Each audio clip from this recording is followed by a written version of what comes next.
John Weeks will snap. Cameron Johnston will hold. 38 yards.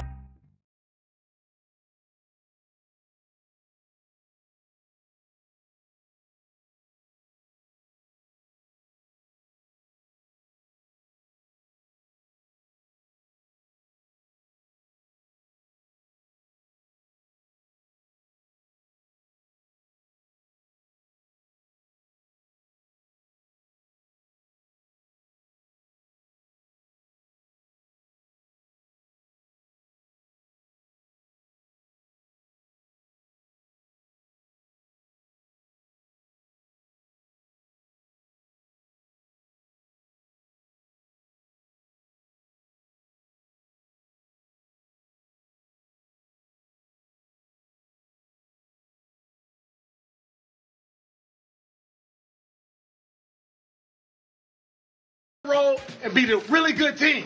But guess what? We I'll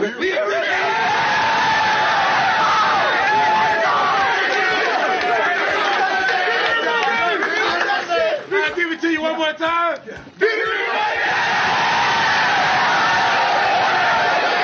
Texas! I don't even know. I don't even know if that's each. That was just D'Amico telling those guys how much he loves them, how they're a good football team, and everybody just screaming. And it was awesome. Yeah. It was so good. It was so Nope. I'm going to grade it unbiased. D-. Right. D- speech. I don't know, Seth, that there is any individual that I like watching be happy more than D'Amico Ryans. It's you know what? It's funny. I was talking to Amy Lawrence this morning, just casually. Just decided to give her a call. There happened to be a transmitter and several radios. Yeah. So I was on with Amy Lawrence this morning, and she was asking me about D'Amico Ryans, and it's kind of hard to explain the perfectly balanced human being that D'Amico is, because when you watched him play football, if you didn't know any better, you'd think he was a psychopath. The other guy I think of is Mark Bruner, another former Texans tight end who was a lot like this. When he played football, he was an absolute savage. But then you meet them off the field, and they're the most even-tempered people who ever lived. And it's just really cool because, you see that side of D'Amico. You see that side of D'Amico when he celebrates in the big moments, usually on defense. But then especially you see how, like almost freakishly calm he is too, and how good he is at managing his emotions. There's so many different cliches you could use about having a steady hand at the wheel or anything like that. Like that's exactly what he is. I think he's able to transmit the right emotion at the right moment all the time. Yeah. I don't know. I'm racking my brain to find out when we had a win like this. The last time we had a win like this, like the Texans, a pretty decided underdog, but a spunky, frisky underdog, and they go on the road. And, Seth, I will say this about this game yesterday, and if you're just waking up, you know it already. The Texans won on a last-second field goal. After losing 2 games within the last month on a last-second field goal, they were on the good end of it this time. But I think the crazy thing about this game yesterday is it didn't have to be that way. The Texans are winning, and they have a short third down with under 4 minutes to go in the game, and then all hell breaks loose because C.J. Stroud throws his second interception of the season. And I think it says a lot that they withstood that and were still able to win the game, that C.J. still, after making a cataclysmic error that honestly would have affected a lot of quarterbacks on the road for the rest of that game. I think most quarterbacks, that game maybe goes to overtime and you lose in overtime. C.J. Stroud is just wired differently than a lot of guys. But I think, to me, my biggest takeaway from that game, in this game where you look at it on paper going into the game, both via the odds makers, and you look at the rosters, and you go, okay, well, and especially with all the injuries, which we didn't talk about a lot in the postgame because we didn't have to, because the guys that were backing all the injured guys up did their job yesterday.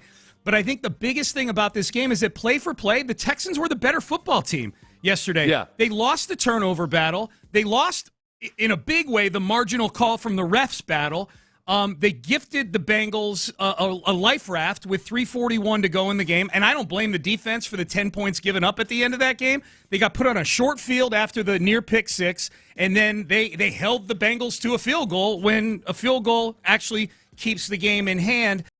And they still won this football game. They outgained them by 160 yards in that game. Yeah. They held them to a field goal partly because Tyler Boyd had one of Fair. He had a drop that will haunt him for the rest of his days. Fair. That's a hard one, man. I actually felt bad for Tyler Boyd. I still feel bad for Tyler Boyd because that's what I do. I'm magnanimous in victory. The rest of them can go die. Now, I think the one game that comes to mind might be 2011 Texans versus Bengals.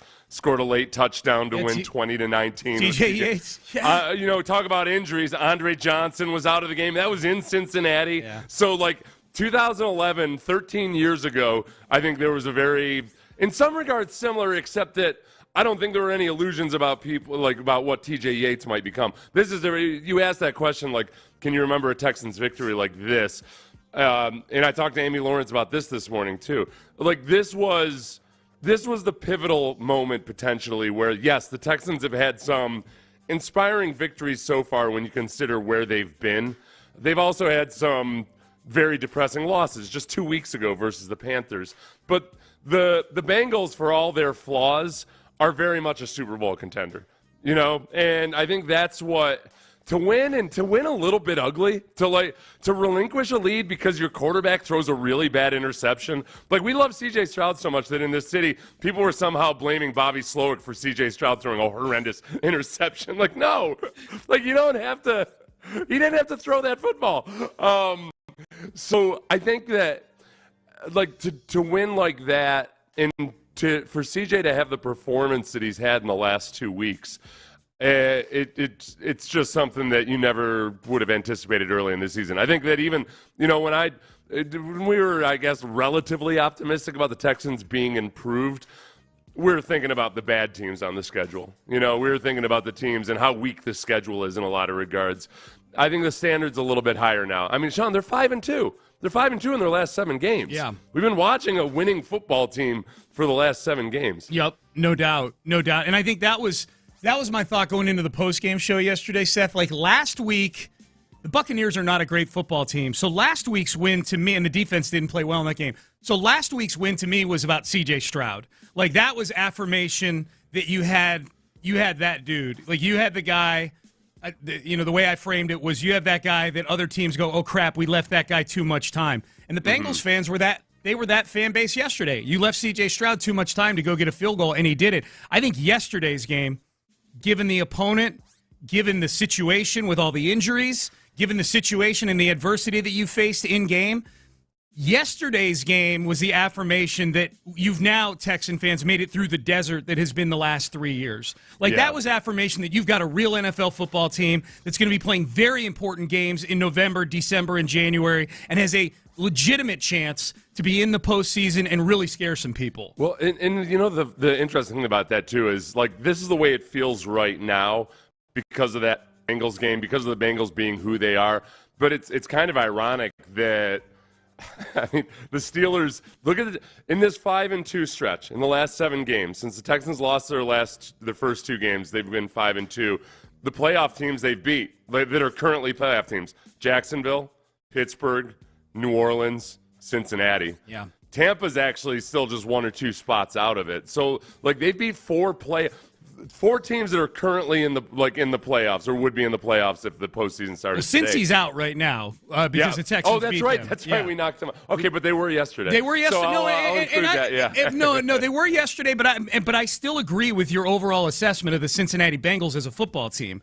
They're 5-4 right now, but I think they're a better overall team than their record. But you're absolutely right. Nobody has a better strength of victory, and this is just an opinion. This is a fact. Nobody has a better strength of victory in the NFL than the Houston Texans. The winning percentage of the teams they've beaten is the best. In the AFC, it's by far the best. Their winning percentage of the teams they've beaten is 56%. I mean, that's practically a 6-4. They're beating on average practically a 6-4 football team every week. It's boy, what a hell of a day of a weekend for Houston sports in general. The Rockets.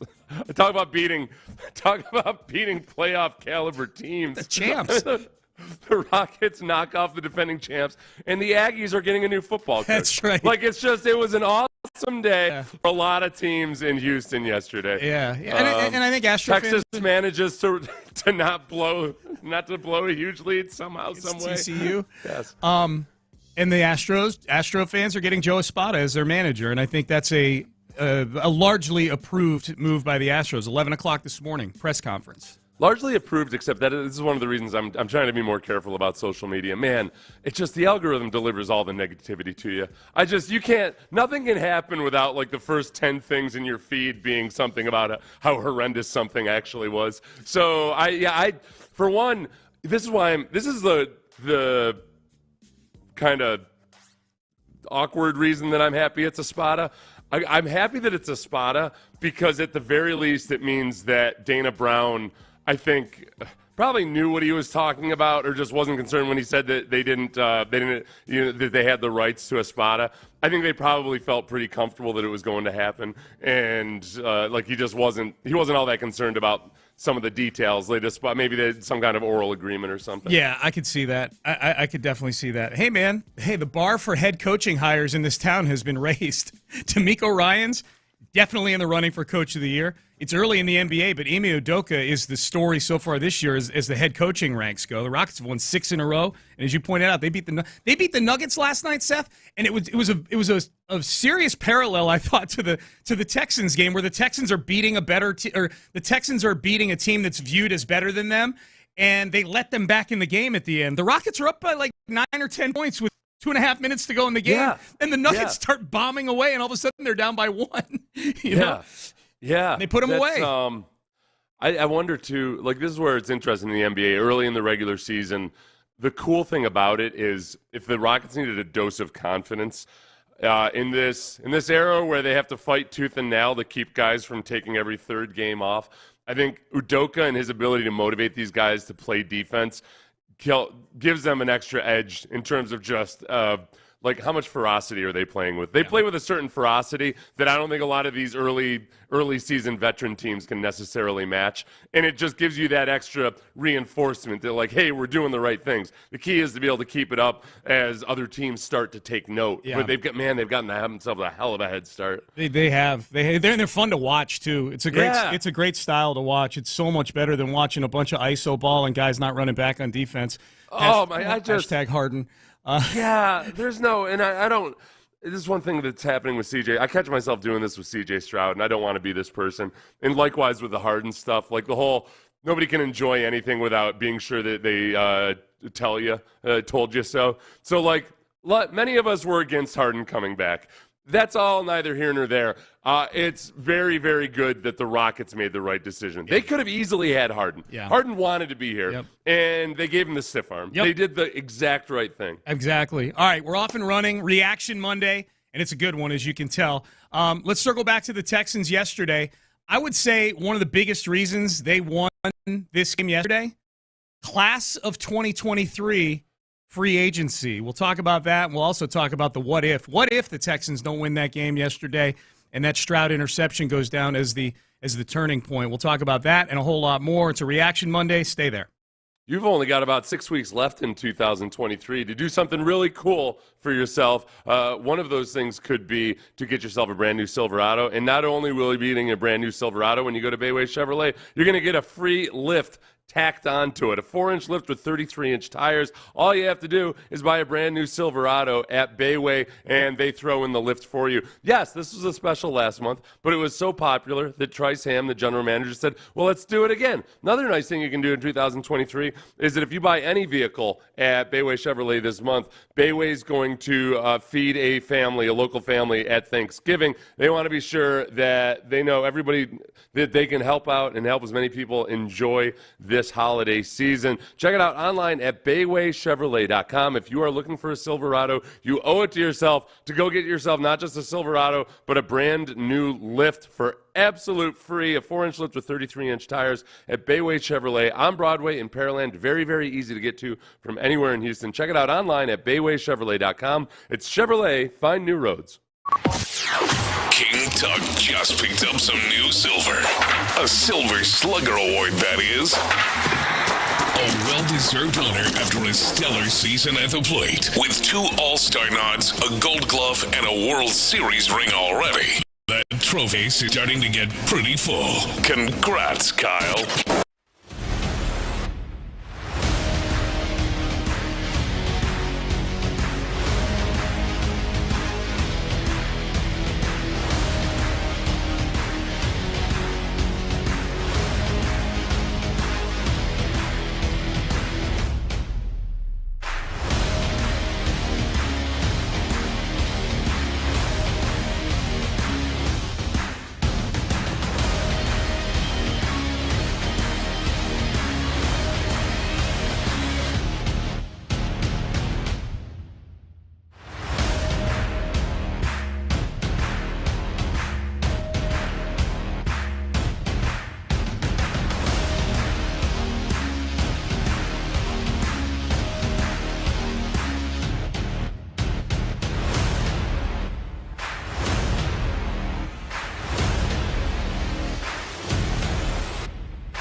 presented by Shoppers John Deere on Sports Radio 610. Here's Payne and Pendergast. So the way it goes here, a little peek behind the scenes, when we're doing the post-game show and we have a guest on the post-game show, the way that it goes is typically I exchange a text with Omar or Everett or one of the guys with Texans PR with about 5 minutes to go in the game.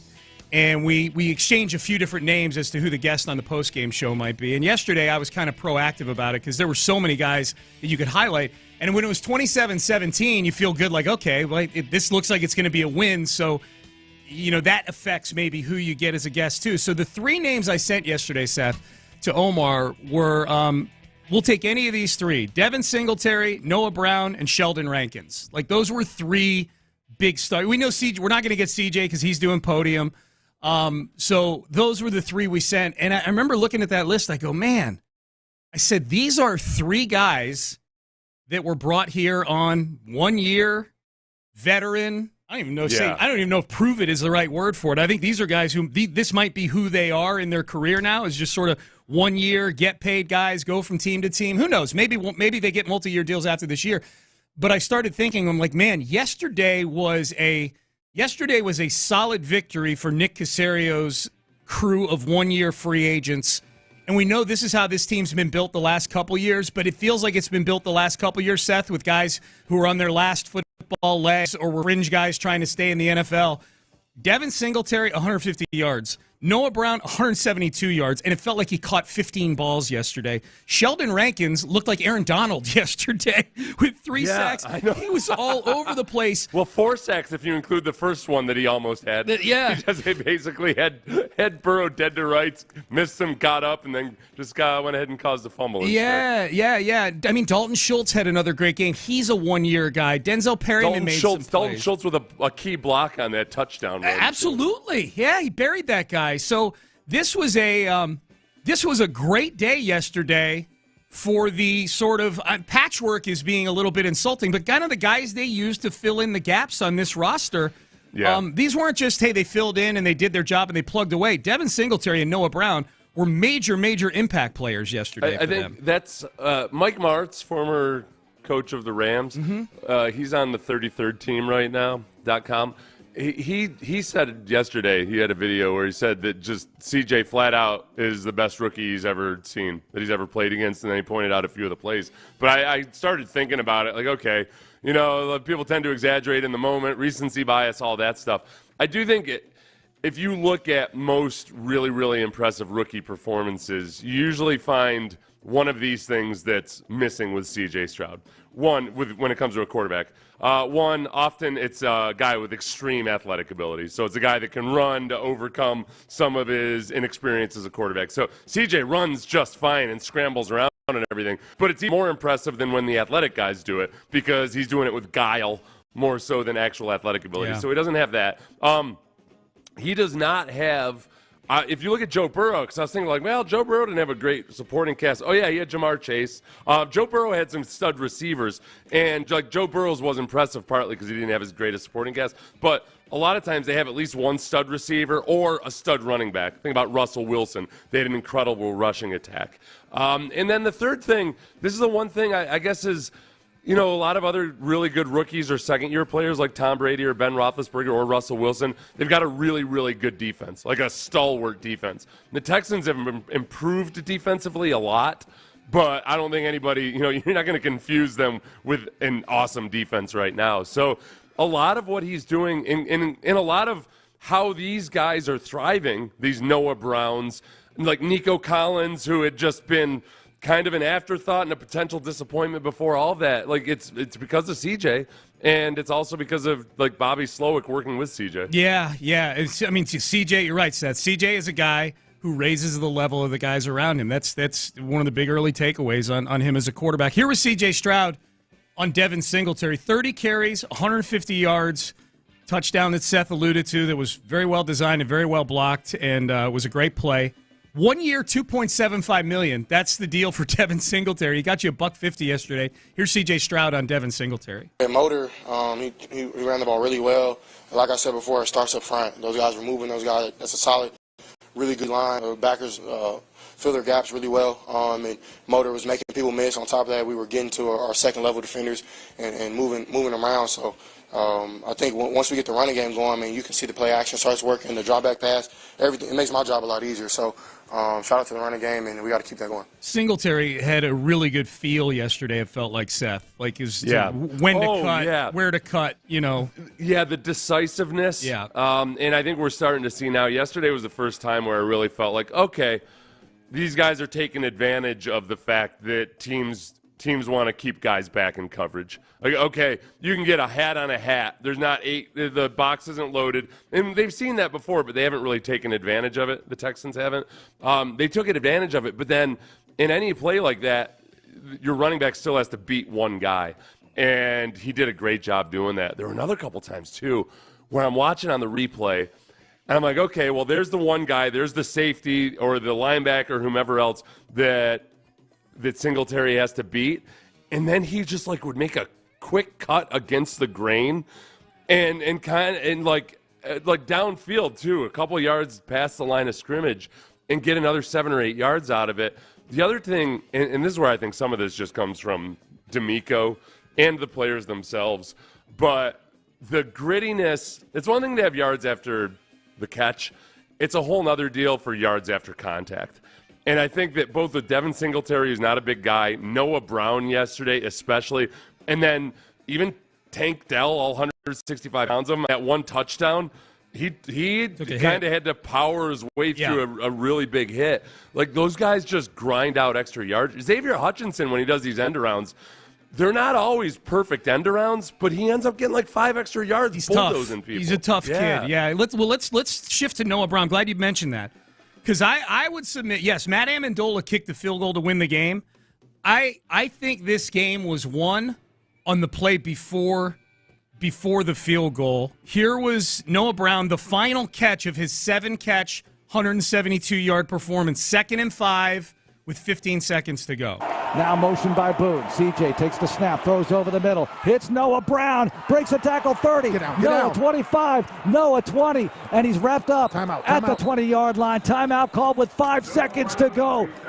They get the ball to Brown, and they're ready to try a field goal. Where Noah Brown broke that tackle, he caught the ball, got the first down. The first down didn't really matter. It was 2nd and 5. They were down to their last play of the game. But where he caught that ball, Seth, if you watch the TV copy, he's right at the red line for Matt Amendola's career-long field goal. The career-long for Matt Amendola to that point in an NFL game had been 49 yards. He was right at that marker. He breaks. Two Bengals close in on him, and he breaks the tackle of the two of them and goes and gets 10 or 11 extra yards. Yep. I'm telling you right now, that field goal Matt Amendola kicked was good from 38. I don't know that it was going to be good from 41. Even. He snuck that thing in. That was a big deal. That was Huge a really, play. really big deal. Yeah, that was oh, man, that was a good game. The fact that both times that CJ has thrown an interception this year, in hindsight, it's always easy after a victory. In hindsight, I'm kind of glad that it happened the way it did because it's a good reminder to him. It's one thing if you throw a bad ball or something and you get picked off. It's another when you make a mental error. And a lot of times, the smartest quarterbacks in the NFL all make at times dumb mental errors, or they just don't see something or read something right. So it's a bit of a humility check for him. And I feel like both of his interceptions this year have been that way. So, it's nothing to make you worry about him or think that somehow he's got 2 interceptions on the season. 2. There's nobody else. There's no other quarterback up in the category that he is that has as many reps as he does that has 2 interceptions on the season. I know. It's nuts. It's so hard to get mad at him. You know what I mean? I know. And even if they had lost, you saw Sports Extra last night. I don't know what. I made the point that, look, CJ can't throw an interception in that moment. CJ himself said so afterwards. DeMeco Ryans would have that same criticism for CJ. I was saying that, I feel great about this game, mostly because CJ played awesome, but just like Tom Brady or Peyton Manning or anybody else, those guys will make mistakes in the fourth quarter at times. Tom Brady threw 3 interceptions in that conference championship game in like the course of a minute and a half and still won the game. It's all about, like, how can they recover from those mistakes. Amen. And, like, he just doesn't blink at all. No. So he makes that mistake. Defense bails him out alongside Tyler Boyd. And they still, like, he just goes down and does what needs to be done. Yeah, and credit Matt Amendola, too. Yeah. That was a cool moment for Matt Amendola. See all these pictures of him getting carried off on guys' shoulders and everything. Yeah. He'll always have that, man. He'll have that poster in his man cave forever. I thought it was really, really cool. Here was what the interception sounded like. C.J. Stroud throwing the interception that kind of opened the doorway for the Bengals to get back in the game. 3rd and 2 from the Houston 28. Stroud under center. A bootleg to the right. C.J. plants, throws. It's picked off. And this is taken across the 20, 10, 5, and tripped up inside the 5-yard line is the DB Cam Taylor-Britt, who picked off C.J. on the bootleg pass, and he picked a bad time to throw his second career interception as the Bengals have a 1st and goal with 3:33 to go, and it's a brand new game. We'll get to Stroud in his conversation with D'Amico in just a second. I was disappointed the Texans didn't hold them to a field goal there because we couldn't say then that Tank Dell's tackle saved 4 points, because it was a great hustle play by Tank Dell right there. Man, to tackle him. You know what's funny? I almost didn't even think about the fact that it was Tank Dell because we've grown accustomed to throwing blocks downfield or doing anything. The receiver's willingness to play with physicality, no matter what their body type is really cool. Yeah. That one play where Dalton Schultz had a nice block. I mean, it was on a defensive back or a smaller linebacker or what have you. Hey. On that same play, Noah Brown was blocking a defensive end. Yeah. And it just, those guys, there's a grittiness to that wide receiving group, man. Mechie thinks he's a right tackle. I know. I worry for it. That's what. But both Mechie and Tank Dell both kind of make me nervous. Yes. I feel like You're Sean, 5'0". I feel like after Tank Dell got that illegal hit that wasn't called an illegal hit over the middle on a defenseless Tank Dell, he's only 165 pounds. Right. He has no defenses. He got crushed, and I thought, well, that's it for him. I swear he must have gone into the medical tent and peed blood and then just come right back out on the field. It was incredible. I know. The trainers are probably like, you're peeing so much blood. He's like, I got to get out. I got to be there for the guys. I got to be there for the guys. We need to swarm, by God. There's swarming to be done. I can't be bothered with my weak kidneys. You're on offense, Tank. Yes, we swarm on both sides of the ball. If those kidneys want to be great, then they better get back in there. That's right. I pee greatness. You know that. And blood. Here's C.J. Stroud on his conversation with D'Amico after the interception you just after I threw the interception, I think they had scored.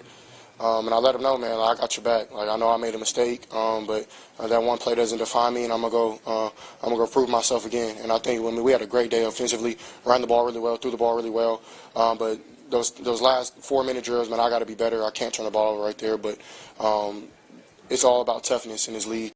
How tough you are. I took a lot of big hits this game and things like that, but my O-line, they fought the tail off. I think that's where we won the game, was our O-line. We handled 91. That was on our keys of victory. He's a heck of a player. LT was sitting on that guy and had a great game. And then our receivers ran great routes. The rest of my O-line blocked their tail off. And Motor, man, like Motor and I'm tripping. And MB, man, they were the focus point of this game, man. We needed them big time, and they've been in tough games like this. Motor being with the Bills, and then MB being with the Cowboys. They know how hard it is to win in an environment like that. So we lean on them guys, and they make plays. They really were. I mean, Seth, the fumble down inside the 10-yard line of the Bengals that they had in the first half on 4th and short after the Tank Dell catch that made it 4th and 1, and the interception by CJ. Like, those were the two big mistakes. Like, honestly, if they played clean football on the turnover sheet, they score 40 on Cincinnati probably. Oh, yeah, the first half.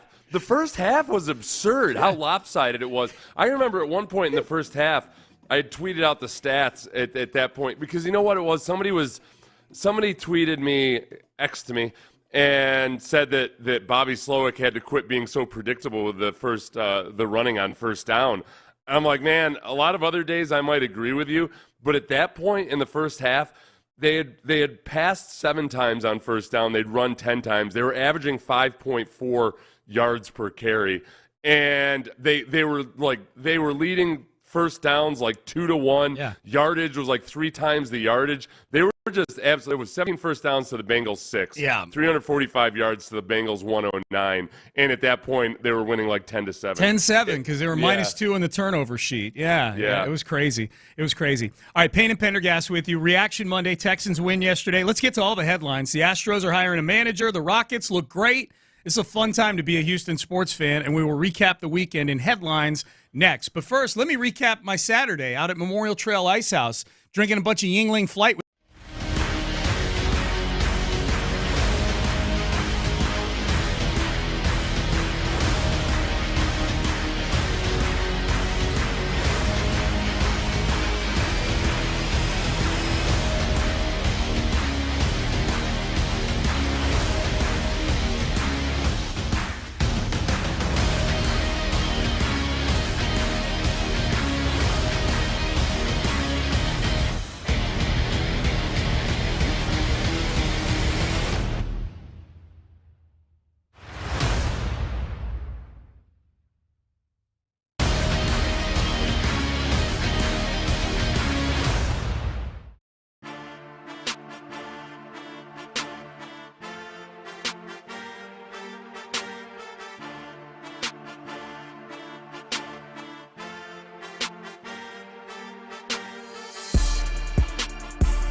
Amendola at the buzzer.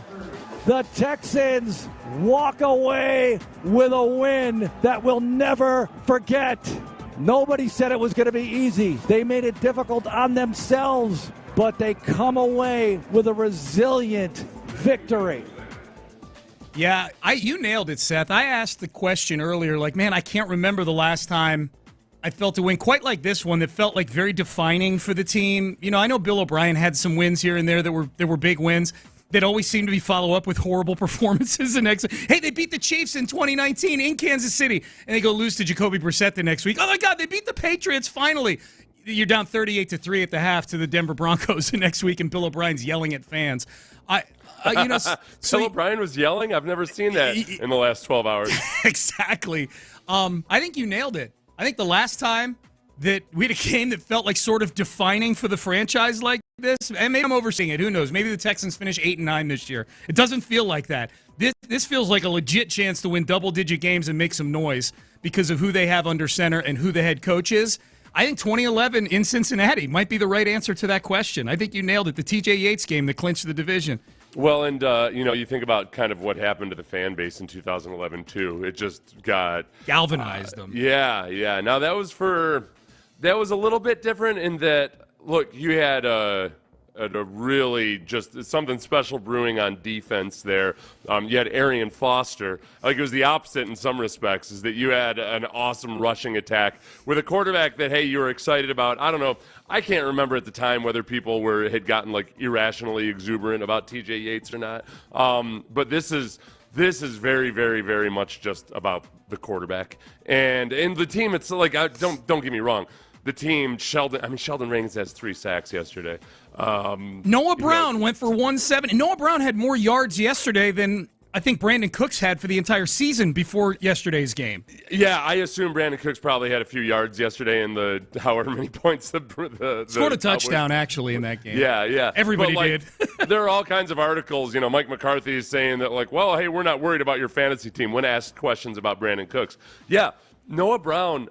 Who asked this? Shannon Sharp. Shannon Sharp tweeted out something about, like, how do Cowboys fans feel about the fact that Noah Brown has over 300 yards receiving in the last 2 games. And I saw the common response from people is always, okay, well, hey, it's a rookie quarterback, and we've seen this before. The Cowboys have. Like, what are you going to, they need a year of film on CJ before you know whether he's good or not. I'm not as worried about that as I otherwise might be, because defenses, including yesterday, like with Lou Anarumo, the defensive coordinator for the Bengals, they're throwing a whole bunch of crap at CJ. They really are. And if you saw, like, what he's doing, he's not an absurdly awesome athlete, but and for a guy who supposedly was always thrown to the first read, my God, 7 seconds after the snap, there is no first read. Right. He improvised like crazy yesterday. Yep. All right, let's keep it moving because we're going to talk plenty of Texans in the 7 o'clock hour. The Astros are hiring Joe Espada to be their manager. The story came down this weekend. The press conference is today at 11 a.m. Seth, I think, for me, I like this hire. As you know, my criteria for the Astros hiring a manager was, given the stage they're at as a team, given the window that they're in right now, was just bringing somebody who's not going to try to overthink this thing and screw it up. Everybody seems to love Joe Espada in the building over there. The few chances we've had to see him actually push some buttons in a managerial role from time to time, it's gone well. So if the players are cool with it, if management's cool with it, people like Joe Espada, sounds great, because I think this is going to be a 90 to 95 win team either way this year. Yeah, look, he's 48 years old, so relatively young.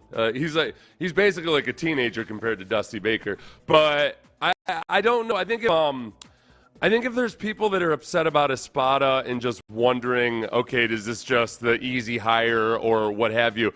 I would really caution against that type of thinking, in that, yes, like any organization always needs new blood and they need new energy, and there's different ways you can do that. I think the Texans traditionally have done that, have been pretty good about doing that, but they are also a unique organization in a lot of ways, and the way they blend their analytics with their old school mentality and all of that, I think Espada, just like A.J. Hinch, can be that guy who's a bridge between those two worlds. It's one of the hardest things to do in baseball anymore, I think, is to understand both those worlds and kind of be with the times, but still also understand the psychology of dealing with players and all of that. So I feel really good about Espada. And look, it's hindsight. Obviously, it's always easy to do this, but in the ALCS, when Dusty did get ejected, Espada did a great job with the lineup in that moment. Yeah. And he's done it before. Yeah.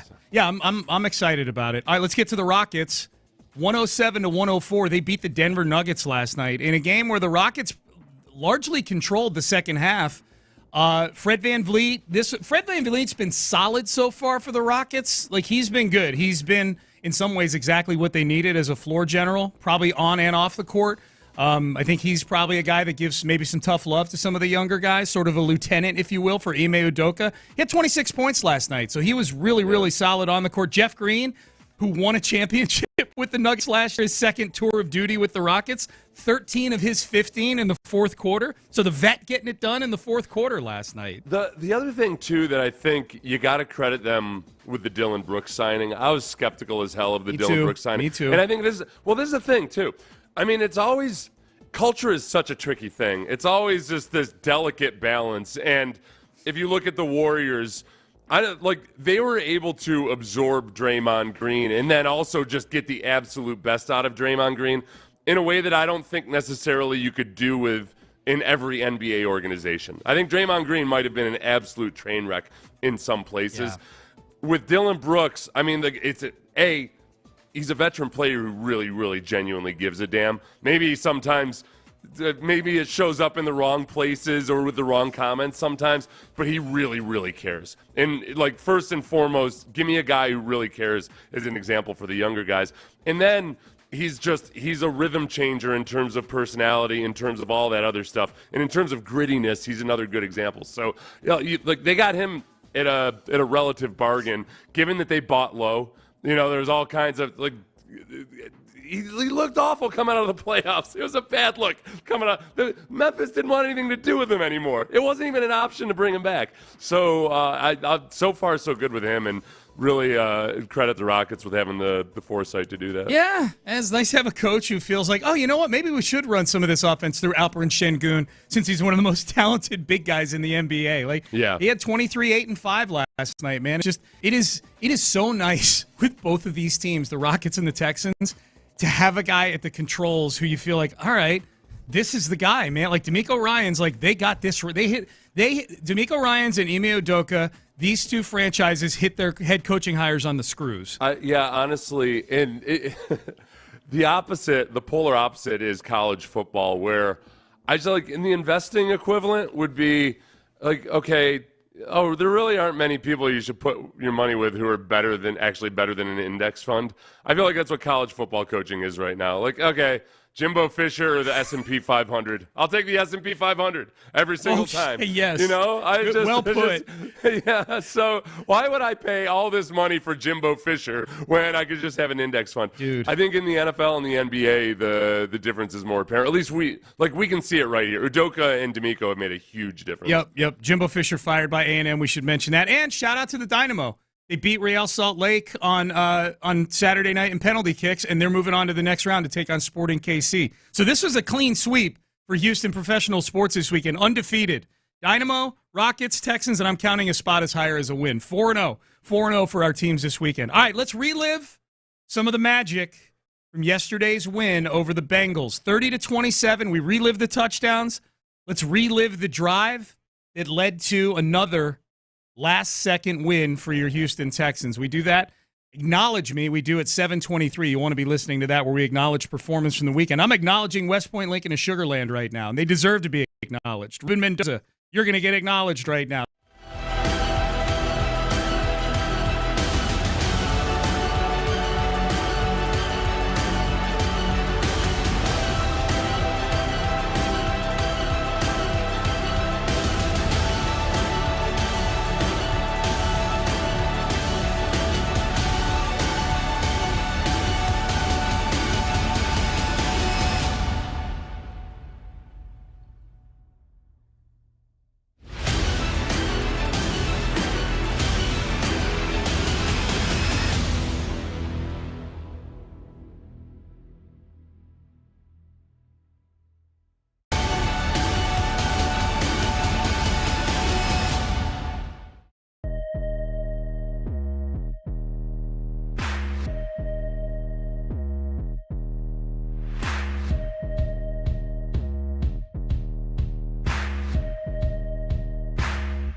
Insider access, exclusive content. Sports Radio 610. The Texans play here.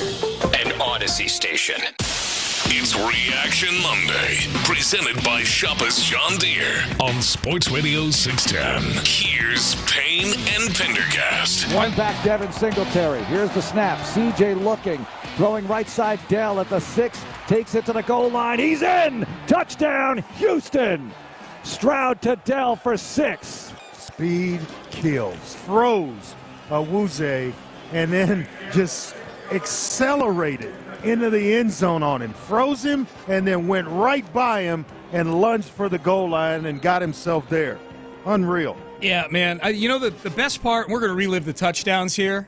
Sometimes the easiest thing to do on a Reaction Monday. Let's not overthink this. Let's relive the fun from yesterday. That was Tank Dell. That was the first touchdown. Texans, of course, win 30-27 yesterday over the Bengals. We're certainly going to get to the sequence of plays that led to the game-winning field goal here in just a little bit. The thing that I liked yesterday, Seth, about all 3 touchdowns, and we're going to hear the other 2 here in just a second, they were all true red zone touchdowns. So often this season, the Texans, the way they've had to score touchdowns is by throwing bombs because they get inside the 20 and things get gummed up. It probably helped yesterday that they were running the football like a solid West Coast offense, Kupchanistani offense team. Tank Dell, 6-yard touchdown catch. Devin Singletary, 6-yard touchdown run, which we'll hear shortly. And then C.J. Stroud taking a look at things on a pass play and going, hey, you know what? I see nothing but green artificial grass right there and a goal line. I think I'm going to go get me a touchdown as well yesterday. It looked like actual complimentary football. Very much so. And It was, the other thing, too, you talk about, like, different position groups boosting up other position groups. That very first drive when, Joe Burrow hit that sweet spot in cover 2 like a little too well. I think Trent Green was giving them a little too much credit for it being a well-thrown ball. Derek Stingley was just his legs looked like they were in cement making that transition. He did. Yes, there was an underneath crosser, but between the recognition and getting back in coverage, he just didn't look quite right. So it looked like a guy who hadn't played in a bunch of time and was coming off a hamstring injury. I think that the defensive line's ability to create pressure and allow the defensive backfield to play zone the whole day and to play a lot of cover 2, that was huge. So, like, complimentary football there. You've got the run game showing up for the first time. That was the first genuine run game we've seen all season long. They've had a couple games where they ran for over 100 yards, but it was with extreme volume and a whole lot of frustration. They were taking chunk yardage at will yesterday. That was really, really cool. Great to see. So that was Tank Dell's touchdown. That got the Texans on the board, tied the game at 7. And Mark and Dre nailed it. Dre really nailed it with his analysis of that play. Tank Dell caught the ball, and that DB was looking at him like a deer in the headlights. And Tank's like, okay, and he just scoots right into the end zone, as you pointed out earlier. Took kind of a big hit at the goal line. Like, he knew he was going to get popped at the goal line. Tank Dell didn't care. Went and got you 6 points. A little later on, this was in the second half. The Texans kick a field goal to start out the second half. They're up 13-7. They get the ball back. Defense had a stretch in this game where they just put clamps on the Cincinnati offense. Devin Singletary goes and gets you this touchdown. First and goal inside the 6. Stroud under center. Schultz in the backfield. And here's motion. CJ pushes the ball to Singletary, right side run, and Devin is in. Touchdown, Houston. Singletary with the rushing TD. And the Texans are up 2 scores on Cincinnati. You mentioned this. For this. Singletary, that is rushing touchtown number one of his Texans career on his best day as a Texan. We're good. Sorry, Mark.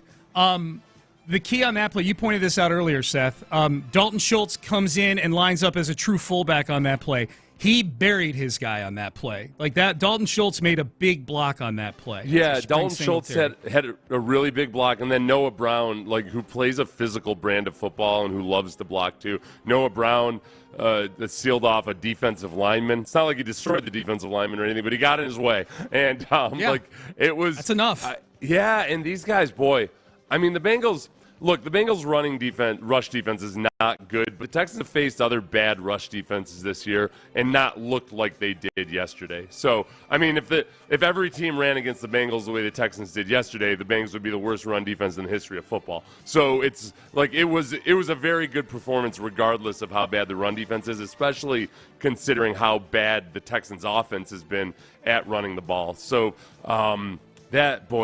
just more balance yesterday that we haven't seen all year. Yep. The Bengals would cut it to 20-17 on a long touchdown from Joe Burrow to Jamar Chase. That made it a 3-point game.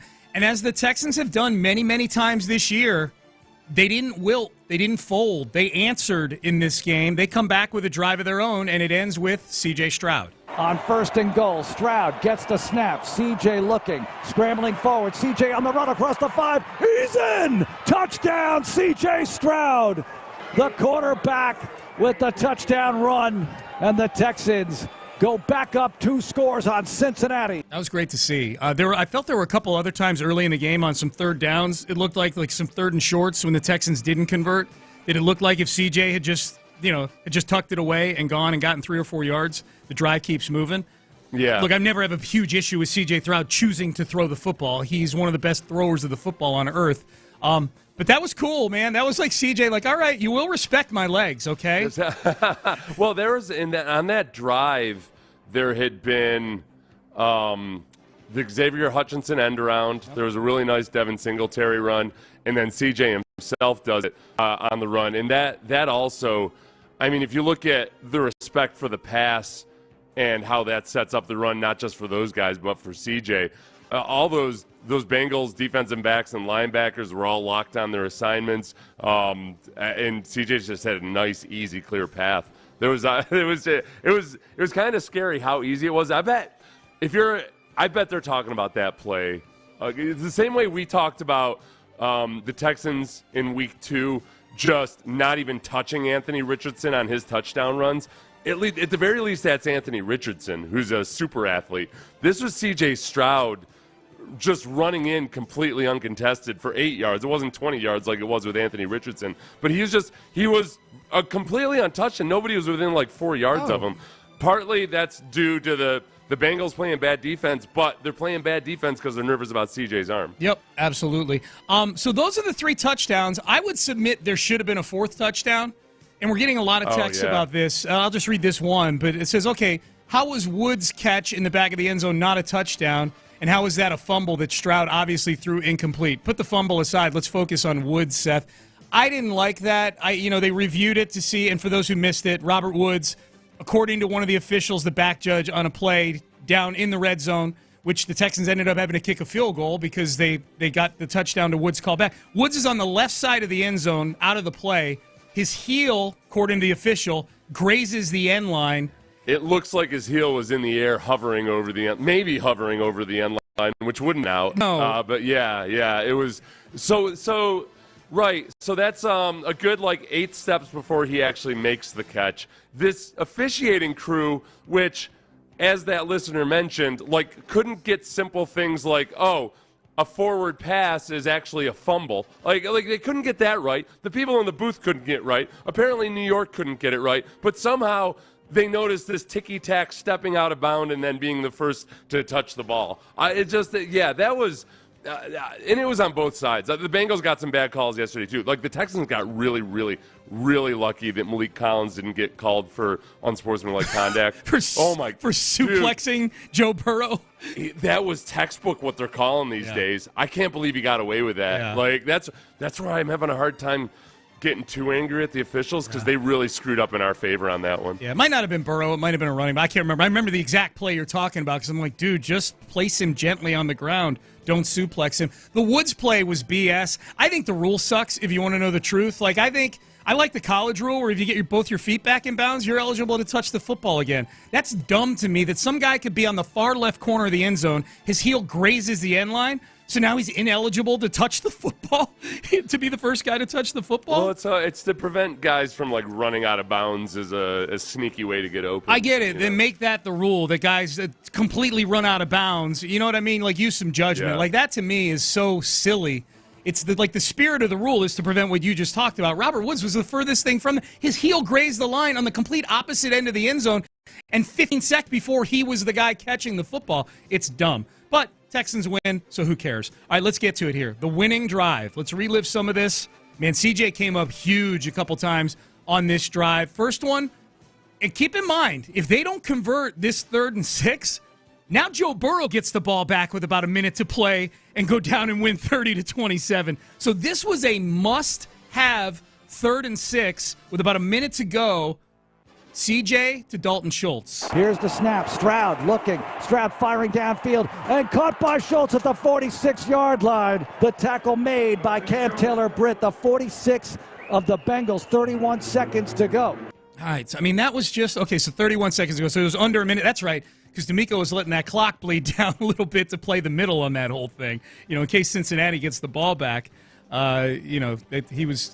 I thought DeMeco did a good job managing the clock down the stretch there. Yeah, it was weird too. At the end of the second half, I was kind of confused because I don't know if I'd ever heard a commentator talk about the Texans' brilliant clock management. Yeah. It's something we've noticed a few times so far this season. They've actually done a good job with clock management for the most part. Yep. Drive continues. They get to 2nd and 5. They're down to 15 seconds to go in the game. They've got one timeout in their pocket. They're at about midfield. They need to get to the line they need to get to is about the 30, somewhere around the 37-yard line-ish, or somewhere around the 34, 35-yard line for Matt Amendola's career long. His career long was 49, somewhere around the 33. Noah Brown did extra work here. Now motion by Boone. CJ takes the snap, throws over the middle, hits Noah Brown, breaks a tackle 30, Noah 25, Noah 20, and he's wrapped up at the 20-yard line. Timeout called with 5 seconds to go.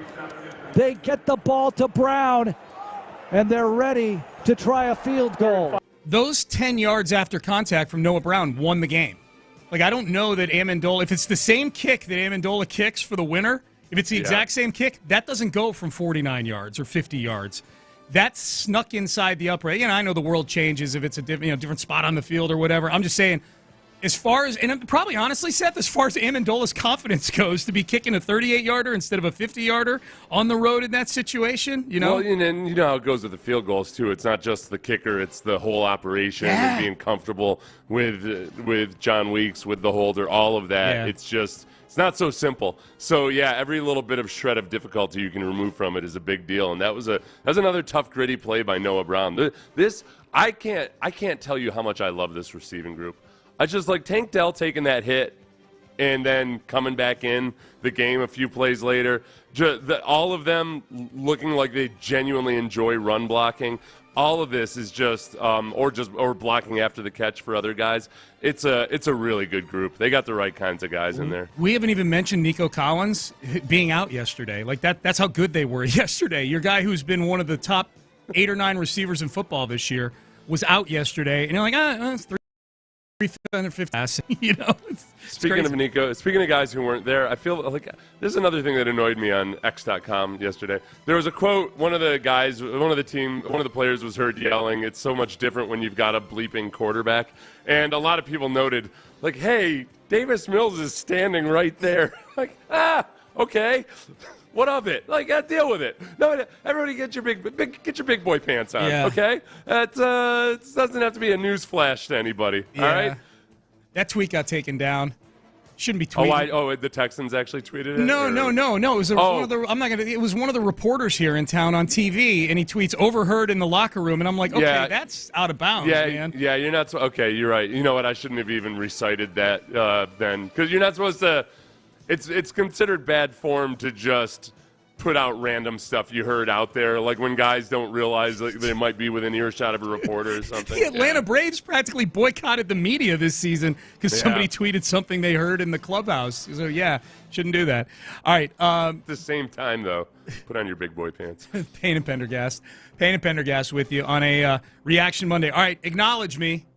Acknowledge me. We are going to acknowledge the biggest, best performances of the weekend, Texans and otherwise, and we do that next. If you are going to make a New Year's resolution to get in better shape, to start paying attention to your health more, as all of us should, even if we're in great health, you should always be trying to tweak it a little bit for the better.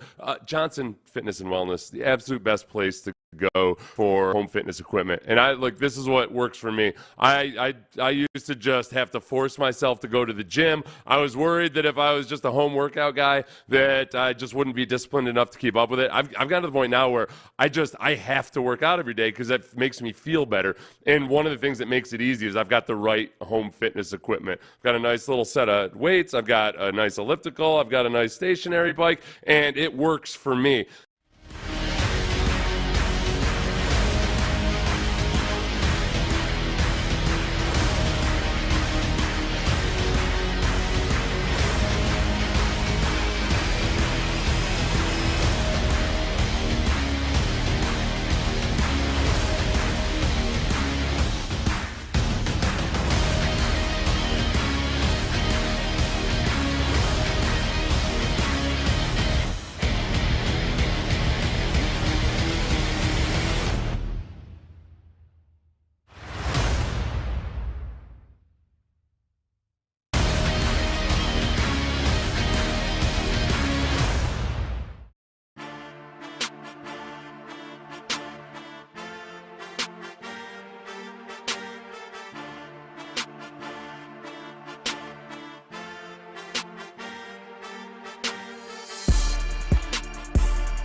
These from DNF. It's Reaction Monday, presented by Shoppers John Deere on Sports Radio 610. Here's Payne and Pendergast.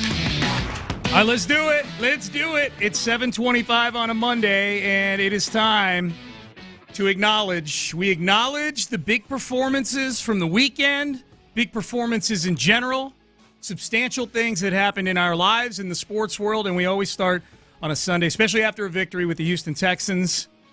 Let's start at the very top of this Sunday football operation. Head coach DeMeco Ryans. Acknowledge me. We will acknowledge not just the fact that the Texans appear to be learning how to win these games.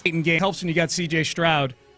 I want to acknowledge, Seth, the teams that they have beaten this year. They are 5-4 right now, as you pointed out earlier. Really 5-2 in the last 7. And I'm with you. I feel like week 2 to week 3 was a turning point. Their record is going to be what it is at the end of the year. That'll be how they're judged to making the playoffs. As far as the type of team and how good this team is right now, the last 7 games, this is the team. This feels like who they are. They get into slugfests with teams that are physical. And these are the teams they've beaten. Jacksonville, Pittsburgh. Jacksonville 6-3. Pittsburgh 6-3. New Orleans 5-5. Tampa Bay 4-5. And Cincinnati, who's now 5-4. Now, if you take out the fact that the Texans are losses in all of those, those are on their record. Now you're talking about Jacksonville team that's 6-2 aside from the Texans game, Steelers 6-2 aside from the Texans game, so on and so forth. All those teams, if you take out the Texans loss, they're 500 or better. The Texans have by far the best quality of victory in the AFC.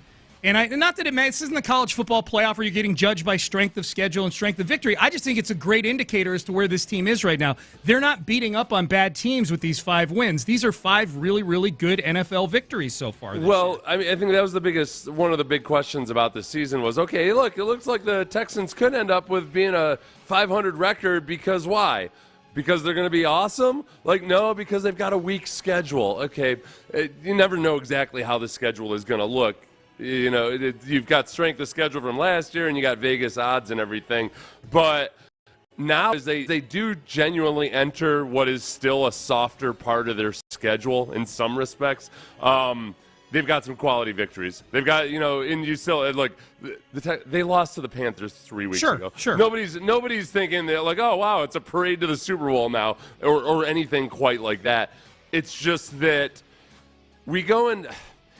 If they had lost that game yesterday, so if they had lost that game and it would have been partly because C.J. Stroud. So, let's say the game went as it did, but they couldn't score on that final drive, and then that C.J. Stroud interception would loom a lot larger.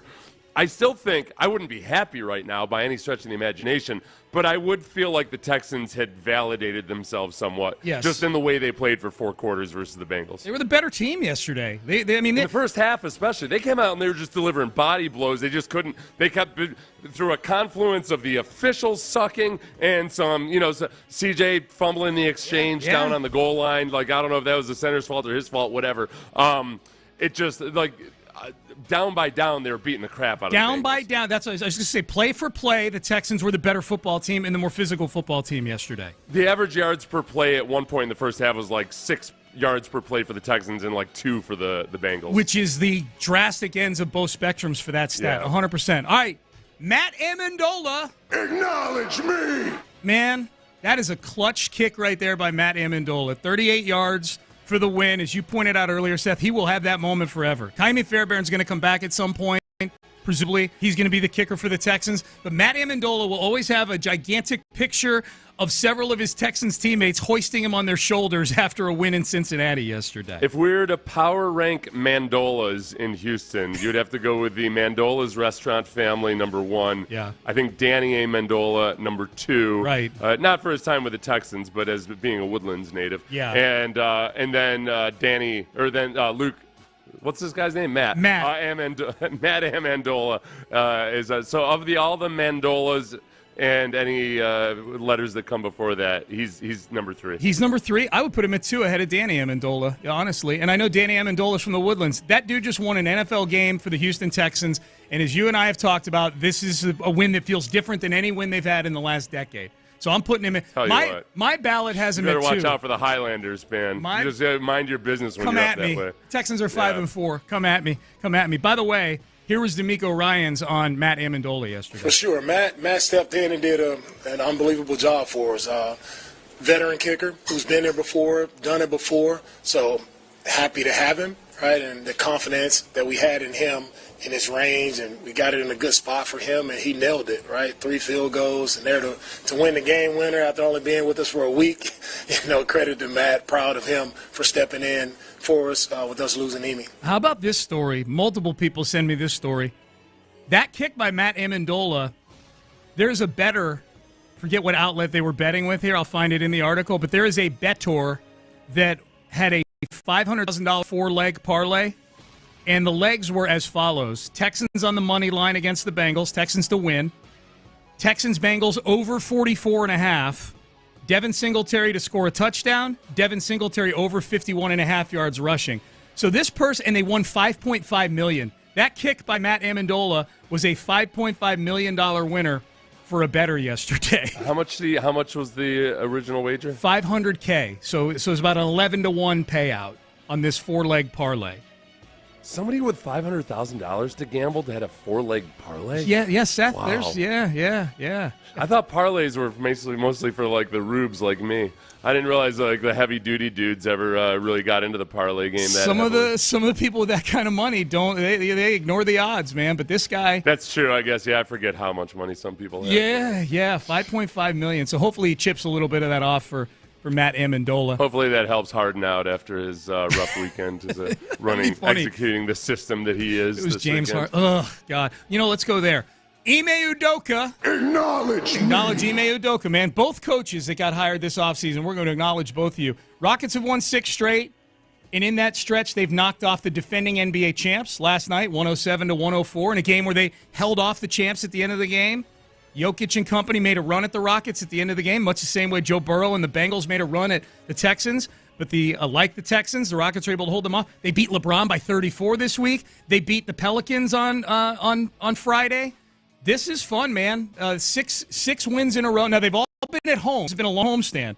So now we'll find out. They're going to go on the road here. They're going to face the Clippers and the Nuggets again and a few other teams. But this is fun having good NBA basketball back in our lives. I don't know, like if it's anything like the Texans have been in Cincinnati, where they've just been much better on the road. Of the last 11 games the Texans have played versus the Bengals, they've won 9 of them, but they've all been the 2 losses. Not all the victories, but the 2 losses have been at home. Yeah. The Astros, we know, were astoundingly better on the road, but I don't know how the Rockets can improve on 5-0, other than just like winning by like 30 points every single game or something on the road. I hope this is real with the Rockets. I don't expect them to win the NBA title or anything. No, I think this is the thing. Just like with the Texans, it's for real in terms of their competitiveness. Yeah. One of our listeners, Michael Beckman, had tweeted this out. I know that's said often when it's not really true, but in this case, it will be 100% true. No one will want to face the Houston Texans in the playoffs. I think because of C.J. Stroud 100%, specifically. yes. I think with the Rockets, I think their scrappiness on defense and then the fact that they will be a better team, barring injury, a few months from now than they are right now. I think that, who knows what their record will be at that point, but if they're in the playoffs, they're going to be a pain in the butt. Yep. I can guarantee you they will be a pain in the butt to good teams all season long. Absolutely. All right. Jimbo Fisher. Acknowledge me. Not for your coaching, Jimbo. We're not acknowledging you. You are very overrated as a head coach, and the Aggies, unfortunately, are going to pay a $75, $76 million kicky to get rid of you. The biggest buyouts, this is why I'm acknowledging Jimbo Fisher. His ability to hire a great agent to negotiate this deal. This is a contract extension that he's on. So he already had a huge deal. He's on a contract extension he was able to get after he got A&M to the top 5 in the COVID season. The highest college football buyouts in history. Tom Herman, $15 million. Willie Taggart, $18 million. Charlie Weiss, $19 million. Gus Malzahn, $21.5 million. Jimbo Fisher, $76 million. His buyout is 3 times, more than 3 times, like 3.5 times the size of the previous biggest buyout. He's going to get every penny of it. Better off sliced bread. Dude, that's a lot of sliced bread, bro. Aggies, man. It's so crazy. It's ludicrous. It's all, look, the boosters pay what the boosters are going to pay. You know, the one thing about an alumni base that's willing to rally up that kind of money and have that kind of a buyout is they don't tend to be bashful about doing it again if they have to. Yeah. So that's why I am officially throwing my hat in the ring to be the next Aggies head coach. A lot of people have wondered, like, hey, what will lure Seth? What could possibly lure Seth into the college football world? And I think I'm willing and ready now. I'm going to do it for the kids mostly, but also I'll be transparent about it in this age of NIL. I'm also doing it for the cash. 8-figure I'm doing checks. it for the. Seth, why'd you ultimately accept the job? Well, hey, even if I suck, I got $125 million coming back at me. All. Who can lose? I get it I mean, all of you can, but not me. Dude, the only thing more lucrative than being a good college football coach is being a bad college football coach. Dude, I'll buy the Christmas tree right now in anticipation of getting hired by the Aggies. Unbelievable. And I'll leave it in our studio, okay? Oh, my God. Like Seth left his rental car and a Christmas tree in the studio with Sean. He pulled a Herman/Jimbo /Petrino/ everything. Yes. So yeah, I'm gonna show up in a neck brace.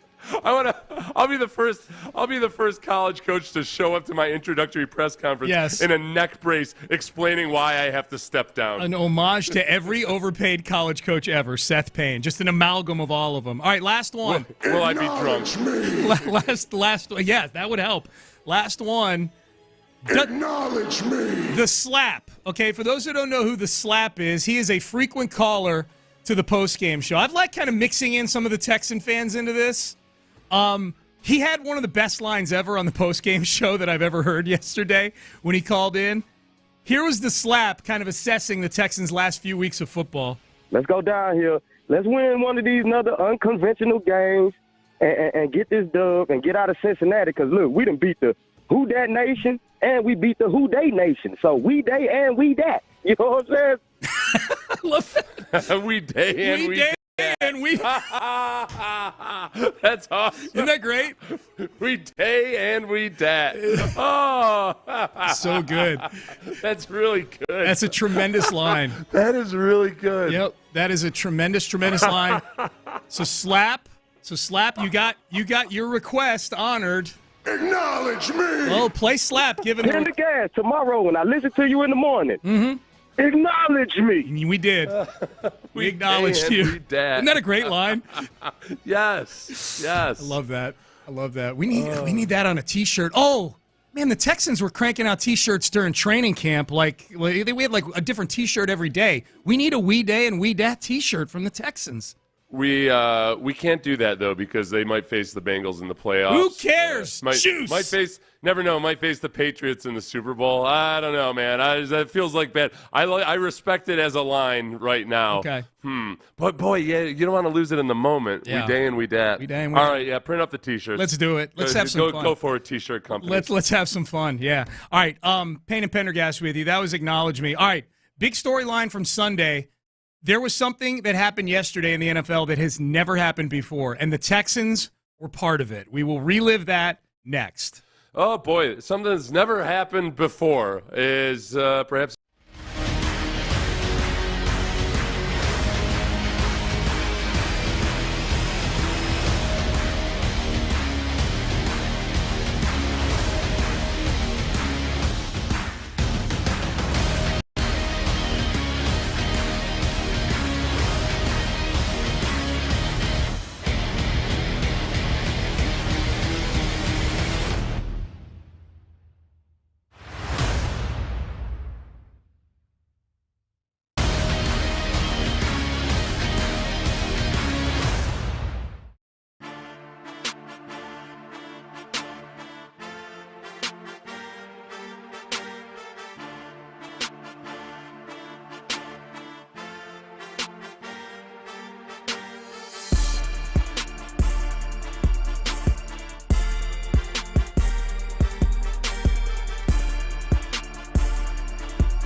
Reaction Monday, presented by Shoppers John Deere on Sports Radio 610. Live from the Twin Peaks studios, here's Payne and Pendergast. All right, so something happened in the NFL yesterday that's never happened before, and the Texans were part of it. 5 games ended in walk-off field goals yesterday. 5. Most of them happened in the late window. In fact, 3 of the 5 happened in the late window, which is usually fewer games. Practically all those games ended in a walk-off field goal. Seattle walked off the Commanders 29-26. I would say if we're rating the importance of these games as it pertains to the Houston Texans, obviously the Texans themselves, the most important one. I thought Vandy had a great call on the field goal. In fact, I'd like to compare Vandy's call to a few of these other ones and see how it stacks up here. Seattle and Washington, I don't think there's any reason to dig into that one. That's 2 NFC teams that the Texans aren't even playing. They're off the grid. The other 4 all have a tie to the Texans here, Seth. Arizona beat Atlanta yesterday 25-23 on a last-second field goal.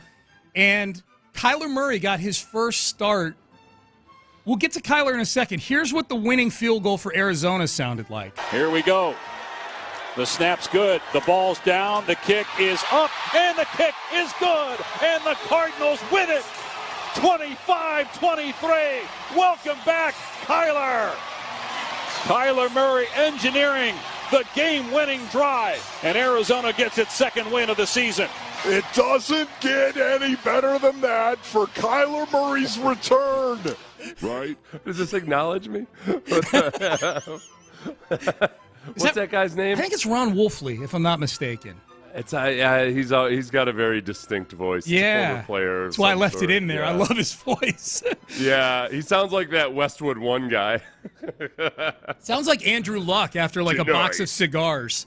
On Sunday Night Football, as long as it's not within 50 yards of a school or daycare, I'll be there. I am retiring, Mr. Irsay. Okay. Kyler Murray used his legs. Yeah. He led. Yeah. I don't know if you've ever seen a quarterback lead a field goal drive at the end of a game in recent memory or anything. But Kyler was doing Kyler things on that drive. I watched that drive, and he was doing the whole thing. He converted a 3rd and 10 that if they don't get, they lose the game by running literally like 90 yards to gain 10.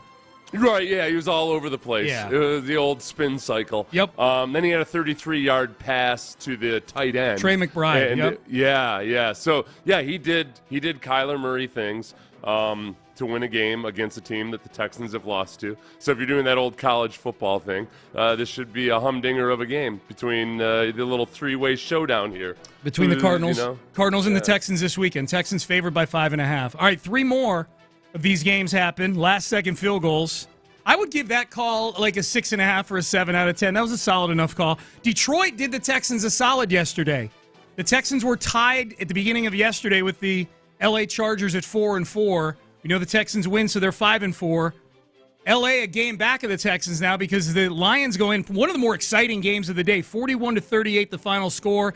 They win, the Lions on a last-second field goal. Here we go, final play of the game. Lions going for the win. 41-yard field goal attempt. Hash mark left side. McQuaid to snap. There it is. Fox the hold. Patterson the kick. It is up and it is good. He got it. That's a victory for the Lions on the final play of the game. And what a game it was. Back and forth they went.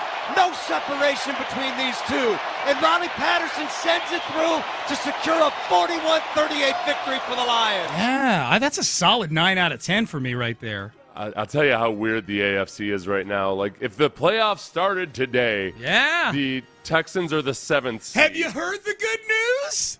Yeah. The Chargers, so the Texans at 5-4 would be the 7th seed. Yeah. The Chargers at 4-5 would be the 12th seed. Yeah, it's wild, man. Just ahead of the Jets. Like it's I mean, obviously it's midway through the season and these things will shake out, but it is especially packed at the middle right now between a whole lot of teams that some of which you feel like, oh wow, boy, the Texans just won back from the Browns, who are 6-3. Feels a little bit weird with the defense that the Browns have, but obviously they've got these other extenuating circumstances. But some of the teams that, are packed right in there with the Chargers, behind the Raiders, but ahead of the Jets. It's a weird seeding so far. The Raiders fired their coach like 10 days ago. They're 5-5. They won last night. Like they're like the phoniest 5-5 team I've ever seen, but they're 5-5 right now. It'll flesh itself out, but it's good to be, as you pointed out, Seth, and we'll see. Buffalo wins tonight. That'll push the Texans out of the playoff picture because the Bills will be 6-4. But maybe the Broncos do a solid for the Texans tonight, and they beat the Bills, and the Texans stay in the playoffs for a week. Like they got against the Texans, but they got 3 home games coming up. All right, 2 more last-second field goals yesterday. This one is the one that most directly impacts the Texans, in my opinion, that happened yesterday.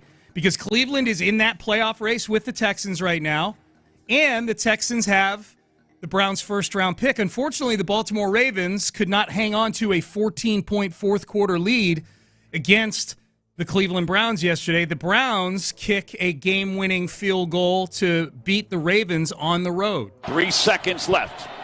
The Cleveland Browns to win it. Down 1, 31-30. A little pause. Here's the snap. It's a good one. The hold is good. The kick is on its way, end over end, and it is good. And that will end the ball game. The Browns have won it 33-31. They've come from behind. They've erased all the mistakes today, and they've turned it into a victory. 33-31, the final score. That's like a 3 out of 10 right there. That guy didn't sound. He didn't scream nearly loud enough, I thought, throughout that whole thing. Yeah. Very subdued, I thought. I wonder, everybody's conflicted there in Cleveland now. Nobody knows what to think about. Play-by-play guy's rooting against his own team because of Deshaun. Yeah, he's kind of like, well, just like I don't really like these guys. I just but they're paying me, I guess. So here we go. Yeah, so there's a victory. All right. So I wonder. So what were Deshaun's final numbers on that? They were bad at halftime. They were better in the second half. I think he was like 20 of 34 for about 220 yards, something like that. He was in I wanted to confirm this. He was in a walking boot after the game. Yeah, he hurt his ankle. Yep. Yeah, but so he was like, you watch the highlights. He's scrambling, he's extending plays, he's doing all that stuff, battling through injury. So I guess you add the second half.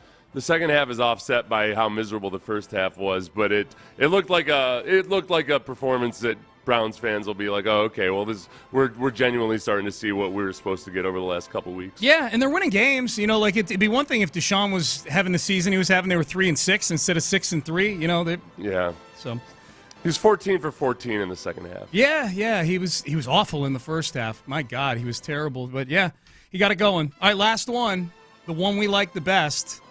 The Houston Texans, Matt Amendola, etching his name in Texans history. 38-yard field goal attempt from the left hash mark for the victory for Matt Amendola. Here's the snap, here's the spot, here's the kick, plenty of leg, and it's good! The Texans walk off with a win. Yes! Cincinnati, they take it 30-27. Matt Amendola at the buzzer. The Texans walk away with a win that we'll never forget. Nobody said it was going to be easy. They made it difficult on themselves, but they come away with a resilient victory. 10 out of 10. Good job, Vandy. Captured the moment, mixed in a few of the themes and storylines from the game in a very succinct fashion at the end, and most importantly, showed tremendous enthusiasm in the moment. I feel like Vandermeer has been revitalized this season. There's more bass in his voice. He's had some great calls. He's gone through a second puberty now that he feels good about D'Amico and CJ. Yeah. He's got a team he can be proud of. Hey, Vandy, if you're listening, grow some facial hair and show off this second wave of puberty that you're going through right now. He comes in with like a mustache. It's Movember. Dude, Vandy with a mustache might actually be kind of badass. Did he ever have one? Like Vandy with a mustache and a leather jacket, like one of those 70s brown leather jackets. Yeah. Like a greaser? No, like the brown ones, like from the 1970s, almost like a leisure. Yeah, absolutely. No greaser would show up in a brown leather jacket. No, you're right. I can't be in my motorcycle game no, ever. I'm sorry. Yeah, I ignored the color of the jacket. So there you go. That was the big thing yesterday. A ton of close games. Texans favored by 5.5 against the Cardinals. This is a good question on the text page, Seth, that probably we need more time to flesh out, and maybe we will tomorrow, Texter, if you're listening. But just your gut reaction to this question.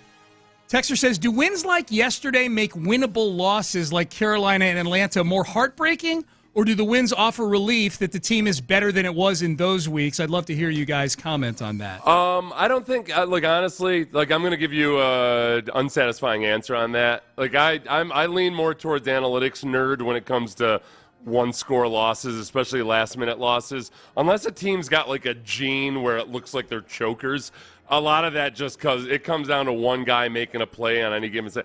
So I looked at all of those games as evidence for what the team otherwise looked like, which is a 500 football team. Yep. They very much looked like a 500 football team for the first 8 games of the season. Right, well, I guess I should say over the, games 3 through 8, I thought they looked like a 500 football team. And it's a coin flip whether or not they won some of those games. Yesterday's game, I don't want to put too much into one game, but I think it's a different caliber of team. And regardless of what the score was, the fact that the Texans really just, for most of the game, were beating the Bengals down physically, I read more into that than anything. If the Texans had lost that game yesterday, I still would have been really encouraged by the physical beatdown they put on everybody. Yep. They lost to the Panthers 3 weeks ago. Yesterday's win doesn't make me feel any better about that loss, but I think it's evidence that loss was a springboard in a lot of ways. And, Bobby Slowick and Deshaun Watson have talked that. It was a springboard for some changes that have really supercharged the offense. All right, we're done. John Harris, Mark Vandermeer. You just heard Vandy's voice. You're going to hear it again right here with John Harris. It is a Texans Monday coming up here. Seth, antibodies to you. I'll see you tomorrow at 6. Antibodies to everybody. And Everybody. God bless everyone. Yeah, Thank you. that. There you go. All right, Mark Christmas or Vandermeer, John Harris, they are next. Have a great Monday, everybody. KILT FM HD2 Houston. Insider access. Exclusive content. Sports Radio 610. The Texans play here. An Odyssey station. It's time to break it all down. What happened and why? Welcome to Texans Monday. Presented by Houston Methodist. 38-yard field goal attempt from the left hash mark for the victory for Matt Amendola. Here's the snap, here's the spot, here's the kick, plenty of leg, and it's good! The Texans walk off with a win in Cincinnati. They take it 30-27. Matt Amendola at the buzzer. The Texans walk away with a win that we'll never forget. Nobody said it was going to be easy. They made it difficult on themselves, but they come away with a resilient victory. All right, I wasn't going to start here, but first of all, I'm not growing a mustache. Seth Payne asked me to. I don't think, look, first, it's going to take me about 2 months to grow anything, all right? I don't know what's coming out of here. And the other thing is, it's gray and stuff. It's not going to look good. It's not going to be a good look for me. So we'll just go with the clean-shaven thing. Yeah, but I support all the Movember causes, okay? I definitely do. And that was unforgettable. Now, I've used that word a lot, or versions of it, this season, Johnny. You and I do all these shows all year long, and we talk about wins in the 2015 in Cincinnati and just different things that come up over the past decade plus, 2 decades, really, of Houston Texans history. But you've been with us for the last decade. And this year already has, 4 of them that we're going to talk about.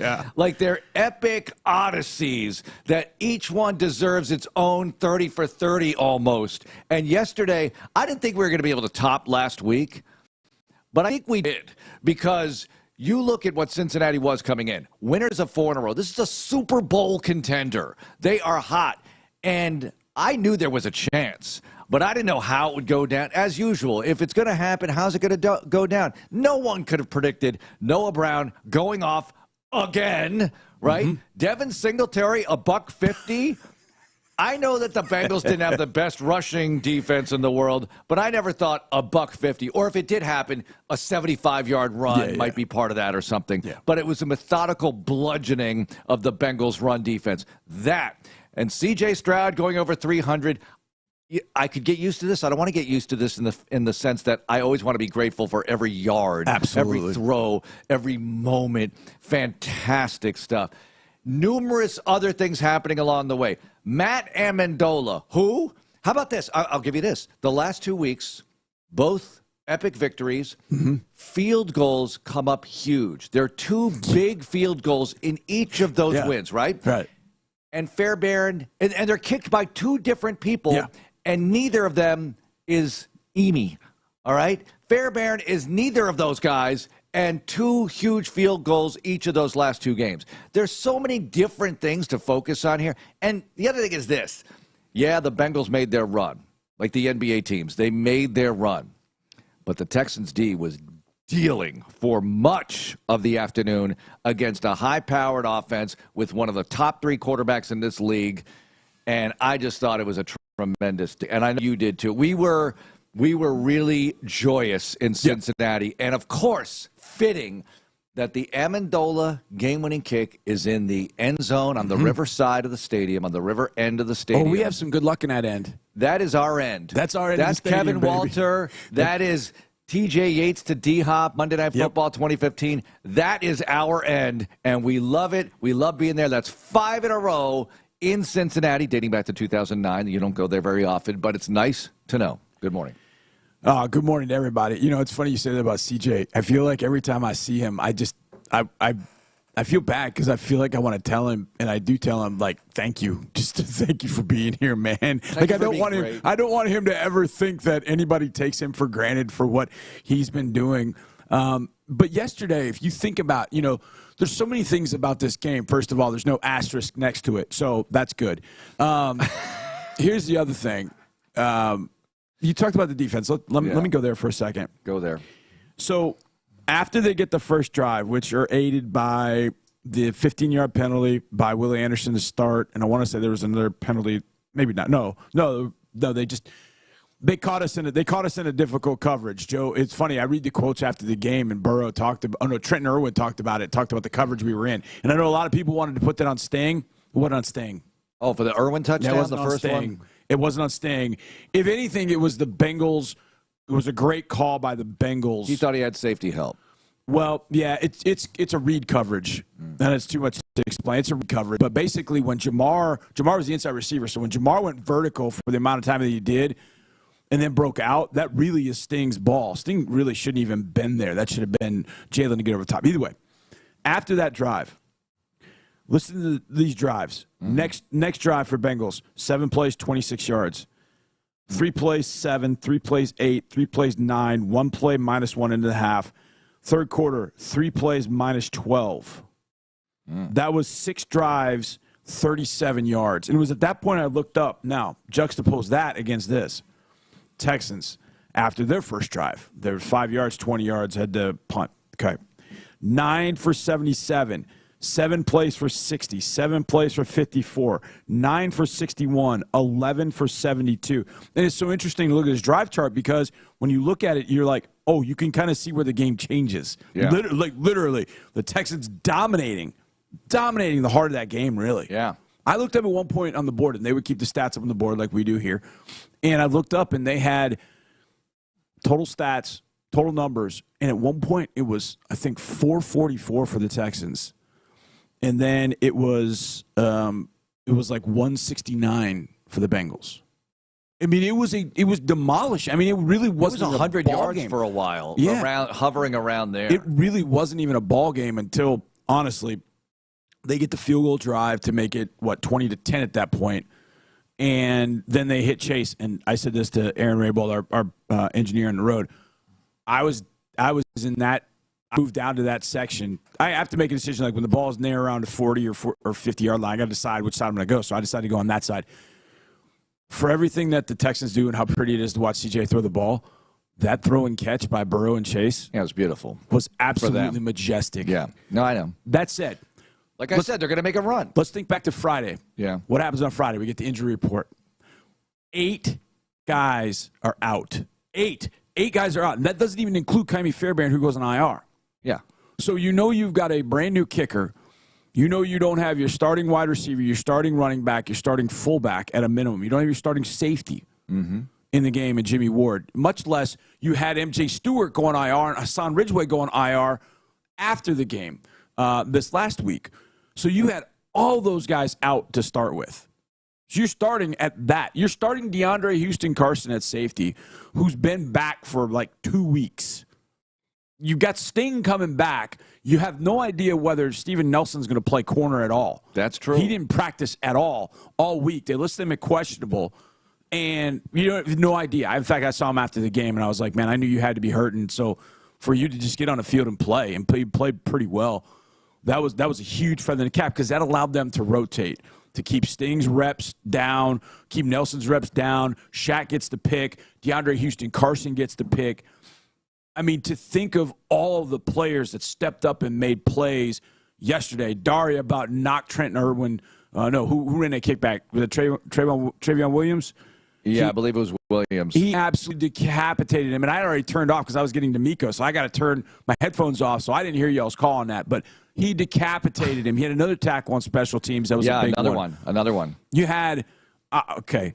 We'll hear this. Sheldon Rankins was unbelievable yesterday. Well, the guys this morning said he looked like Aaron Donald. He was unblockable. He had 3 sacks yesterday. He was unblockable. He probably could have had another 1 or 2, I think.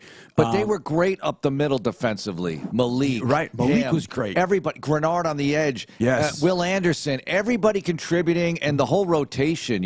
Jerry almost had this huge play as well.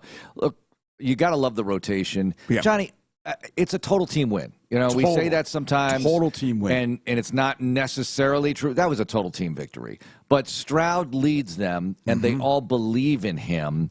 And, in fact, let's first hear you with D'Amico Ryans after the game. This is Johnny and the head coach. Oh, Coach Ryans, I don't even know where to start with this one. Let's start at the end. Matt Amendola, 3 for 3 on field goals today. I mean, everybody's talked about CJ and all the plays everybody made, but Matt Amendola had to come in and stick 3 big field goals, including the game winner. What does it kind of say about him that he's able to come in and make those big kicks out here on turf, outside, all that kind of stuff? Yeah, veteran kicker shows that he's prepared. Like, that's the work that he's been doing while he's been out. He's still been preparing, still been working, just as if he was on a team. So it's credit to him for putting the work in while nobody's watching, and he gets an opportunity to come here and help us today, and no bigger play there at the end than kicking the game-winning field goal. So I said this before, I was in Mobile when you were hired, you did a press conference, and you were asked about running the football. You're like, we're going to be a physical football team.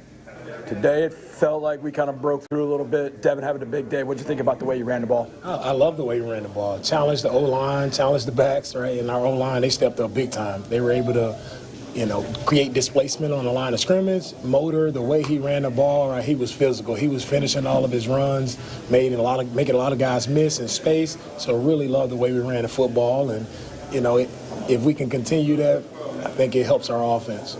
You use the timeouts beautifully at the end. When Boyd doesn't make that catch and you look up and think they're going to kick a field goal and you got about a minute and a half left with 1 timeout left, what are you thinking at that point? They leave too much time. What are you thinking at that point? We've been here before. Left a little too much time. Been here before, and it was just the way our offense has been operating, right, in the 2-minute situations. They've done an excellent job of just protecting CJ, making really good throws. Noah coming up big time again this week. It's just those guys are confident in 2-minute mode, and I love the way they're operating. I can't leave this interview without asking you about the other side of the ball, the defense. I think you know a little bit about it. Sheldon Rankins has 3 sacks, you end up with 4.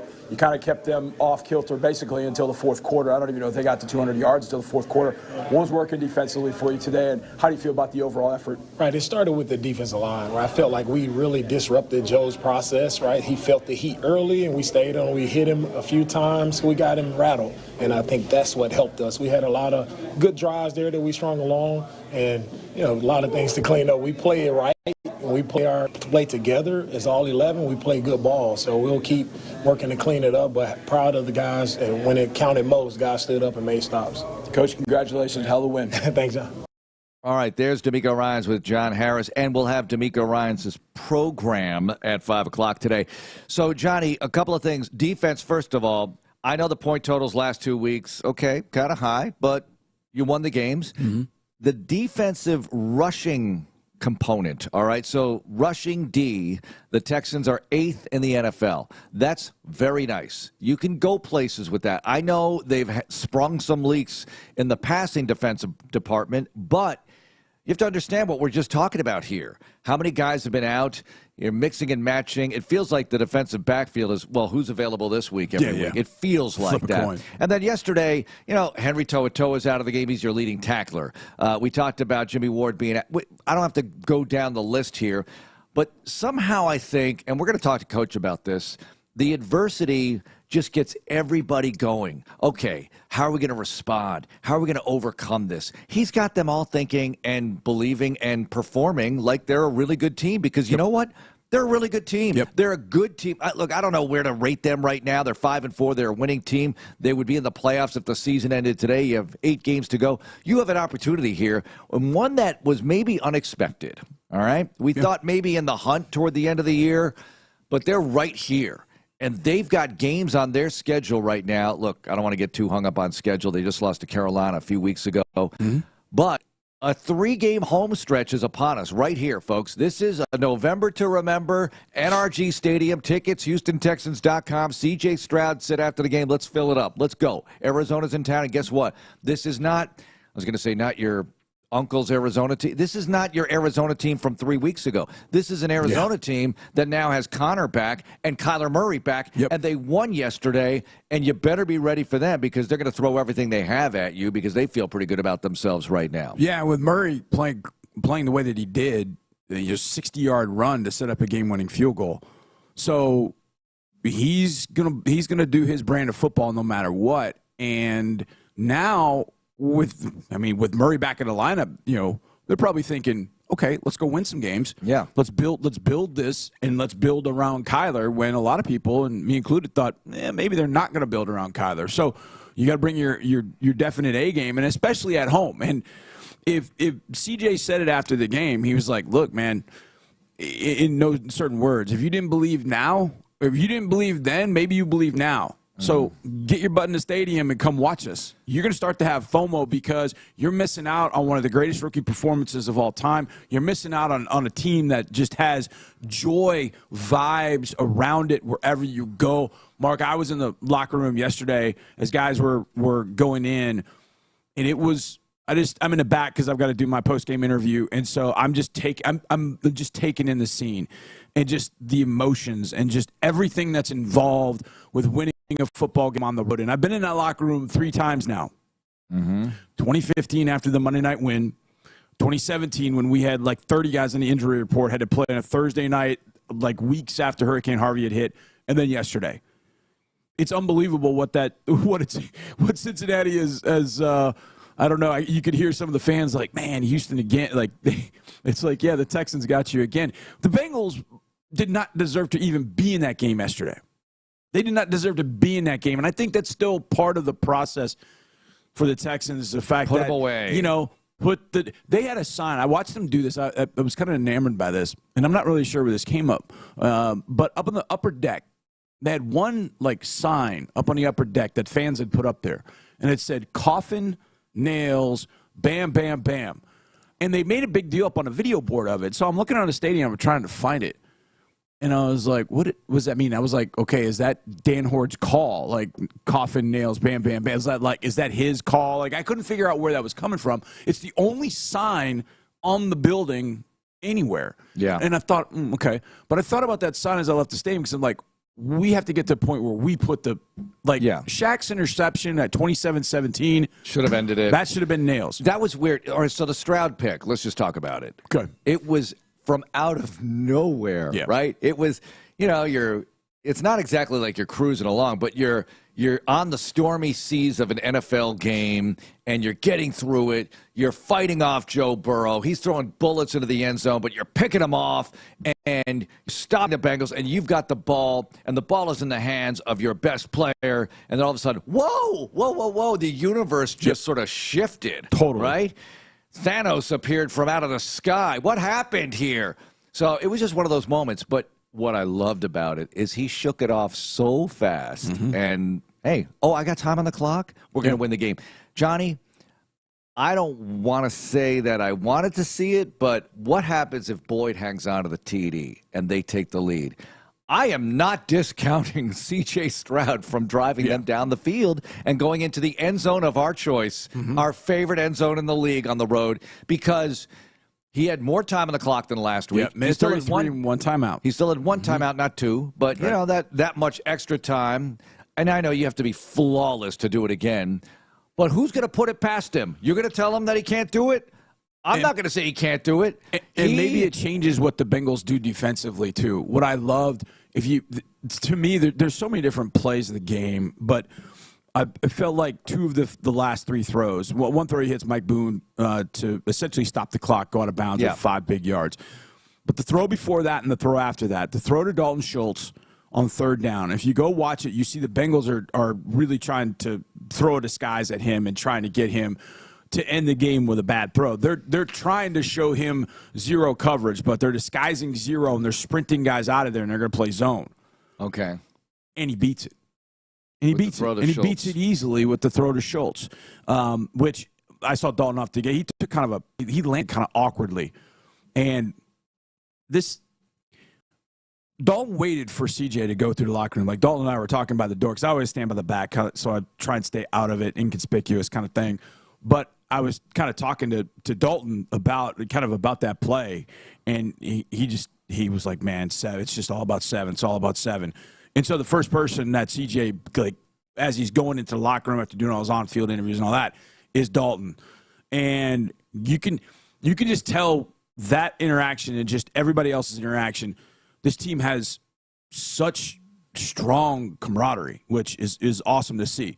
But on that play, the Bengals, you see them all run out, and they're showing zero, and they're thinking, okay, maybe they're going to try and throw something deep like they did on the throw to Tank on the 3rd down before. But it's zone, and CJ sees it, reads it, Schultz, bang, 25 yards. Then The throw to Noah, for football historians, if you remember the Rams-Titans Super Bowl from way, way, way back, on the play that Mike Jones makes the tackle on Dyson, they ran the 1 yard line. They ran kind of like a draft play. They get on a stack, and the first guy kind of runs up vertically, and the receiver follows behind him and then drafts inside. And you're trying to basically pick off the outside defender.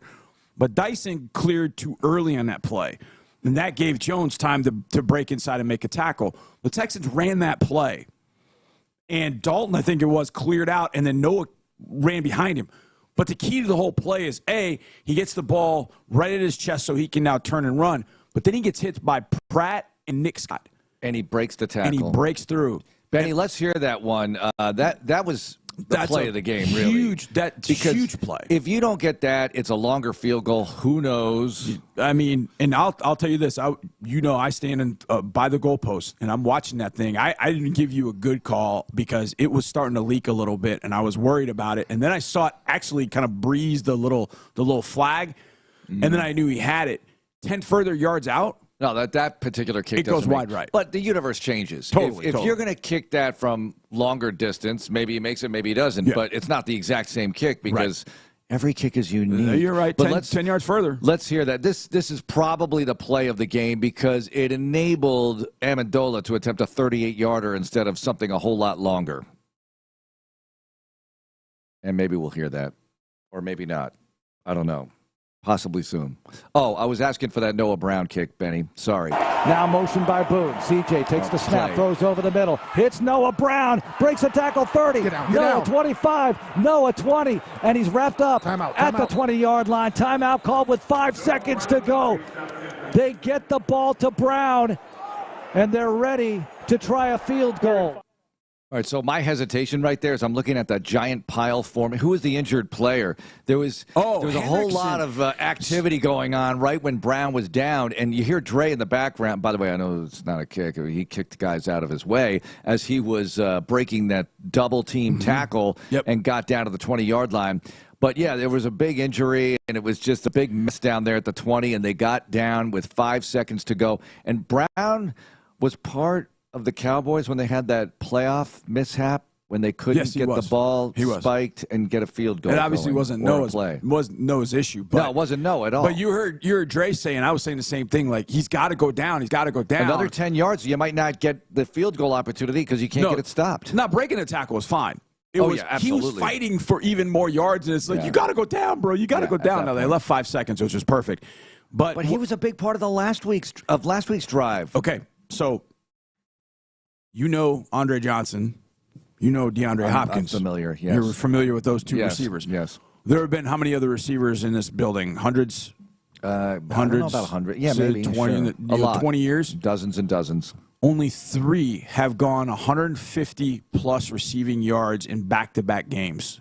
And Noah Brown's one of them. Noah Brown is the third name on that list. That's incredible. If I had told you that at the beginning of the year, you'd have said, stop it. Stop it. Right. Johnny, you're a fool. And like, Noah Brown. By the way, Noah Brown. No ND today because he's out on business. But ND teased me about my Fleetwood Mac comment or the Eagles, right? That it doesn't matter who sings lead with this receiver crew. I was right there with you. Because is it Tank Dell? Nico's not even playing right now at the moment. Need him back. Noah Brown fills in beautifully. Dalton Schultz as a pass catcher. Unbelievable. Robert Woods almost had that touchdown. Whoa. That was a weird moment as well. I mean, that was another – you could just write a book about that play alone in this game because I didn't see a replay that was going to overturn that call, right? Yeah, that was we're bogus. In the booth. We don't get every look possible. We're just getting what you're getting on TV, basically. But when you're in the booth, it's weird. It's hard to describe. Sometimes you get a good video board look that the TV guys don't get. But the point is this – I didn't see anything to overturn it. Was there air between his heel and the end line? Yeah, maybe, possibly, maybe probably, but you can't certainly determine it with the review, and that's too bad because that was a beautiful play by Stroud. It was a heck of a play. It really was. But we have absolutely buried the lead. Incredibly, we have done this because every Monday we walk in here, win, lose, and we go, the run game. And we all cry about the run game. Well, man. we did mention it earlier. We cry about the run game. Like, it's not doing what we thought it was going to do. What are we going to do? Motor, 30 for 150 and a tutty. His first tutty as a Texan. And it was awesome to watch from down at field level. Oh, I'll bet. To watch those guys get movement up front, take care of. I'm not just talking to the front five. The front five was incredible. CJ got – okay, let me ask you this, too, real fast on a quick tangent. How can a sack be for 0 yards? It shouldn't, because if it's at the line of scrimmage – Look at the numbers. Hendrickson and Wilson teamed up for a sack. They gave him half a sack for 0 yards. How if he's can at that the be? line of scrimmage, it's not a sack. Right. That was always my understanding. Half a sack each for 0 yards. All right. Because I was going to write how Hendrickson was held in check. But anyways, the front five, awesome. Awesome. Laramie was false starting all day. They didn't call it. Okay. I saw a couple of them on the highlights. I was like, they didn't call that? All day. All right, so we're the team that got away with it. Now, as much as we feel like the officials were not giving the Texans their due yesterday, if you get away with a couple of those, that's pretty big. Yeah, no doubt. But, Johnny, call it right. Is that hard to pick up a guy who's false starting? Who was the player, it wasn't a Texan, who said we need more officials? Now, that sounds crazy, but maybe he's right, because you can't possibly watch every single offensive lineman and what they're doing regarding holding or whatever. Right. Now, false starts you should be able to see, but look, we could do a whole show on that. But let's do a whole show on this. Yep. Let's check in with John McClain next on this Texans 2-game swing right now, winning back-to-back epic games with a 3-game homestand coming up. Huge. Andre Ware at 9. We'll get into all of it. And with Andre, we always end up talking some college football as well. Did anything happen in college football yesterday that's relevant here to the area? Could be. All right, getting sick, not an option for you, right? You work too hard, you're too busy, and it's not for the Texans either. That's why Houston Methodist is here to help. If you are suffering from something, 24/7 on-demand video visits are available for you to get some professional help. HoustonMethodist.org/care-options for you on 24/7 on-demand video visits. It's all from your official health care provider, the Houston Texans. Houston Methodist, leading medicine. It's Texans Monday. Back with more of Texans Monday in a moment. Behind every door at Houston Methodist, you know what to expect. Expertise.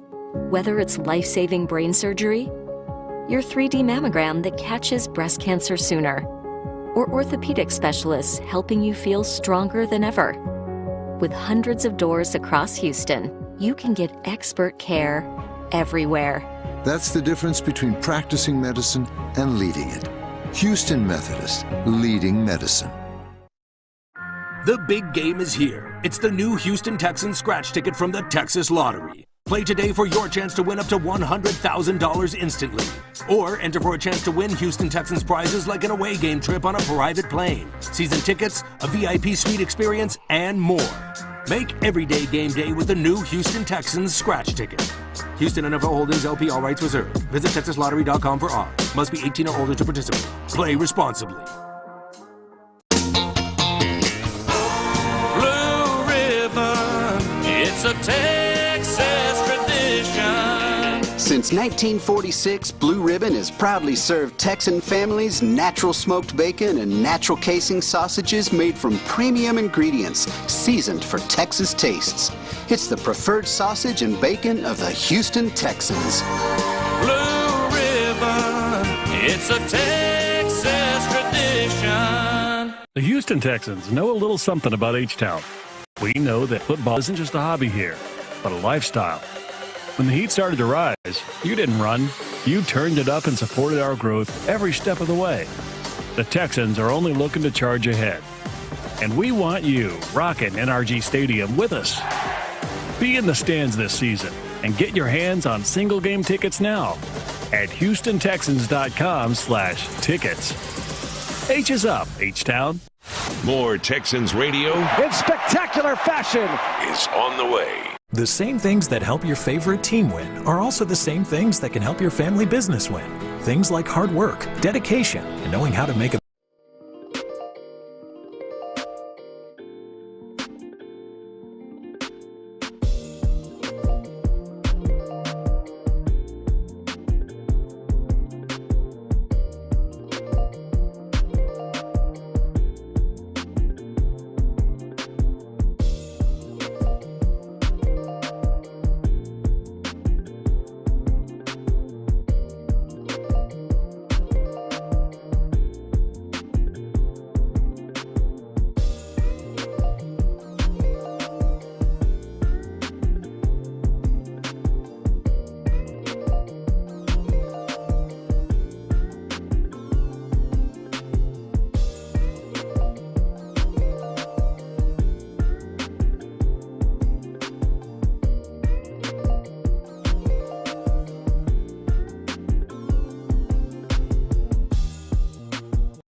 Insider access. Exclusive content. Sports Radio 610. The Texans play here. Your Texans live here on Texans Radio. First and goal inside the 6. Stroud under center. Schultz in the backfield. And here's motion. CJ pushes the ball to Singletary. Right side run, and Devitt is in. Touchdown, Houston. Singletary with the rushing TD. And the Texans are up 2 scores on Cincinnati. For Singletary, that is rushing touchdown number 1 of his Texans career on his best day as a Texan. Certainly his best day as a Texan, 150 yards on 30 carries. That's just perfect. Johnny, I know you love this with your OCD. 30 carries, 150, it's so 5.0 per carry. It's so beautiful. Along of 22. That would have been nice to make it, 20 or 30 or something. But anyway, one touchdown. This is a guy who's thrown a touchdown pass for the Texans. He's already pitched the ball out to C.J. Stroud on a running play. Yet he gets his first rushing touchdown as a Texan yesterday in a 150-yard performance. Stroud throws for 356. He leads the league in yards per game. So Stroud is the leading passer in the NFL. Hardly a surprise. And the leading writer in our hearts, John McClain, and in a lot of people's hearts and minds, and then some because he's in the Pro Football Hall of Fame. The General joins us as he does every Monday morning. General, good morning. Your thoughts on what you saw yesterday. And our listener Michael tweeted to us or messaged us on X, however he did it. The better team won. I don't know if they're the better team. It doesn't matter, though. On Sunday they were. Yeah, on Sunday they certainly were. But here's the thing. You don't have to be the better team. You just go out and win Sunday. We see this all the time. 2 weeks ago we were in here talking about a loss to Carolina. So you just got to bring it every single week. It doesn't matter who's better. It's who plays best, and the Texans did yesterday. Good morning. Good morning, guys. And don't you know the Panthers are glad they don't have to play the Texans again, just like the Falcons. It's hard to believe. 5-2, both those losses on field goals with no time left. You guys mentioned Singletary's touchdown. The best thing about that play to me was Dalton Schultz's crushing block. He was not supposed to be a blocker. Everybody in the Metroplex made fun of him because he couldn't block, and they have brought out the wild side in Dalton Schultz. He hit his guy. It was a clearing block. He knocked him down, jumped on top of him. In other words, he finished. As far as Singletary, the Bills could use him. They can't run the ball. He was a starter the last 3.5 years of playoffs for right now. Texans would be in. The Bills would be out. And Singletary, boy, I'm guessing Damian Pierce comes back. I'd leave Singletary in as the starter. Yeah, he's making people missing holes. They had holes. He found them. I mean, and John, it wasn't, as Mark said earlier, it wasn't like a 75-yard run or an 80-yard run. It was 5. It was 7. It was 12. It was chunks of yardage. As we went into that game, John, did you think at all, and I know the Bengals' run defense was less than average, but the Panthers were less than average, and other teams were less than average, and the Texans still couldn't move the ball, running it very well. Yesterday, it exploded running the ball. Did you even see that coming, and what do you think was the major key? Of course I saw that coming. You didn't? Yeah, I know. Yeah, I know you did. I said on the pregame show, neither team's going to run the ball because they can't, and the Texans haven't since the Pittsburgh game, and then the line at its best game, run blocking. I never given out so many A-pluses on a report card as I did last night on SportsRadio610.com, and I gave the offensive line an A-plus. 1 sack. Run blocking was tremendous. Longest run by Singletary, 22 yards. Xavier Hutchinson came in, got another end around in which he had a 17-yard gain. Stroud ran for 8 yards clearly. I can't remember if he was touched. He certainly wasn't running the middle. And it's just the best all-around performance, 188 yards rushing, 544 in the last 2 games. They're averaging over 500 yards. They have 1,040 total yards. And when your quarterback can commit 3 turnovers, and I still think that fumble, that they ruled a fumble, which to me was a pass. Everybody on TV, including Gene Steratore, said it was a pass, but somehow those people thought it was a fumble, like a 9-yard fumble that went in the air forward, which anyway, he didn't get hurt. on the fumbles, of course, interception he did. But when you have a quarterback make mistakes and they still win and he learns from them, that's even better. Now, they're one game out of first place. They've got to be able to beat the Cardinals and not be looking ahead to the Jaguars. And this is crucial for D'Amico and his staff and the team leaders. Absolutely. This team doesn't play like it did against Carolina and Atlanta. Yeah, I don't think they will. I think there's something about this group, the way they're maturing right now, and it's a week-to-week thing. Look, it is November 13th. On August 1st, how are we feeling? All right? This is incredible stuff because you're dealing with the start of training camp, and we didn't know this was coming.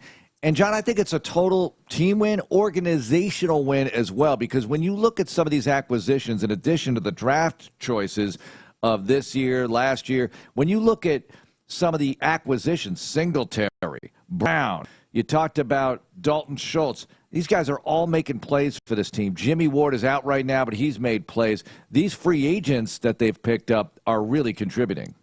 I'm glad you brought that up because I'm writing a column today about Nick Casario's role. And in my column that I wrote last night, it's on SportsRadio610.com, I can say, why not D'Amico for in the Coach of the Year discussion? Why not Stroud in the MVP discussion? And I'm going to write today, why not Casario in Executive of the Year discussion? They got a great chance here. 3 games in a row against the Arizona Jaguars, who they beat by 20, and then, of course, Denver. And I'm not saying they're going to win all 3. They need to beat the Jaguars, sweep them, and that's like a 3-game lead on them because of the tiebreaker. But the Texans are in position to not just make the playoffs, but win the division. They play let's see, after Jacksonville, Cleveland is the only other team they play that currently has a winning record, and they get the Browns here as well. So they're in a great position. I picked them to win 6 games. I'm stunned that they've already won 5 for the first time since 2019, the last time they won the division. Their last week, Stroud was the toast of the NFL. Now the Texans and D'Amico are the toast of the NFL. Peter King even led with them in his Football in America column. They're getting so much well-deserved, not just recognition, but praise. Yes, I think it's well-founded because yesterday that was a team win. And, I mean, they're up at one point 27-17, and they were down. They were -2 in the turnover margin at that point. They had fumbled the ball on 4th and 1 inside the 10. They had Robert Woods' touchdown overturned. They had the fumble that was, as John said, it was a throw. It's ridiculous. Not a fumble. Let me ask you guys. You had all of that going against you. I mean, really quick here. On that fumble, I always say this about these situations. If a Texan had caught that ball somehow out of the air, are they going to rule that a fumble recovery? No. The stat crew is going to say that's a forward pass. It's a forward pass. If it looks like a forward pass, if it smells like a forward pass, it's a forward pass. That's what it is. It was pretty easy to tell, too. Arm coming forward. Yeah, he didn't have full grip on it as it's coming forward, but why not? Anyway, forget about that. General, how surprised were you that San Francisco took care of Jacksonville the way they did?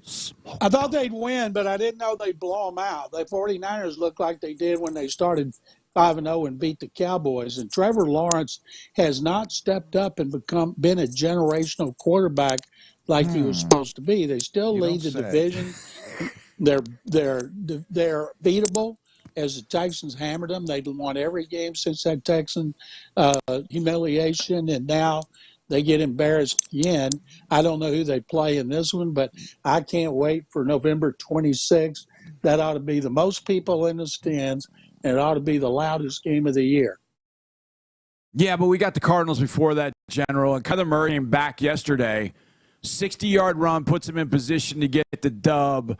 Kyler Murray's back. That makes the Cardinals pesky, feisty. And I think Jonathan Gannon's coached them pretty well because he doesn't have a team loaded with talent, but he's got a lot of no-name guys that are playing really, really hard, and now he's got his star quarterback back. This Cardinals game is going to be a lot more difficult than people think, but I know you guys both have said the Texans haven't ready, but I think this Cardinals team with Kyler playing can be very, very interesting. Hopefully it's not that way on Sunday, but I just have a bad feeling about that. This is the game that everybody thought would be between the two worst teams in the NFL. Cardinals are supposed to be the first and get the number one pick. The Texans are supposed to be second worst, and the Cardinals would have the second overall pick because of the Will Anderson trade. But it's amazing how times have changed. Is Josh Dobbs not one of the best stories we've seen in a long time? Because we're just talking about the Cardinals. Ever. He had them pretty competitive, actually, even though they were losing games. And then he goes to the Vikings, a better team. And now look, and yesterday doesn't turn it over, throws for 268, runs it a bit too, for 44 yards and a score. And they handled the New Orleans Saints at home. He had one victory in his career coming in. He's gone from Detroit to Cleveland to Houston. Not Tennessee, back to Cleveland, Arizona, and Minneapolis, and he looks like he belongs. Kevin O'Connell and Wes Phillips, Wade Phillips' son, is the offensive coordinator there. They are doing a great coaching job when it comes to him, and it's one of the all-time best stories. You know, it's now a league media rule that when you mention Dobbs, you have to say he's an aerospace engineer, just like when you mention Ryan Tannehill, you have to say he's a former wide receiver with Texas A&M. I'm just saying it's a league media rule. The difference is he's a 4.0 aerospace engineer. Oh, 4.0. Thank you. I left that part out. I'm going to get fined now. Hey, General, you weren't in Florida anytime soon, were you? This wasn't you? Did you hear about you weren't the bettor that put $500,000 down that won $5.5 million? Listen to the parlay. Listen to the parlay. He needed 4 legs of the same game parlay. Texans to beat Bengals, Texans-Bengals to go over 44.5 points, which it wasn't at 27-17. Ooh.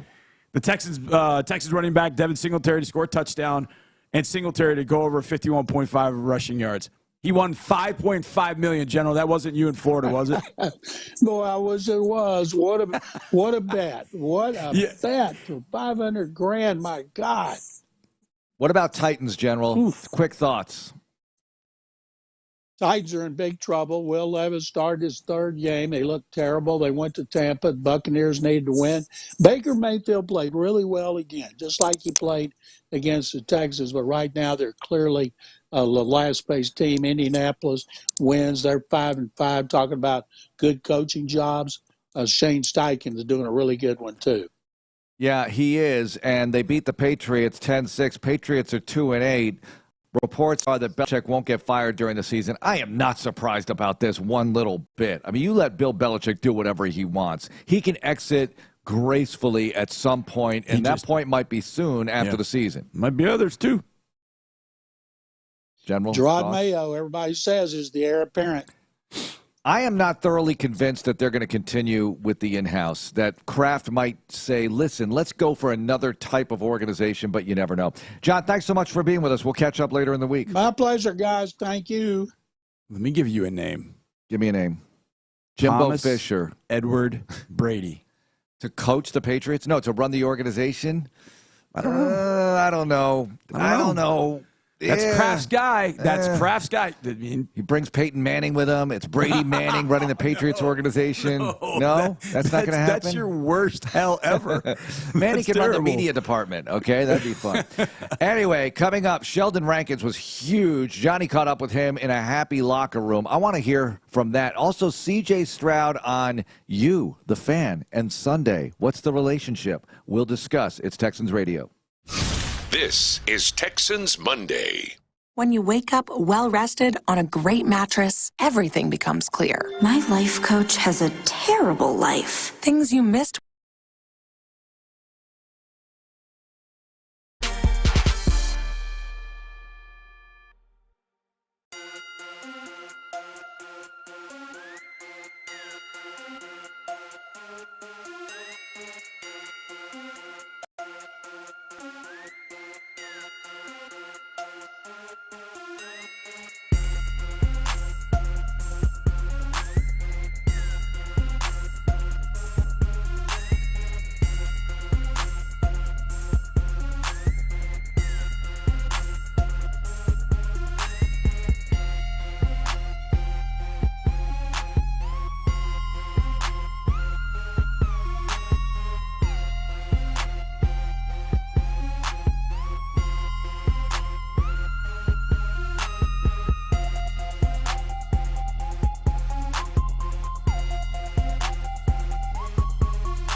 and a lot of Texans out here too. Like, we showing up.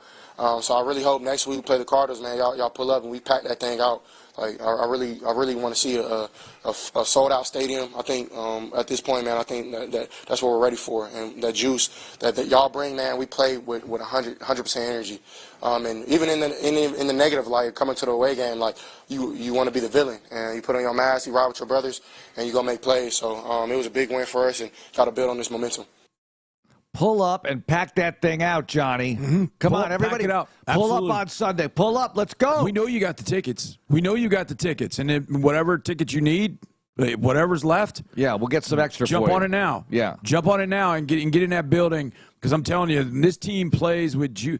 It's this symbiotic relationship. And I don't know what comes first, the chicken or the egg. I don't know. But I know when this team feels the love from the fans, they give it back. And then when they amp their play up, that gets the fans going more. That gets them going more. And it just continues and continues and continues like that. And how about the fact that just dawned on me?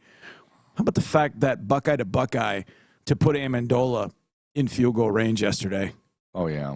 That's got to sting. There were a lot of Buckeye fans in that building yesterday. Yeah. Boy, they found their way. Drake pointed this out. Those people found their way back into the stadium when Cam Taylor had that pick. It's true, because it was half empty. And then all of a sudden it starts filling up again. Because I don't think they were all the way out, right? No, I think they got in the foyer or whatever. And then all of a sudden they hear about the pick, and that changed everything. These two great quarterbacks. They were great. 3 total picks in the fourth quarter. In the fourth quarter. In the fourth quarter, last 9 minutes of the game, 3 picks. So they're brilliant. So Stroud had 3 turnovers, but this has an asterisk. If there's any asterisk on this game, it's the 3 turnovers by CJ, because the first one, all right, it was a turnover on downs. Look, that's not good. I admit that. Right. I want to see, it's like basketball. You want to get the shot off, right? I want to see a 4th down play performed. If it doesn't make it, it doesn't make it, but you don't want to fumble the snap, obviously. So the basketball equivalent would be you didn't get the shot off, right? I mean, if it goes off the rim, okay, at least we got the ball up there and it was going to go in or not.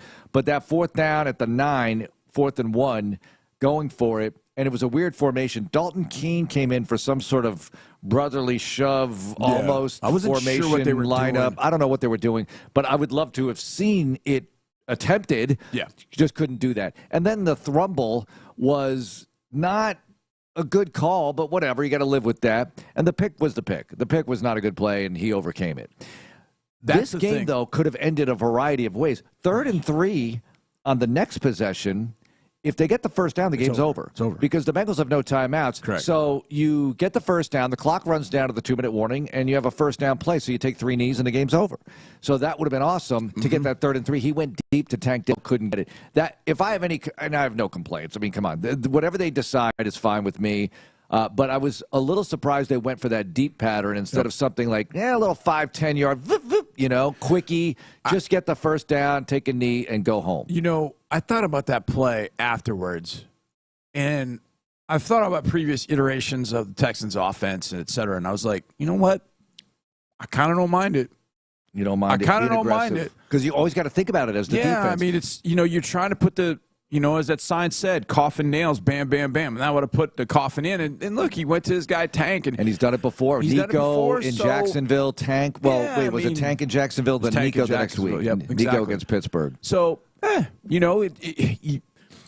that's just kind of the way this offense is. And I'd rather it be that way than the other way around. Like, no, we're just 3 yards in a cloud of dust, and that's just the way we win. Like, you know, you'd kind of like to win sexy in some sense. I want this team to get to a point, and maybe over this 3-game homestand it can get there. But they put nails in coffins early, and it's done, and we're not sweating a fourth quarter because. It's fun, though. It's very, very fun, but, man, it is nerve-wracking. That is for sure. I thought if they lost that one yesterday, I was going to say, look, they just have to learn to do what you're saying, right? Yeah. Put teams away. Put them away, and that's one of the things that they did in those big wins. But this was – so before the game, they have people up on the video board, for the Bengals. They were giving keys to the game, and – she made a mistake, but she said one of the keys to the game was, and she mentioned this in it, she said the Texans have won 4 games this year, and they've scored 30-plus points in every single game. And at the time, I just went, oh, yeah, and I went Jacksonville, Pittsburgh. I just stopped there. And I, of course, knew last week. And so I was like, okay, yeah. So when it was 27-17, I was like, she's wrong. They just won 27-17. Nope, they got the 30. And then on the plane, I'm like, wait a second, we have 5 wins. Oh, we scored 20 against the Saints. Yeah. So she wasn't right, and so that's what threw me off. But they somehow got the 30 again. And remember, in years past, we were begging for 20. Oh, 20 would get you the win. We're begging for 24. Just get us to 24. Yeah. Now we're getting 30, and we're not even – I bet if Bobby Sloak were sitting here, Bobby Sloak would be like, man, that play and that play and that play. Well, sure. I put up 544. They have to think about that. 544 Johnny, and didn't even play like the A-plus game. They're top 10 in scoring. They're the 6th highest offensive yardage team in the NFL right now. And as we mentioned before, C.J. Stroud first in yards per game passing.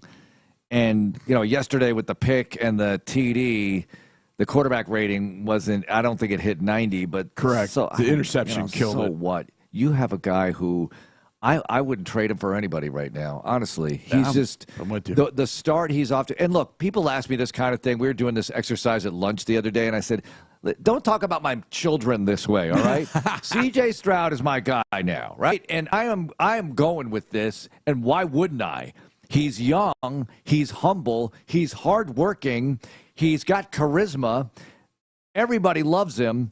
And we're going to get to your Rankins comments, and we didn't get to it this segment, but Rankins talking about CJ, and Andre commented on this. I want to get his thoughts on it. After the game, Andre, after your interview, said, you don't hear a veteran talk like that about a rookie quarterback, but that's what's happening here. There's something special going on. We'll check in with Dre next and talk about this game, all the college football stuff, anything happening, and some other things that come up in the conversation, a long conversation with Andre Ware next here on Texans Monday, presented by Houston Methodist. Keep it here for more exclusive info on your Texans. Texans Monday, presented by Houston Methodist. Behind every door at Houston Methodist, you know what to expect. Expertise. Whether it's life-saving brain surgery, your 3D mammogram that catches breast cancer sooner, or orthopedic specialists helping you feel stronger than ever. With hundreds of doors across Houston, you can get expert care everywhere. That's the difference between practicing medicine and leading it. Houston Methodist, leading medicine. As the official ticket marketplace of the Houston Texans and the NFL, Ticketmaster has a wide selection of tickets available for every game. Whether you're cheering on the Texans at home or away, Ticketmaster has you covered. With Ticketmaster's interactive seat map, you'll get a 360-degree preview of your seat so you can make sure you have the best view of those pivotal plays. Plus, the Ticketmaster app makes it easy to sell or transfer tickets if your plans change. And mobile tickets make getting in on game day a breeze. Find tickets today at Ticketmaster.com/Houston Texans. Community Coffee is proud to be the official coffee of the Houston Texans. For over 100 years, we've served communities like yours with rich, smooth coffee crafted right here in the USA. And as a company that's worked to bring people together since 1919, Community Coffee celebrates the uniting power of fandom, especially for Texans fans in Houston and beyond. We're grateful to be part of the Houston Texans family on game day and every day.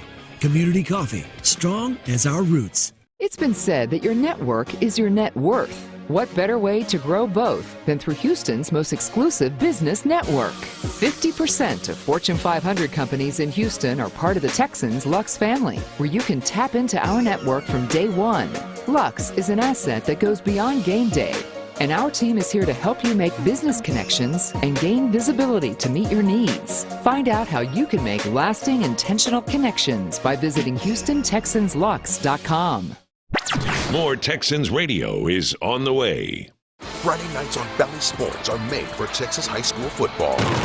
Starting at 7:30, we stack up 3 hours of live coverage of the biggest games across Texas. He's Greg Tupper. I'm Aaron Hardigan. Then, when the Friday night lights go dim, we light up High School Scoreboard Live. And if you want answers, you've come to the right place. Get final scores and highlights from every corner of the state. And don't forget, Bally Sports is your home for the UIL State Football Championships. Nobody does high school football better. Watch it all on Bally Sports or stream on the Bally Sports app.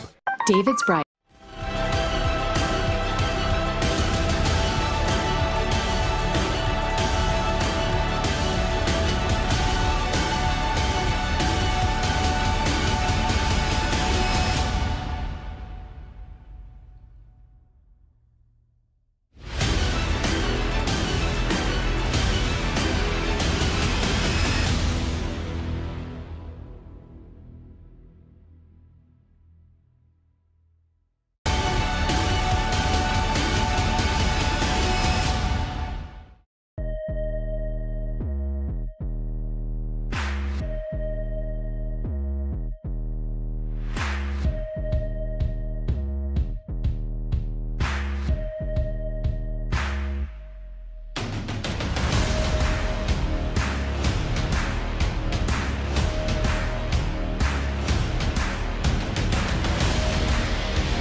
back to more coverage of what happened and what happens next. It's Texans Monday, presented by Houston Methodist. On 1st and goal, Stroud gets the snap. CJ looking, scrambling forward. CJ on the run across the 5. He's in! Touchdown, CJ Stroud! The quarterback with the touchdown run, and the Texans go back up 2 scores on Cincinnati. Much needed. Every point was needed. Coming down to the final field goal with Matt Amendola. And like we mentioned earlier, you have back-to-back epic wins. Field goals are prominent in each of them, kicked by 2 different people, neither one of them Kaimi Fairbairn. Weird, wonderful, fantastic. 5-4 Texans. If the season ended today, they'd be in. A lot of work to do, but a great opportunity. And let's bring aboard Andre Ware here on Texans Monday. Dre, we heard the C.J. Stroud highlight. So let's get into the kind of day he had. It was magnificent throwing the football. He had the one pick that you definitely would want back. A couple of other turnovers that were really iffy turnovers, but they happened. What did you make of his performance yesterday? Another come-from-behind victory, or victory at the end. Yeah, his performance, I mean, he just continues to grow. The legend keeps building, all of it. I mean, you're almost getting to a point, and we've had this feeling before that, if he gets the ball with time on the clock, he's going to do something special. He's going to have the team in a position to win, or he's going to deliver a win. And so, with that being said, it's fun to watch. It's fun to be a part of. It's fun to witness his growth as a quarterback and this team overall, the success that they're having. And yesterday, Dre, for the first time all season, really, they had success on the ground with Devin Singletary. What did you see from your perch? What was working? 30 carries, 150 yards, 1 touchdown. It just felt like all day there were just chunks of yardage that Singletary was producing, but the O-line did a great job. What did you see? Yeah, we kind of made mention of that before the game, that would have been the 3rd consecutive week in which you have Laramie Titus, Michael Dieter, Shaq Mason, and George Fant starting together, the same offensive line. And so with that, you're going to have better communication up front. You're going to have better overall offensive line play, guys, trading blocks, trusting each other. All that stuff is built through reps together, especially with that group on the offensive line. So that's why the running game worked. Devin Singletary had a heck of a performance. Don't get me wrong, because to carry it 30 times, that's a load, man. But he delivered. He was special. He was making guys miss. Oh, my goodness, did he make some guys miss. The safety, Nick Scott, is still seeing number 26 in his sleep. He'll see him for a while because he turned him around several times throughout that game. But I think it's just the overall a mixture of Devin Singletary's performance with the offensive line having played 3 weeks together. Yeah, Joe Burrow yesterday, look, he's magnificent. He made a couple of really amazing throws, more than a couple. But then you look at, Dre, you always talk about this, the pressure the Texans got with their interior, with Malik, Sheldon Rankins with 3 sacks. Then they got him from the outside with Grenard. And being able to bottle up the run, it just sort of fed into this attack they had to crush the pocket on Burrow and really give him a hard time. Thoughts on pressure up the middle?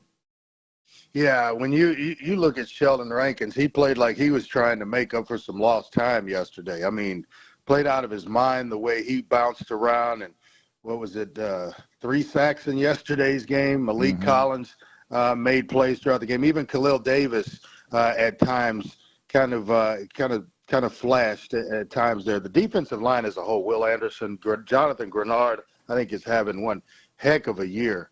The overall performance is just been phenomenal, in my opinion. And when you take that and you start to mix it with pressure up the middle on a quarterback like Joe Burrow, and we're talking one of the top, at the very least, 5 quarterbacks in this league. Yeah, at the very least, top 5 quarterbacks in this league.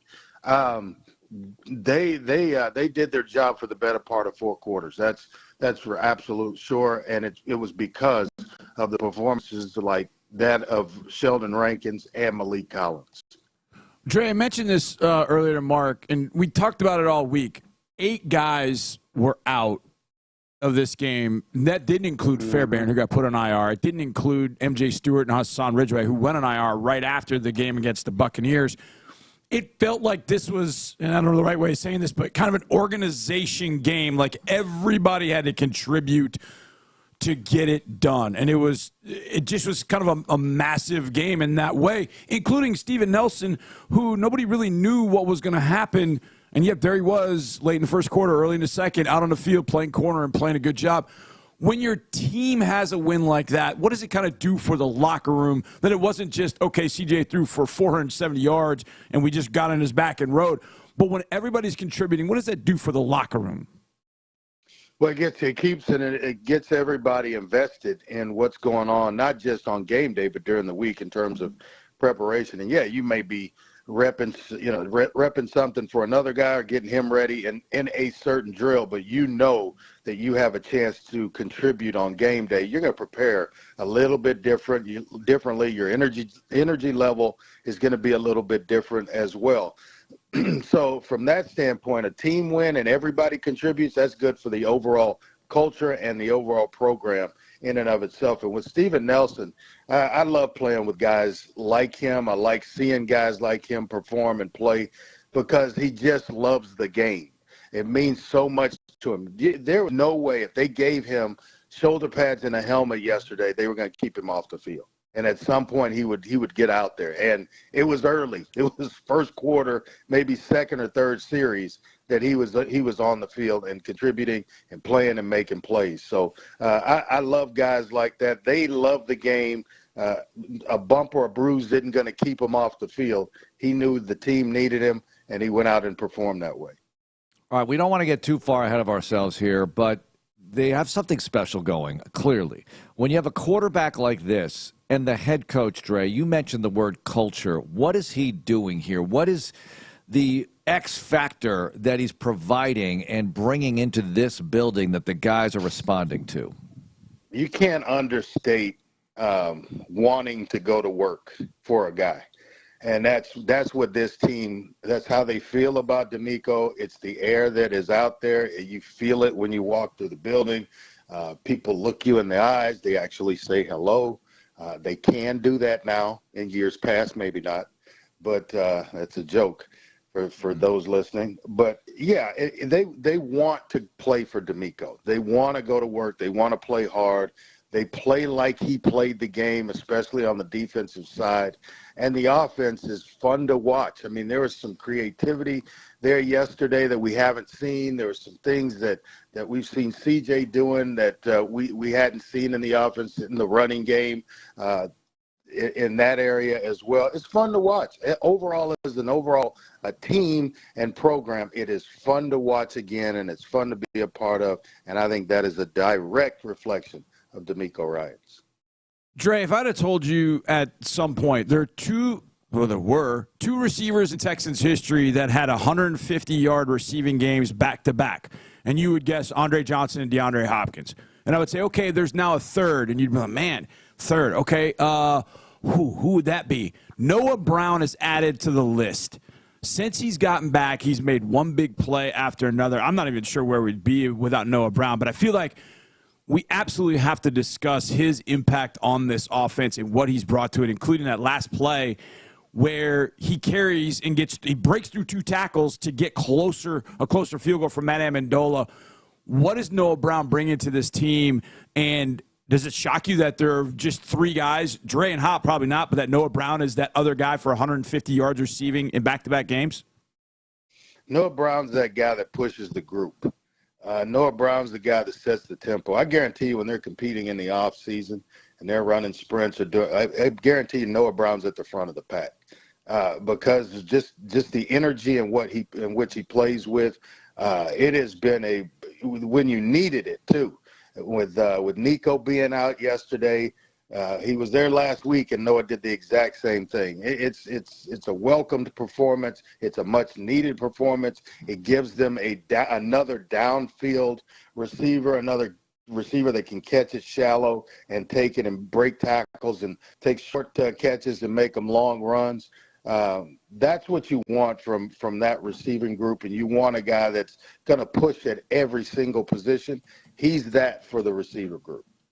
You know, we were talking about 2-game stretches for Texans receivers, and, you know, Noah Brown, this whole offense, C.J. Stroud especially, has you reaching for the record book every week, right? Every week we're reaching for a record book. You know, what is happening here? Well, Noah Brown goes for 172 after 153, so that is awesome, right? There's no doubt about, what is that, 325? Yep. So Yeah. 325. Good quick math. That's good. Yeah, not bad. Well, it was easy because there was a 2 and a 3, and I know that adds You have to up carry to the 5 one. usually. But listen to this. Andre Johnson, I mean, it's time to give the GOAT a little love here because the Jacksonville overtime game in 2012, followed by the Thanksgiving game at Detroit. That's a 2-game swing. This was the largest output in NFL history for a receiver in 2 games. 461 receiving yards in 2 games. Yeah. 23 catches for 461. Wow. That's Andre Johnson, ladies and gentlemen. Yeah. All right. So only 1 touchdown, though, but it was a big one. It was the game winner against the Jaguars. Well, that's why he's the GOAT. Yep. And that's why he's the GOAT. I mean, you know, DeAndre had his games, there's no doubt. And I guess the point with Noah is after he gets hurt in week 1 against the Ravens and he's now on IR for 4 weeks, it's at that point where Robert Woods and Tank Dell and Nico Collins are really getting targeted and making plays, and Nico's having the big 145-yard gains. And then Noah Brown comes back quietly. Robert's out for a couple weeks, and all of a sudden you've got Noah Brown just catching everything. And at some point during the game, and I don't know who said this, I don't know who it was of the 5 of us, but in the breaks, we're all just, you know, talking like, you know, 8th grade girls. And somebody goes, "Don't worry, Noah Brown will produce some magic." I think it was Dre. I think it was Dre. Did you say that? Because somebody said that, and all of a sudden Noah Brown went out there and made more plays. I'd love to take credit, but I don't remember that guy. But he is absolutely setting the world on fire right now. But it's a group, Dre. I mean, you talk about Tank Dell. You were talking about his speed, and not just speed. What did Tank Dell show us yesterday other than speed? The heart. We've seen it before, but he changed the direction as well. He set a guy up on the goal line on his touchdown reception and just froze him, and then hit a gear from 0 to 60. That's how they measure car speed. Wow, did he get there fast? Yeah, and he turned into a running back. And when he caught the ball, I was. You can see me. I'm right in line with where he catches the ball, and I just was like, just go, because when he turns it up, and he's a tough dude. Like, he took a shot from Nick Scott yesterday. He would not go to the tent. He was like, I'm not. They literally had to arm in arm take him to the tent to go get checked out. We're back in the game. That's a good point, Johnny, because there was a point in the game yesterday where I was gonna make that point about Tank. There were as many as 3 Bengal defenders on his back, and he still hadn't gone down. Eventually he did, but he was fighting tooth and nail, and that's a sign of a guy that just tough as nails. At 165 pounds soaking wet. Yeah, that's amazing. Oh, yeah, it doesn't. The size doesn't matter. The toughness is obvious. Leading receiver for the Texans is Schultz, followed by Nico, who didn't play yesterday, obviously. Then Tank, 37, 36, 34 catches, and then Woods. Noah Brown with 21. He's really gaining some steam here, so it'll be interesting to see where this all ends up. But it's a merry band of pass catchers, no doubt. Dre, Kyler Murray back for Arizona. They beat Atlanta. They get Connor, Murray. They're a different team than they were a few weeks ago. This is not – you can't look at the record, right? This is a very different unit that we're going to see for the Cardinals.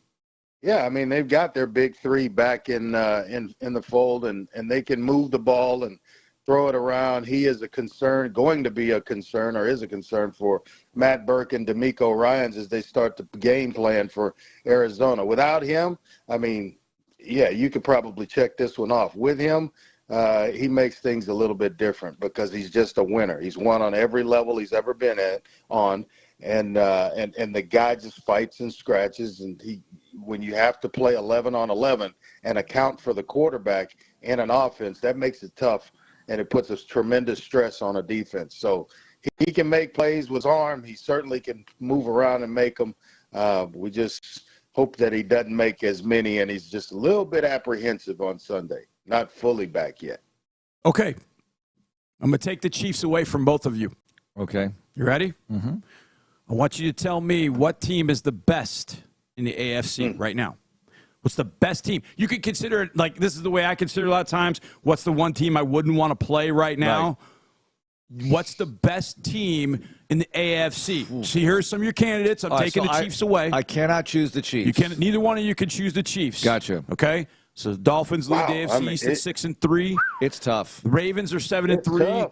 Browns 6-3. Ravens got beat yesterday. Jacksonville got beat yesterday. I'm going to say this. This is a group where it's not like everybody's even, but I look at the way the Ravens blew their game against Cleveland yesterday. I mean, they totally blew it. Totally. They had this. They blew it. I mean, Watson throws a pick six early. They're up big. They should be able to put that game away. And look, the Texans were going to be accused of the same thing. Yep. You didn't put them away, right? Well, the Ravens, you're at home. You got to put them away. This is a division game. Got to put them away. Couldn't put them away. Lamar Jackson throws a pick six.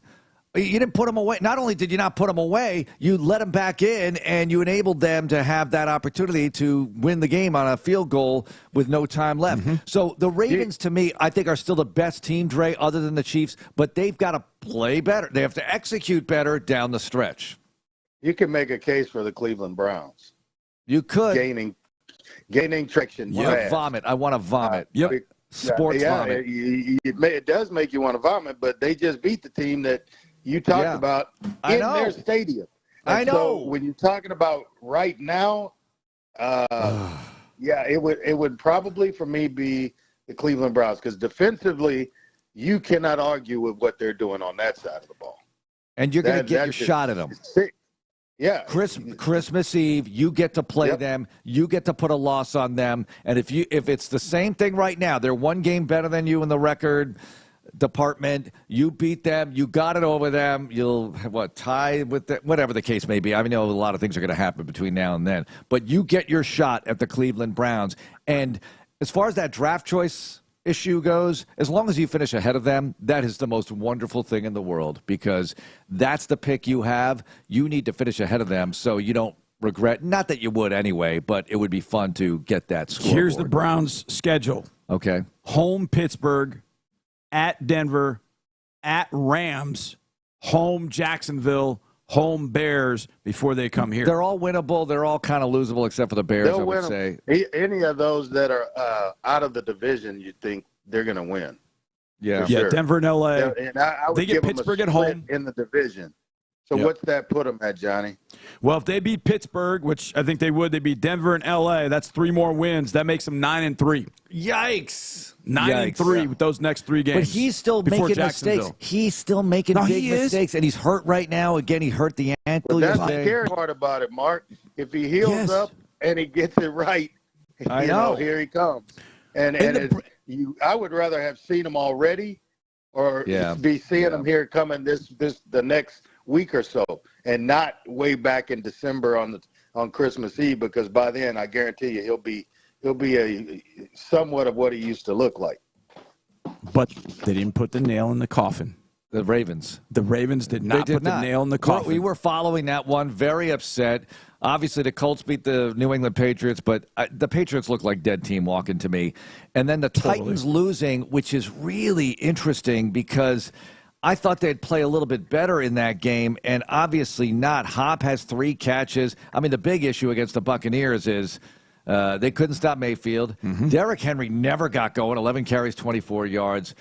Dre, is the division gettable here? You've beaten the Jags already. They lose badly to the 49ers. Okay, it's the 49ers, a super hungry 49ers team yesterday on the road. You're 1 game back. You have them in a couple of weeks, and if you get that one, you're tied with them, assuming everything evens out this coming week, and you've got 2 in hand. That would be huge.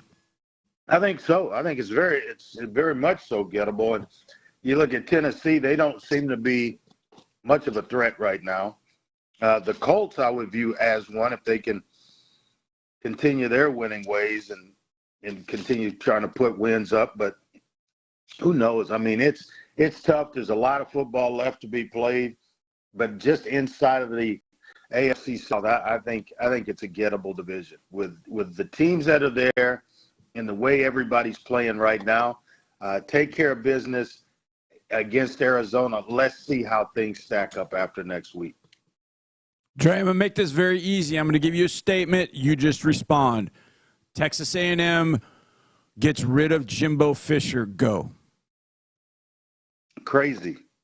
You got to see things through to a degree and give him at least another year. And they go out and they whip Mississippi State. What was it, 51-10 or something like that? And then then you fire him after that. I mean, it almost smells of they have their guy in the back of their mind already, and they don't want to let him get away. That's what it seems like to me. And so they're afraid that the guy they want there's a chance he may go somewhere else. Let's do this now so we make sure we get our guy. That's what this seems like. In my experience of being in this industry for a while, that's exactly what it appears as. Let me ask you this, and look, I'm with you. I think that sometimes they regard these coaches way too highly. Right now. I think the question is, did they need to give him the extension when they did? No. If he's going to go to LSU, you know what? Go to LSU. Seriously. Really? He could have gone to LSU the first time. Yeah, what's wrong with Texas A&M? We don't have good enough facilities. We don't have enough money. We don't have whatever. I mean, come on. It's Texas A&M. If you can't win here with all the trappings that they have, everything at their disposal, then what are you doing? So, to me, the extension, and easy for me to say, I mean, I'm not running the joint, but that stuck out to me. That was a surprise to everybody, though. Everybody was surprised. Yeah, it was a little bit of a shocker there. And I don't know if you guys have any thoughts on who's going to take over there. I'm sure a lot of people Here's have a lot the list. Of opinions. Here's the list of candidates that it's kind of been out there a little bit. Dan Lanning, Oregon.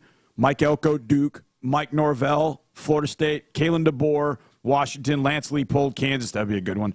Then a few others. And then how about this name? Okay. Dan Campbell. What?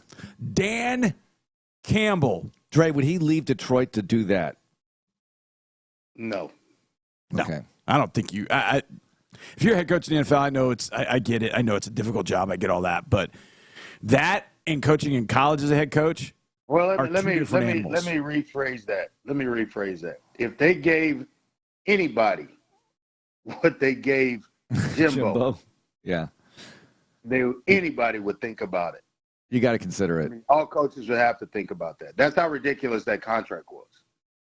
Well, you got to consider the portal and NIL, and it's a hassle. 24/7, 365, you're on it. Yeah. You don't take a break. There's no break. Yeah. None. And you're always on it. It's not about coaching after a while. It's about everything else. It's about the CEO of the operation. You're no longer a head coach. You're no longer coaching X's and O's if you're a college football coach in today's world. You're a CEO managing a business. And you've got employees that are being paid now. You may not be paying them yourself. It may not be yours, but you are running it for someone. That's the title of that's the definition of an NCAA head coach these days. What do you have this weekend, Trey, on ESPN? Going to San Antonio, UTSA and USF. Going to do a little American action, and UTSA still in a championship game hunt in the American. So 4 teams in that conference: Memphis, SMU, UTSA, and Tulane. Still standing at the top of that one, and so I'm excited to get back to San Antonio. And you don't have to get on a plane. Oh, that's good. No, if I want to drive that one, I can drive it, turn around, come right back home. And by the way, I don't think I saw Jeff Traylor's name on that list for A&M. That would be a get for A&M. I know that may not be sexy enough for A&M. Jeff Traylor can coach his ass off and has history with Texas high school football coaches, having been one. Jeff Traylor should get a call from A&M, but I don't know if he's going to get it. Well, that's been sort of the problem all along. They want these name coaches. Go get a coach that can actually coach football rather than one that, has, the name and cachet and has moved around 8 times and, whatever. Go get a guy that can coach like Jeff Traylor. Bill Belichick. Just kidding. All right, Dre. We'll catch up later on. Thanks. Some of those names, you might as well throw Belichick on that list. Why not? Let's do it. All right. Thanks a lot, my friend. All right, guys.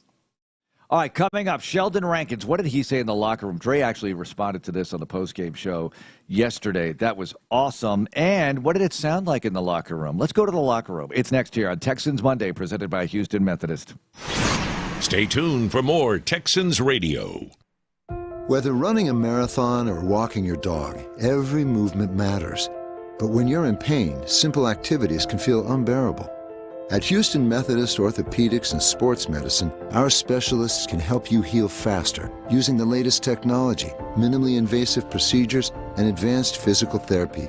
As the top-ranked hospital in Texas, we have the expertise to keep you moving and help you get back to doing the things you love. Houston Methodist, lead.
a really good team.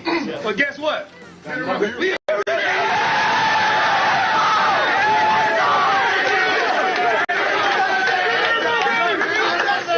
give it to you one more time.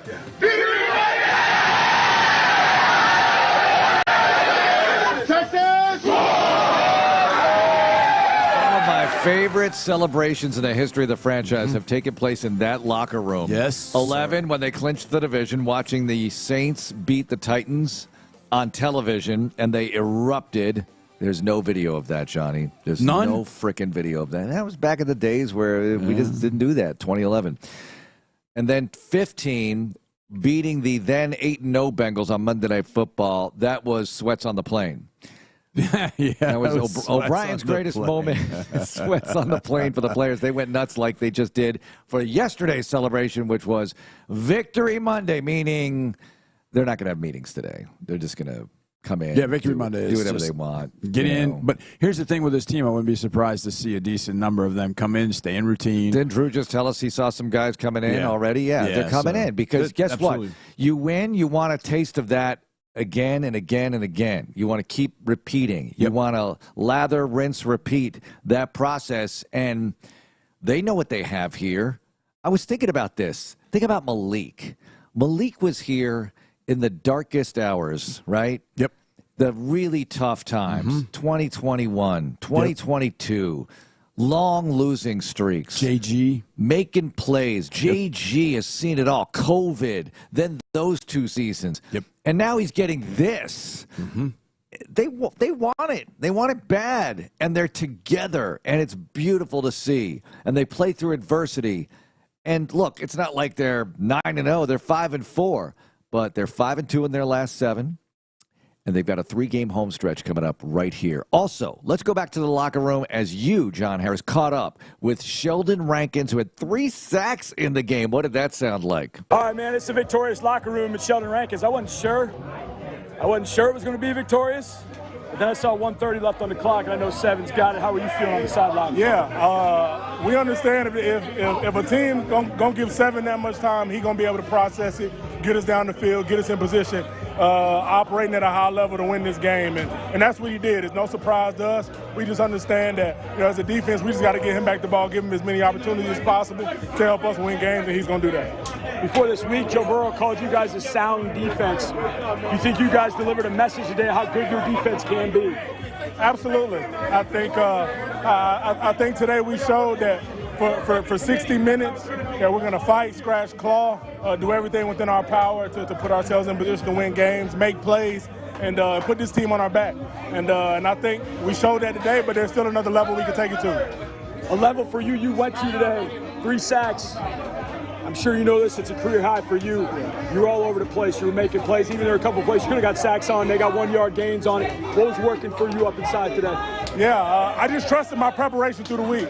Understanding, I missed a few weeks coming with the injury, but just understanding my preparation through the week, watching tape, watching film study, executing that plan in practice, and then understanding that when you get in the game, don't deviate from everything you worked on throughout the week. Trusting the process, trusting the plan, and I went out there and executed at a high level. When Amendola's kick goes through the uprights, what are you thinking? Victory Monday. Victory Monday. Absolutely. Coming into a hostile environment like this against a real tough team, a playoff team, a team that's fighting for Super Bowls. This isn't a team that's just scratching to see how good they can be. This is a team that, in their mind, they're fighting to play in the Super Bowl. So to come into this hostile environment and fight all the way to the end to get a victory, seeing that ball go through the upright, you're thinking, wow, we're putting ourselves on the map, the type of team we can be, the type of team we are, and Victory Monday, absolutely.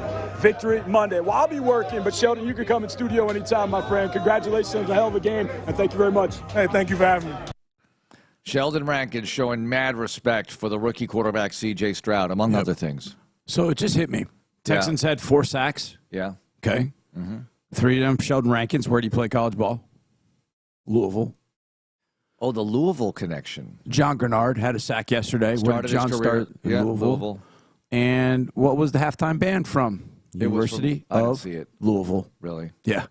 The University of Louisville band was at halftime. The Louisville Cardinals got it done yesterday up front. I mean, they all did. There was a series where Malik just took Cordell Volson. I mean, if I'm a Bengals fan, I've been worried about that offensive line for a while. Yeah.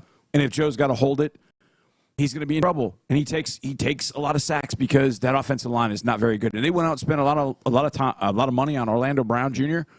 and John Grenard just threw him, around him, underneath him, everything. I mean, the sack is just it shows how far JG's come as a pass rusher. He goes underneath Brown so fast that Burrow can't even cock his arm. Yeah. He can't even cock his arm, and Grenard's on him for the sack. I mean, that front yesterday, Malik, Rankins, heaven sheltered him back. When he said that, I've been gone for the last couple of weeks, I was like, wait, was it the last 2 weeks? I was like, yeah, because it was Well, you had Ridgeway, but then Ridgeway gets hurt. Right, Ridgeway gets hurt, and then you kind of get through last week. You're trying to get through last week, and then Ridgeway goes down. You get Rankins back, and he's like to at some point have both of them. But I don't know what's going to happen there. But either way, the fact that you get Sheldon's performance, and when he's been on the field, he's been playing better. I mean, the last game we saw him was the Saints game. He gets a sack. The next game we see him is this one. He has 3 sacks. That's 4 in 2 games for him. And he's just, he's having his way. He's strong. He's powerful. He's quick. And, you can put together a defensive line a lot of different ways. And I've been saying for a long time, I'd like to have, a big fat body up there.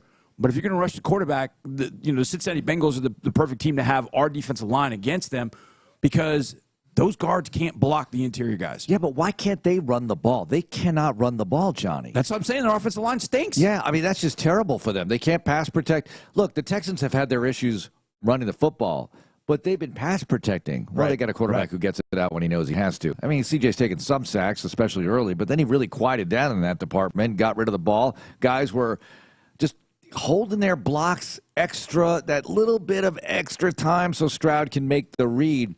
And you got the feeling with the Bengals, it's weird watching Burrow and Stroud on the same field when you're in our position in the booth, right? Because I'm getting, I'm accustomed, not in a bad way, I'm accustomed to Stroud. I'm getting used to his rhythm, right? Watching him play and calling the game the way I do it and the way I see it. And then I'm watching Burrow, and normally when I watch opposing quarterbacks who are, quote, terrifying, the really good guys in the league like Mahomes and back in the day with the Mannings and Bradys and Rodgers and people like that, when I'm watching Burrow, what I'm seeing is that pocket is getting crunched. And and sometimes with Stroud, he'll just stay in there and be able to, the ball just launches out the last possible moment. He might take a hit because he'll pay the price in order to make the play. Or he can escape. And he's not a wild scrambler, but with Burrow, he doesn't escape the same way. He can move, there's no doubt, but he doesn't escape the same way. Now, when he did, he hit that long ball to Chase.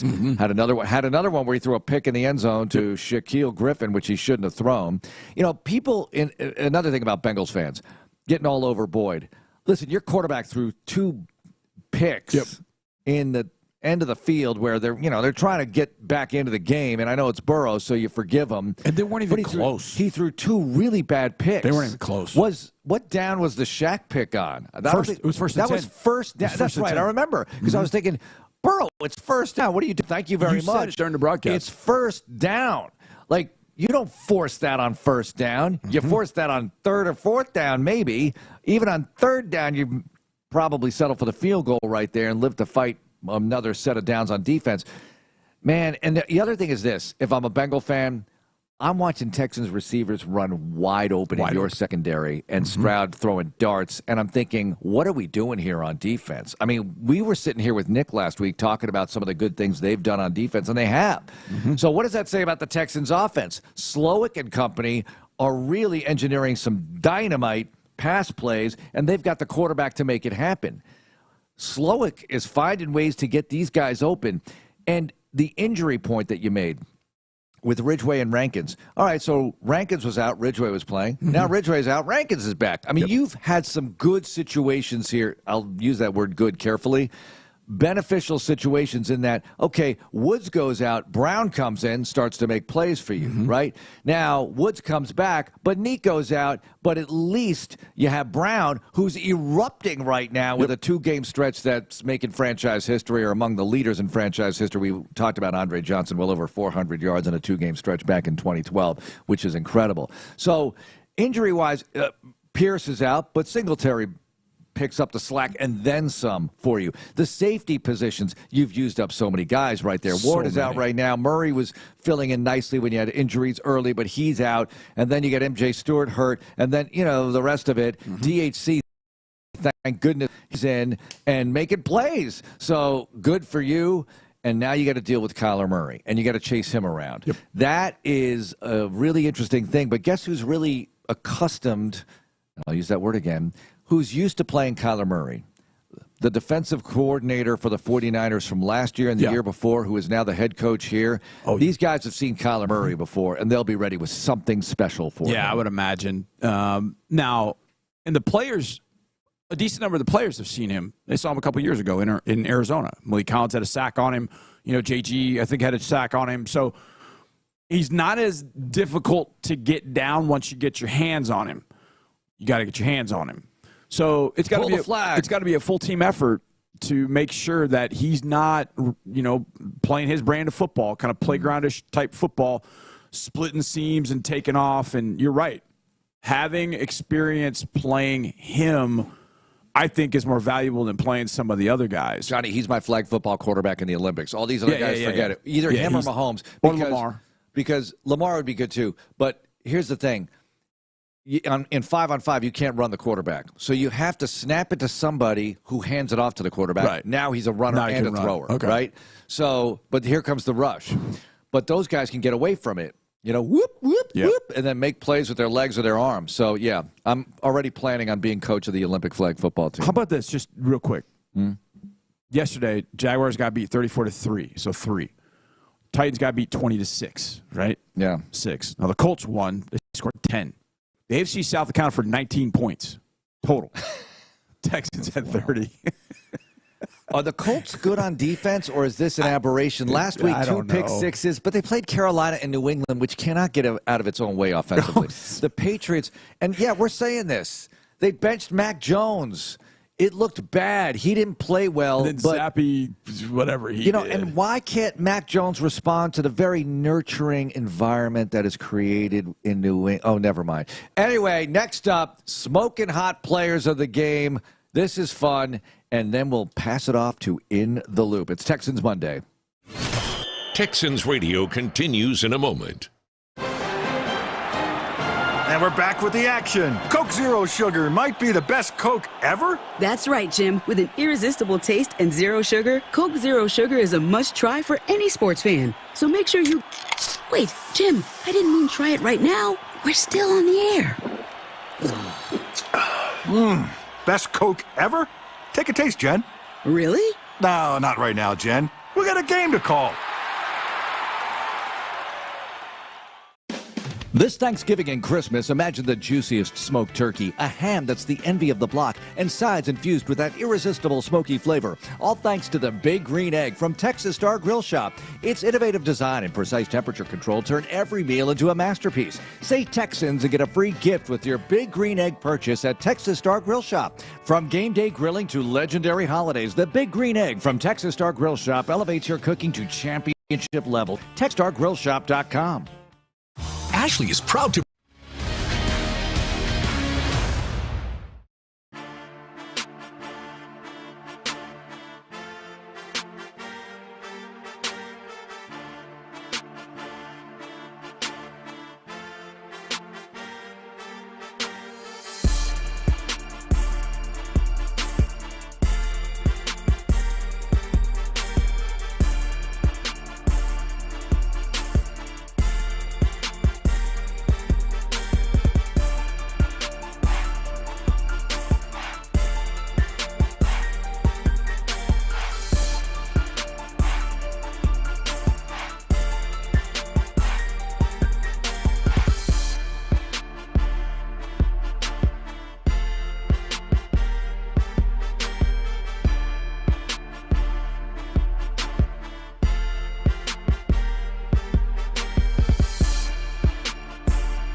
5-4. They're right in the thick of the playoff hunt. They're a game out of the division. If they get Arizona on Sunday, if they win that one, I mean, win or lose, you have the Jags next week on the schedule, the next week after that. So the Jags have the Titans this week, right? Jags have Titans in Duval County. All right, so then it's Texans, Jags, the Sunday after Thanksgiving, and that is humongous. This is a huge 3-game stretch right here. I don't care who you're playing, but playing the Jags makes it extra special. Did I just say that? I mean, a few years ago, if you said that, you'd say, what? Mm-hmm. But that's what it is. The Jaguars are the defending division champs. They just got drilled by the 49ers 34-3. But, you know, they've got a pretty good team. They're going to bounce back from that. They'll play the Titans this week. The Titans look like dead team walking. And we'll find out exactly what transpires heading into that matchup. 1 week from today, we'll be sitting here and getting ready for that. I can't wait. But I can't wait for Arizona. Yep. Kyler Murray, James Conner. The Cardinals are a different team than their record would indicate. They won yesterday, so get ready for this one. It is going to be huge, and C.J. Stroud demands a sellout, so let's satisfy him. So I'm not looking past the Cardinals. I'm just going to make one mathematical comment. Okay. Just one math comment. All right. Okay. If the Texans win Sunday, then Sunday's matchup with the Jacksonville Jaguars, the Sunday after Thanksgiving, will be for the AFC South lead.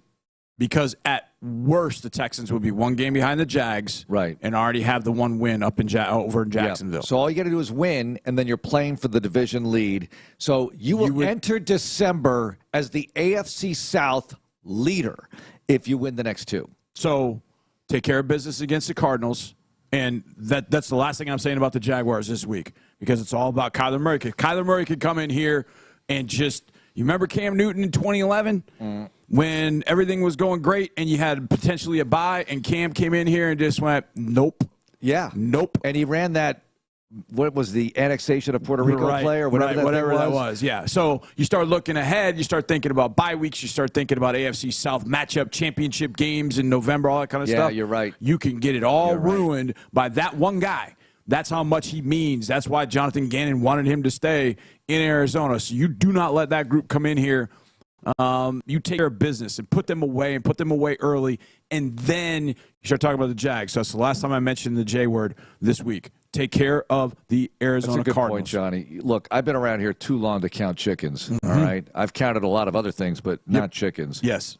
Because absolutely. The game you bring up in 2011 is significant.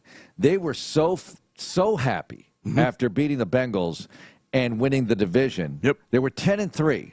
They lost the next three going into the playoffs. Now, the last one was a throwaway game against the Titans you didn't need. You played Jake Delhomme for the bulk of it, right? But you were playing Carolina. Cam Newton was having a 4,000-yard passing season as a rookie quarterback, and they beat you. Then you go up to Indy with Dan Orlovsky, the guy who admits end zone should be a yard deeper. Dan Orlovsky, quarterbacking the Colts, beat you on a Thursday night. Had you won that, you were still alive for the possibility of a first-round bye, but you didn't get it. Right. So you never count any chickens. I mean, you're sitting here in November. It's November 13th. We got a lot of football to play, but it is fun to be a part of this thing. You have back-to-back wins. Look, this is still a work in progress. Every week, you see what happens every week. You just beat the Bengals. They weren't expecting to – maybe they expected a good fight from you, but the struggle that they're having, because now they have a Thursday nighter coming up with the Ravens, and they just lost. They just blew a game. In Baltimore. No, by the way, lest we forget one of the great wins in the last few years – Sunday night, New England Patriots, and what happened the very next week? Got blown out by Denver. At home. Blown out. 38-3 in the third quarter. Blown out. Badly. So there's this. I don't see this happening with this squad. I don't although, either, as I say that, 2 weeks ago, we were sitting here after a loss to Carolina. Right. And look at them now. That's probably what matters most to that locker room and to D'Amico. That's relevant to be able to say that's relevant to them. Yeah. Is to be able to say, look. That's all he has to do. This is what can happen if you don't show up against that team. He doesn't have to talk about Cam Newton and whatever else we're talking about in Denver. And we what happened right before halftime. Or was that at the end of the game? Never mind. Anyway, the coach here, understands the situation perfectly, and he just has to point to, hey, Carolina. Yep. So that's it. Smoking hot players of the game: Stroud, Amendola, Devin. I'll throw Dari in there. Special teams hits. Rankins, awesome. Grenard, awesome. Yeah, we have so many. O-line. Total the O-line numbers are incredible. They gave up 1 sack for no yards, 1 TFL in a day, and only 4 hits. That's incredible. And ran for 150 and produced 544 total offensive yards. Yep, one of the best offenses in the league, number 1 passer in the NFL, and it's fun to watch. D'Amico Ryans, fun to listen to. 5 o'clock today, we'll have the D'Amico Ryans program. We'll go back to Texans All Access tonight at 6. Got Monday Night Football on the airwaves, and In the Loop next. Thank you, Benny, for producing. Have a great day, everyone. Go Texans. This is Texans Radio on Sports Radio 610. Behind every door at Houston Methodist, you know what to expect. Expertise.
Figgy, let's hit him big time.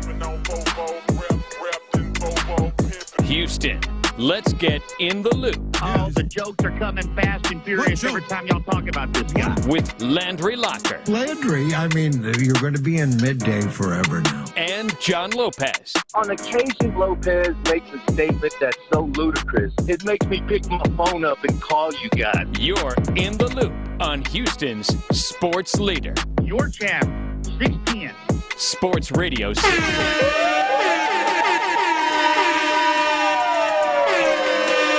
Another one. Texans win 30-27. If last week was the craziest game you'd ever seen, I think it might have some competition. Landry Locker, John Lopez, Figgy Fig with you. We've seen the Texans lose in walk-off fashion twice this year. Now we see them win in walk-off fashion. It was a heart attack galore in the second half, but C.J. Stroud finds a way yet again to win the game, and the Texans now 5-4 heading into a matchup against Arizona. Biggest takeaway from yesterday. Biggest takeaway is C.J. Stroud right now is the best quarterback in the NFL. And I'm pausing. We're going to ruin a good thing. No. Tell me and show me how I'm wrong. Right now, he's the best quarterback in the NFL. I get it. There's some great quarterbacks, and it sounds outrageous. You asked for the big takeaway. He's the best quarterback in the NFL today. He's in the MVP discussion today. He's put this team in the playoff in a playoff position today. They're going to be playing for the division lead week after next if they can beat the Cardinals. Today, that's where they are. Landry, you can name all the quarterbacks. Patrick Mahomes, Jalen Hurts, Tua Tagovailoa, Lamar Jackson, Josh Allen. Just go down the list. Dak, he's having a better year so far. That's not just opinion. I mean, it is. But well, yeah. It is an opinion, but it's also this. He has more passing yards than anybody. He has a higher quarterback rating than all those quarterbacks I mentioned except for Tua. He has fewer interceptions than all those quarterbacks I mentioned. He has 15 touchdowns, which is in the top 5. And he has a higher quarterback rating than all the quarterbacks I mentioned except for Tua. That's the takeaway. You got the guy, and not only that, but he's playing to that level and better than any other quarterback in the NFL today. Yeah, my thing is he's the straw that stirs the drink. Like, we can sit here and we can try to break down, and we will. We'll talk about the other unsung heroes and stuff, but C.J. Stroud's the straw that stirs the drink. So when you start having discussions like this, and you look at the fact that yesterday, I know that the Bengals didn't have T. Higgins. He didn't have Nico Collins. So he's now won a game without Nico Collins. He's won a game without Tank Dell. He's won a game without Noah Brown. He's won a game without his offensive linemen. So there's no chicken or egg argument here. Like, this is not talking about Patrick Mahomes and saying, well, he has Travis Kelce. This is not talking about, Aaron Rodgers and saying, well, he has Devontae Adams. Like, C.J. Stroud has won games without every single weapon that he has. And the Texans have found ways to win games that they had no business losing, or they had no business winning. And yesterday, I don't know how people felt, but we talked about last week, a week ago today, we talked about, man, from now on, when there's 46 seconds left or whatever, nobody's going to leave and everybody's going to have hope. Did you kind of lose it in the last few minutes of that game? Did you at any point think, oh my God, they're going to find a way to lose this game? I really didn't, but I was a little bit don't ignore in victory kind of thing when the defense kind of gave it up there at the end and the offense couldn't quite convert some big plays. But I really didn't. And you touched on something that I think is real important. I mean, let's talk about supporting casts here, man. I mean, the Texans were picked last in their division, and he's done what he's done. And statistically, he's done it. And eye test and the entire NFL world is now hopping on board this whole, well, he's not just rookie of the year. That's a wrap on that. It's an MVP discussion. Yeah, it's an MVP discussion. It just doesn't do anything for me. Like, MVP discussions don't do anything for me. But I think it illustrates where he is. Yeah, it illustrates where he is, but I just want this team to get to the playoffs. And that's the most significant thing for me right now. Playoffs. I agree. That's the goal. It's not from like pipe dream. Playoffs is the goal right now. And you're the 7th seed right now. You have the tiebreaker over the Bengals and Bills. And with Jacksonville losing yesterday, you could even talk division. But for me, it's playoffs. I love what C.J. Stroud's doing. There's cases being made that it's the best rookie season that we've ever seen. I think it's a very, very strong case. But whether he wins MVP or not, I just want him to keep doing what he's doing. I just want him to get to the playoffs. I'm not trying to go hardo. It just I'm not. We've had too many MVP discussions, and I'm over the MVP discussions. I just want to make the playoffs. I don't think that's hardo, what you're saying, because I agree with it 100% too. The playoffs are what's going to be important. How this team, finishes the season, et cetera. I'm just saying, when you talk about the big takeaway, it ties in with what you're talking about. It's like, why are the Texans here? Well, the Texans are here because of that guy. And so, I think they kind of run side by side. MVP, not MVP. I don't expect it, to be honest, but I think he should be considered.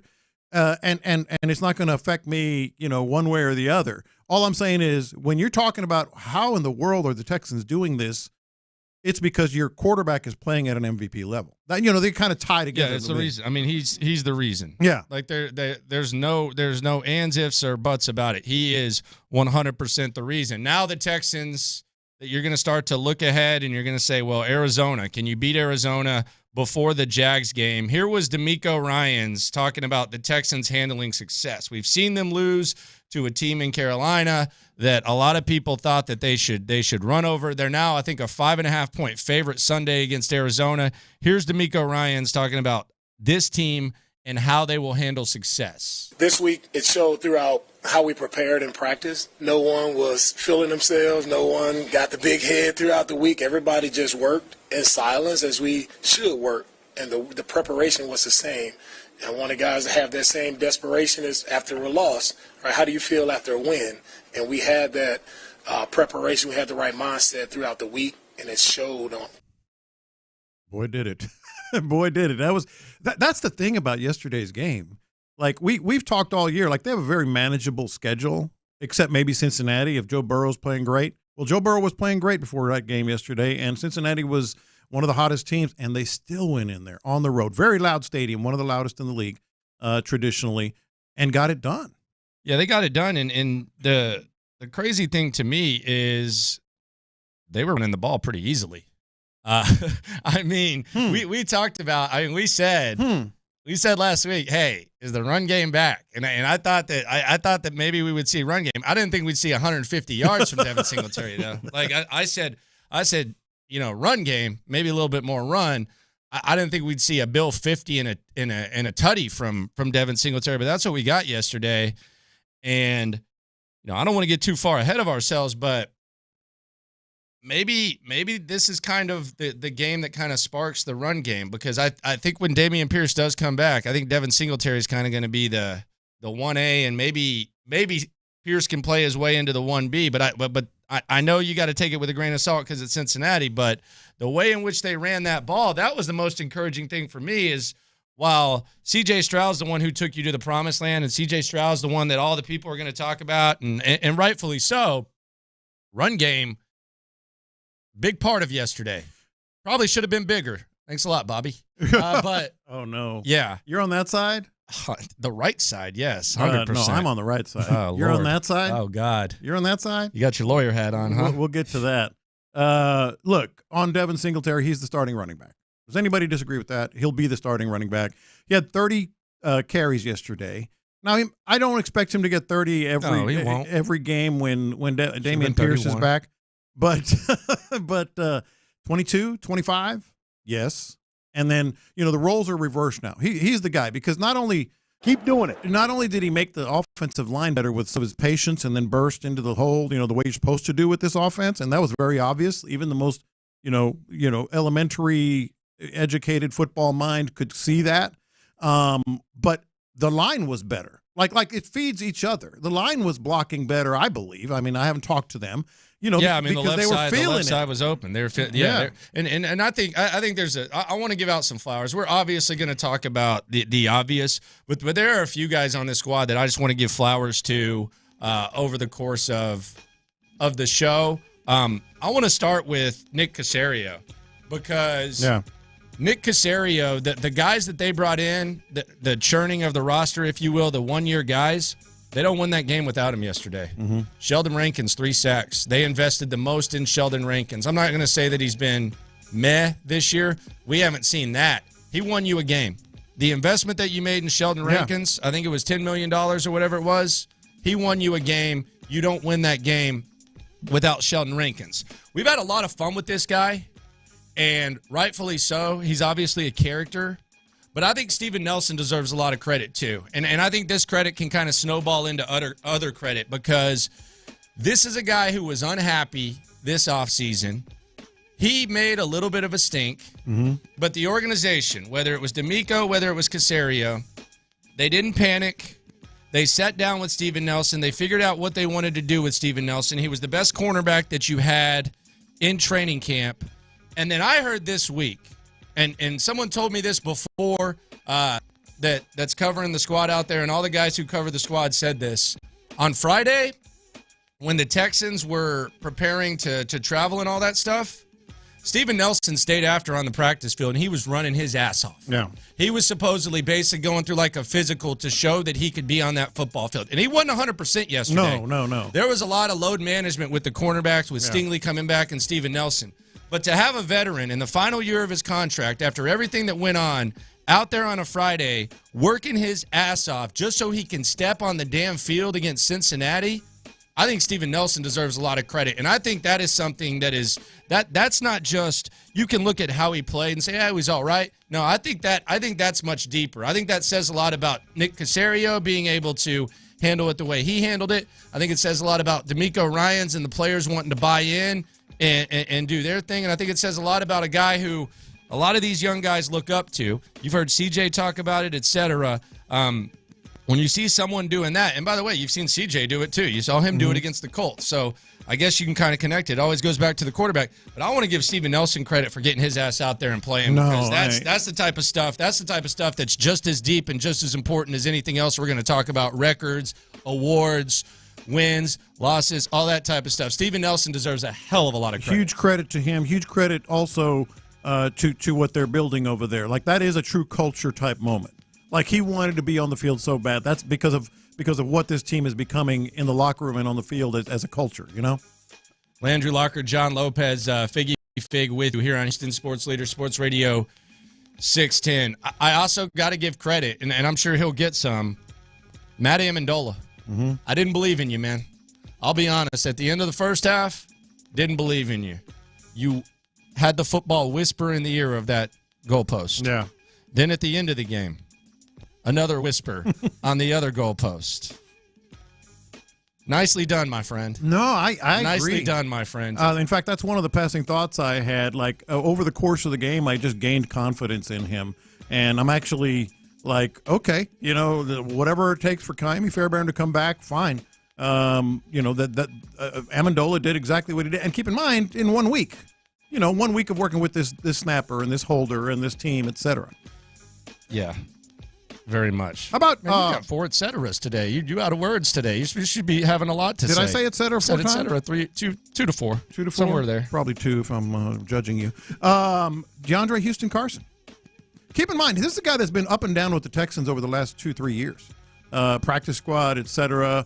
Another one. You mentioned there's 3. I think that's 3. You mentioned what Nick Caserio has done. He stepped in, and you also mentioned the cornerbacks and the defensive backs sort of rotating. He stepped in, not only made the interception, he was 7 tackles. Well, what he did, he had 7 tackles. What he did, I'm not trying to be negative, but I mean, do we want to practice the Jeff Van Gundy thing, or do we just want to say a win is a win? I got 3 of those on passing. Do we want to celebrate, or do we want to?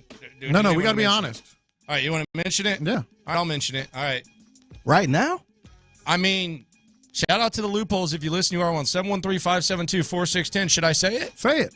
Or not? I mean, should I say it or not? Say it.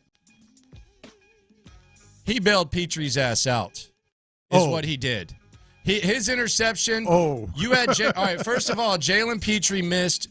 This is the 3rd time D'Amico Ryans in a big situation has dialed up a perfect run blitz or pass blitz, and Jalen Petrie has failed to make the play.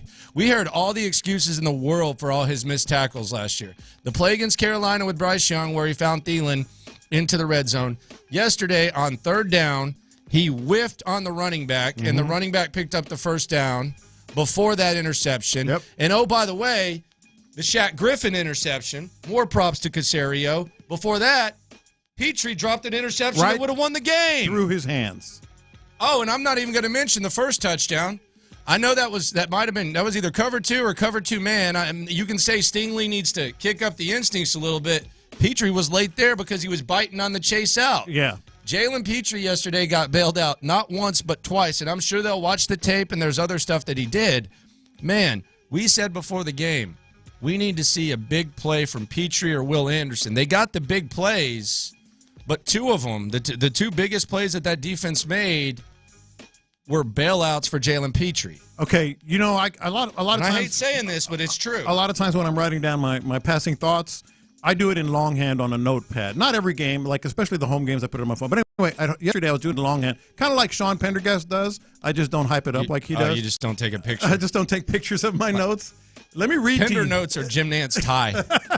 They're the Jim Nance tie of Sports Radio 610. I should. All right, whatever, dude. I should start tweeting pictures of my notes. Is Sean going to start handing those out? Just for kid. Copyright infringement. I'm going to get sued by Sean. Sean's walking to his car after the post-game show, and there's just some kid double-fisting beers, and he just unsolicited. Here you go, kid. Here's the Pender notes. You want me to sign that? Like Jim Nance tie. And he's going to be walking also and see me tweet a picture of my notes in longhand. He's like, hey, I got to get a lawyer. But anyway, so I'm writing down longhand. I'm going to read to you two things I wrote at the bottom of my notes. Okay. Jalen Petrie is a Jag. No doubt. No doubt. That's one. No, I mean, he's not he was the most underrated player in the world to everybody this offseason. He's a good player. The other thing I wrote down, keep in mind, we were just talking about Houston Carson and 7 tackles. The other thing I wrote down, Jalen Petrie, 0 tackles. Wait, what? 0. 0 tackles. Okay, you mean in the first half? Okay, I didn't. Quarter? I looked at the box score and I just didn't even look for that. I've looked at that box. He had no tackles yesterday. Scroll through, find his name. All right, that's got to be wrong. I looked at 2 different box scores. I looked at ESPN and this is fake. And this is fake. This is fake. Yeah, that's Photoshop. That's fake. On my mama, that's fake. On my heart, on my life, my little brother grave, I could die right now. That's fake. Bro, come on, dude. Check my work, please. 0. We don't want the show to start like this. We're we're trying to stay focused. Switch the music. Hey, we got bigger goals now. And this was one of our wishes. Okay, that's okay. Is it? That's okay. Houston Carson had 7 and a pick. Well, hey, I need some PFF advanced stats to show me that he was closest to the tackle. Oh my gosh. It's a bunch of that out there. Oh my gosh. He's getting pressure on the quarterback. Yeah. Wait, he didn't have a tackle? Look it up. I can see you looking it up on your reflection there. 0. That's hard to believe, man. Wait, what? I wrote it down at the end of the game. My mind is blown. Yeah. My mind is blown. Dare Agunbowale had 2 tackles. He had a hell of a tackle. Yeah, he did. That might be the tackle of the century. Yes, man. That special team, that's the tackle of the century. Lowered that shoulder? Yeah. Okay. That looked like a car accident, man. It did. Okay, well. 0. My mind's blown, but we're going to get back on task. Yes, we are. OG passing thoughts here on In the Loop on Sports Radio 610. You just got one of them. Texans get the dub. Texans get the dub. We feeling really, really good. Have we gone from playoffs to division title hopes? We'll get into that next. First, I want to tell you about the best thing I did for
It's Reaction Monday, presented by Shoppers John Deere on Sports Radio 610. Here's In the Loop with John Lopez and Landry Locker.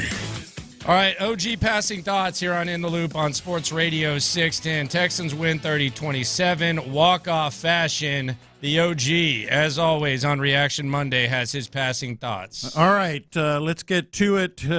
Here's the first one, and I thought it wasn't necessarily impacting the game, but it was damn cool. Kevin Harlan makes this game sound so much bigger. You had Iron Eagle last week. I mean, you had Harlan this week. It just sounded like a playoff game. It just sounded better. Dude could read a phone book and make it compelling. I mean, and by the way, his 500th broadcast, which they talked about. Seemed legitimately humbled by it. Yeah, he was like kind of emotional. Couple more here. Let's go through the passing thoughts. Derek Stingley was good, and that was impressive.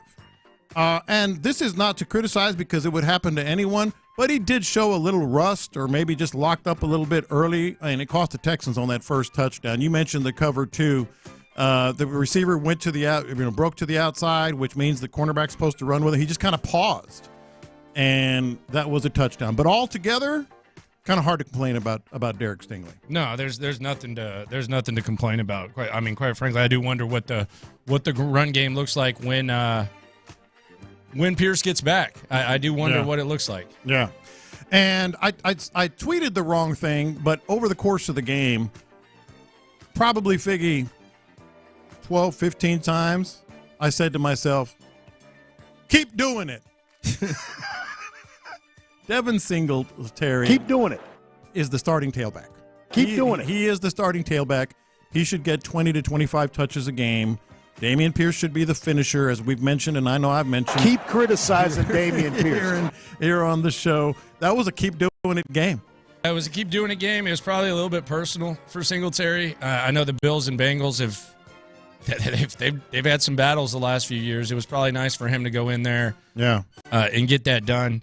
And they needed it. They needed to run the ball. They didn't even ask C.J. Stroud to do too much. They needed to run the rock. He ended up with 356, but it didn't feel like that, right? Anyway, another passing thought.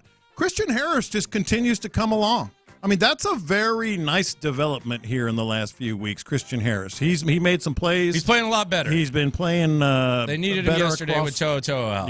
Yeah, been playing better across the board. Speaking of linebackers, decent game by Denzel Perryman, but at the end of the game, I kind of felt like he had the over. Because there were a couple of blunders there that everybody has their limitations. Coverage is the limitation for Denzel Perryman. Yeah, exactly. It's okay. Yeah. Another passing thought. This one I got maybe a little irrationally upset about. How the hell did they not overturn Stroud's second fumble? Dude, that was a pass. His hand was moving forward and he had control. They talked about it on the broadcast. It was obvious to everybody. That was ass officiating. That was awful all the way around. There were three bad calls there, and you know I'm not officiating guy. Yeah. But there's a few things. Number one, how is Tank Dell not defenseless? The ball was over his head. You hit him in the damn kidney full speed with your helmet. So he was defenseless. And he taunted right in front of him. Yeah. I'm then like, damn. C.J. Stroud. First of all, that's helmet to helmet too.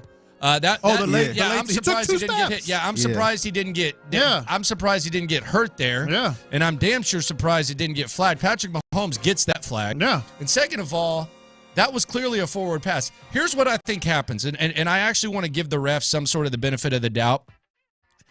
The refs are under the mindset, and they're trained to be under the mindset that whatever's called on the field, you kind of give that the benefit of the doubt. Yeah. That's the mindset that they approach it with. However, when there's a turnover now, because turnovers are automatically reviewable, they're calling the turnover just so they can look at it. Mm-hmm. When you do that, you got to eliminate the whatever's called on the field, because the only reason y'all called it was because you could look at it and say it's right. So don't look. Don't give that the benefit of the doubt. Don't look at that and say, hey, that's that was called that on the field, so we got to go with that. The other thing is this. Mm-hmm. Why can't they just let the announcers or like Pereira, like when Pereira comes on or whoever, and I know Pereira's got a back injury, or Blandino or the who was it basketball yesterday? Ref, what's that guy's name? Gino Sterator. Yeah. Why can't they just make the call? Yeah. No, in real time. Why can't they just make the call? And they're always right. Yeah, they're always right. But yeah, that was ass officiating. But that by the fumble, refs. I'm Just like, ass officiating. in what world is that? Trash. Yeah, and that Robert Woods. That was trash. I don't think he stepped out of bounds. That guy, you know what happened to that weasel? Oh yeah, you know what happened to that weasel? He just wanted to take his damn hat off. Yeah. He just wanted to take his That hat was off. so silly, man. You are trying to see him going out of bounds there. It had nothing to do with it. You're sitting there. That sucked too. It was too far of an angle for us to be definitive, but it sure looked like he stayed in bounds. Yeah, that was a bad call. Next passing thought. I still love Tank Dell with the ball in his hands, no matter how you do it. 13-yard run. Did a little dance. As long as it's not Wildcat, okay, we can do that every once in a while. Yeah, it was a nice run. And it was a playoff of Hutchinson, who you've seen get carries the last few weeks. So you had that. Look, that was the Tank Dell drive because you had the 13-yard run. Yep. You had the catch where he went across the middle, kind of caught it behind him. CJ put it where only he could catch it. And then you had the touchdown in the red zone, and that was a big boy touchdown right there. That's throw it 5 yards and catch it and go straight on with the linebacker and safety. And terrific cuts. Wanting that smoke. Yeah. That was a Tank Dell drive right there. That was big time. He did his thing. Another passing thought. Offensive pixie dust alert. Offensive pixie dust alert. Noah Brown, good gravy. 150 yards. That dude is a weapon. Yeah, and he is you better bring it once he catches it or else you're not going to tackle him. Yeah, he's a big dude, man, and he's really good. Strong, mean SOB. Yeah, he is. Jersey, tough. I mean, I saw you quoted a stat, or maybe it wasn't you. I saw it somewhere else. He's the third highest rated receiver in the NFL the last 2 weeks. Yeah. Behind CeeDee Lamb, and I forget the other one. Someone really good. But someone really good. But to be that guy? No, he's second. CeeDee Lamb, then Noah, then Keenan Allen. There you go. Since we had a game yesterday. Next passing thought. I think D'Amico Ryans just might be elite working the clock and timeouts. That was first half, second half. Maybe you would disagree with some. I didn't disagree with anything he did. So this didn't end up mattering, but it goes back to the don't ignore in victory, which you wouldn't otherwise ignore in defeat. And this is actually a positive one. Yeah. At the beginning of the game, their Bengals went for it on fourth down, and in real time, it looked like, well, maybe that dude did not get it. He got it. He got it. And D'Amico didn't challenge it. Yeah. And I wouldn't have faulted him had he challenged it. Yeah. Now, whether it was that they didn't find out quick enough or their process is just perfect, he didn't challenge it. Now, Cincinnati, I think on the very next or drive after next, there was a 9-yard toe tap by Tank Dell, and Zach Taylor challenged it and lost the challenge. So he would have lost that challenge. D'Amico kept his. This is a guy who's coached in AFC Championship games and Super Bowls, and D'Amico Ryans had the perfect. And at the end of the game, he started calling the timeouts as well. Yeah. Yeah, no, I think he might be elite at it. He's certainly right now better. He's done a damn good job. Than at least half the league right now. A damn good job. I know we'll dig into this a little bit more in a bit, but I'm going to say it now because it was one of my passing thoughts.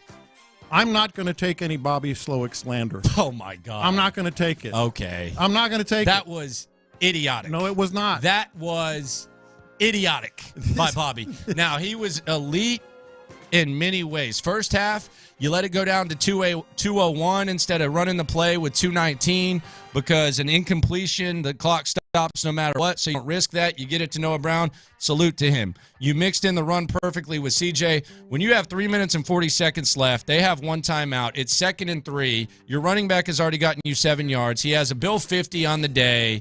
You run the ball because at worst, they're using their final timeout and you're punting to them. At best, he's getting the 3 yards that he's been getting all damn day and the game's over. That was stupid by Bobby Slowick. No, but put a pin in my response on that because we're going to dig right back into this in a little bit.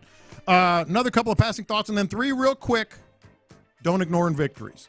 First pass of the last passing thoughts. I'm good with Matt Amendola. We talked about that in the first segment. He scares the hell Take out your of me. time. Over the course of the game, my confidence in him grew. Man, mine was the same.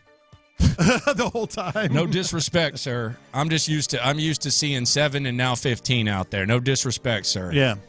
He did it after 1 week, though. That was impressive. I was terrified. Another one, and this is just like a factoid. The AFC South scored 19 points total yesterday outside of the Texans. Total. 19 points. Texans scored 30. This is going to be fun, boys. This is going to be fun. Now, 3 real quick, don't ignore victories, okay? Okay. Part 1, defending tight ends would be nice. Like, this is becoming a trend. Tight ends getting open, 5 catches on the first drive, which was a touchdown. Yeah, and I thought that was going to be the theme of the game. And it's just an ongoing thing. Don't ignore victory part 2. Late and close defense, at least they held them to a field goal. Well, yeah. I mean, he dropped the touchdown. Yeah, he dropped a touchdown. Late and close defense. It's 4 times this season, man, that it's buckled late, and they played great. The defense was fantastic, especially late in the first half against Joe Burrow, but they're buckling late in late and close situations. And then here's the final don't ignore in victory. And I mentioned this earlier. On my notepad, I wrote, Jalen Petrie is a Jag right now. Sorry to be harsh, but he is. That could have been a huge interception that went through his hands. Now he has a bruised lung, so good luck to him on that. But here's the other one. 0 tackles. Jalen Petrie. That you can't have that. You just can't. Yeah, and you can't drop an interception, and you can't be late on coverage, and you can't miss the tackle on Boyd at the end of the game, and you should probably, when you're put in the perfect position, make the play. That's just me, though. Landry Locker, John Lopez, Figgy Fig with you. OG passing thoughts. Coming up, have the goals changed, not just because of what the Texans did, but with what happened around the league? You won't believe where the Texans sit. We'll talk about it next. After another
outside the loop matter to you. This is Localize It. Don't you know I'm local? You're in the loop on Houston's sports leader. Sports Radio 610. All right, so I'll just say this right now. I'm embracing the playoff race. I'm already embracing the playoff race. If the playoffs began today, the Texans are in. Playoffs? 100%. I'm They're all number in. 7. Early or not, I don't care. It's early, guy. I don't like you. I have no time for you. You suck. I'm not. I am going to embrace a playoff. Are they still push. out there? Right now, I don't think they're out there as much, but I am embracing this playoff push. Sue me. Do not care. Texans right now, if the playoffs began today, they would be in. They're the 7 seed. Now, here's where it gets even more fun. You have Arizona this week, and the 2 teams in front of you at 6-3, Cleveland and Pittsburgh, they play this week. So you can move up a spot. You beat Arizona, you're moving up a spot to the 6th spot. Might even be able to get up a little bit higher depending on what happens there. So playoffs, boom. Just to put in perspective where the Texans are right now. They have the same record as the Bengals and Bills. These are 2 teams that have had Super Bowl hopes the last few years. They have the tiebreaker. Yeah. Because of conference win-loss percentage. So I'm all about the playoffs. When I see the Browns win, it has nothing to do with the draft pick at this point.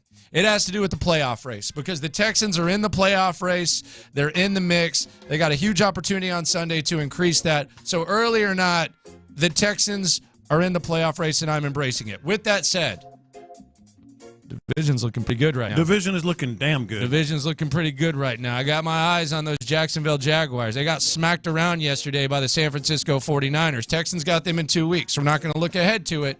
All I'm going to say is the Texans are 1 game back of the Jacksonville Jaguars. The Jags got the Titans. Keep an eye on that game. That game might. I think that's something that we need to keep an eye on. But playoffs, division, that's where I'm at right now. Are you starting? Where are your eyes? Are your eyes on the division more so, or just get in the playoffs? Either one, to be honest. I'm not picky, but definitely it's more than legitimate to talk playoffs. You've already beaten the Steelers, who are ahead of you. You mentioned the Steelers and Browns play each other. You still have to play the Browns. And as I was hopeful and kind of hopefully predicting, Week 12 is going to be for the division lead if you beat the Cardinals, because you'll have a win already over the Jaguars, and they're coming to your place. That will be week after this, next week, will be for the division lead. So either way, I'm happy, but you're talking about a team that's in, like, if you're saying, like, who's in the best position to, at minimum, make the playoffs between Steelers, Browns, Texans, etc., it's the Texans. They've already beaten the Steelers. Yeah, they're not in the AFC. They're not in the AFC North. Yeah. It's really that simple. They're not in the AFC North, and the Texans are already they've already handled the best team in their division, and that team's coming to their house in 2 weeks. Yeah. Period. Yeah, that's where you're at right now. It's incredible. Now, you got to beat Arizona. You obviously don't. You don't want to eat the cheese, the rat poison, as D'Amico Ryans calls it. I just don't believe. I keep hearing, and I got this text. This to me is. I don't agree with this. Mm-hmm. I don't agree that the Carolina loss looks even worse now. I really, really don't believe it, because I think that got the team's attention. That was a wake-up call. I think it was a wake-up call. I don't think it's like too far off from what happens in the NFL. Like we see good teams lose to bad teams. Cowboys lost to the Cardinals. Yeah. Like it happens. So I actually look at that Carolina, and especially now that you've beaten Cincinnati and you've beaten Jacksonville, you've won 2 games that probably people don't think you should have won.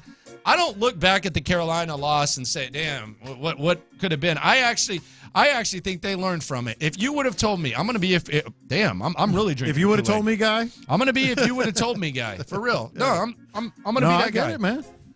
I'm going to be that guy. If you would have told me that the Texans after the bye would be 2-1, would start off 2-1 heading into the Arizona game, and they would be at the 7th spot and a game out of Jacksonville, not only would I have said yes, I wouldn't have hesitated. Yeah. I wouldn't have hesitated for that.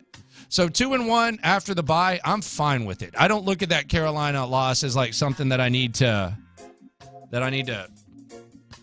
wonder what could have been. No, I don't either. And the biggest reason for that, obviously, and we know the story with this team, is the quarterback. But it's not just that. The Carolina loss was a typical any given Sunday game. Could have had it, should have had it, whatever. but that was a typical any given Sunday game. The Bengals are probably saying that, about the Texans now. That happens in the NFL. If they're taking it that far, they got problems. Yeah, they got problems. Because that's not an any given Sunday game. No, they got beat. But all I'm saying is the Carolina game was that.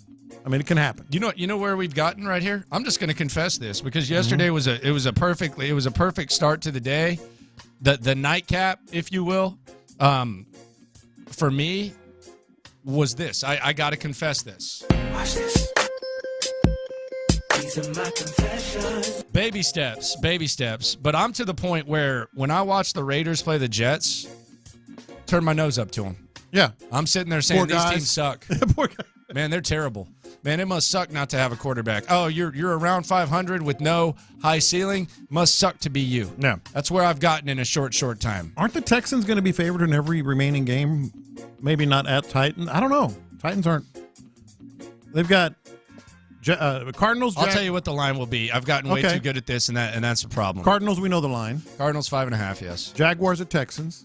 I think that's going to be probably Jacksonville 2.5. Really? I think the Texans might be favored. I think Jacksonville 2.5, especially if they beat. Okay, well that would be an outlier then.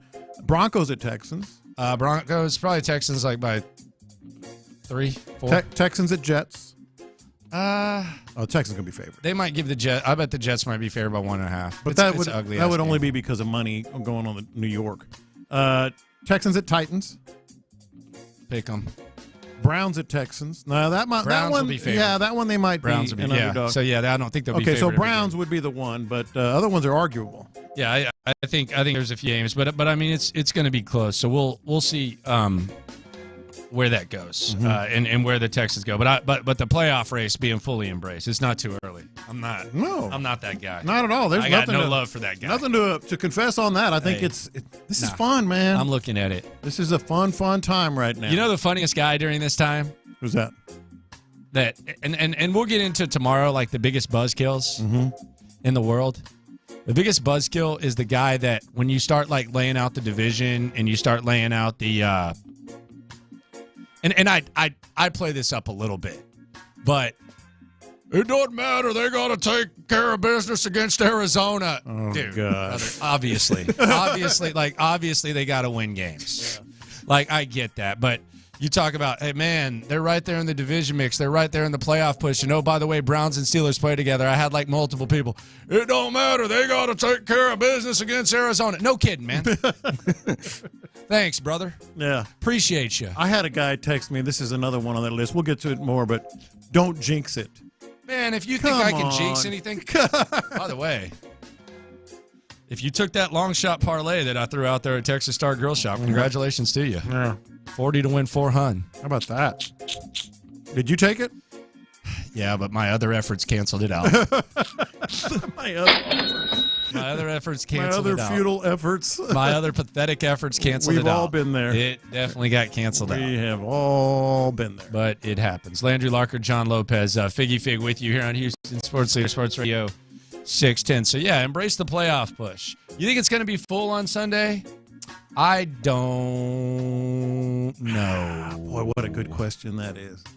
This is the first time they're going to have consecutive home games all season long the next couple of weeks. Yeah. Cardinals are not the sexiest team. Yeah, do you think it's going to be full? Texans, the bandwagon is full by the end of the game or full just at the beginning? Sell out, Texans fans, happy, all that. You think so? Not quite. I think it's going to be close. I think it's going to be close too, Figgy. Not sold out. Yeah. It's a good product, though. It's a good product right now.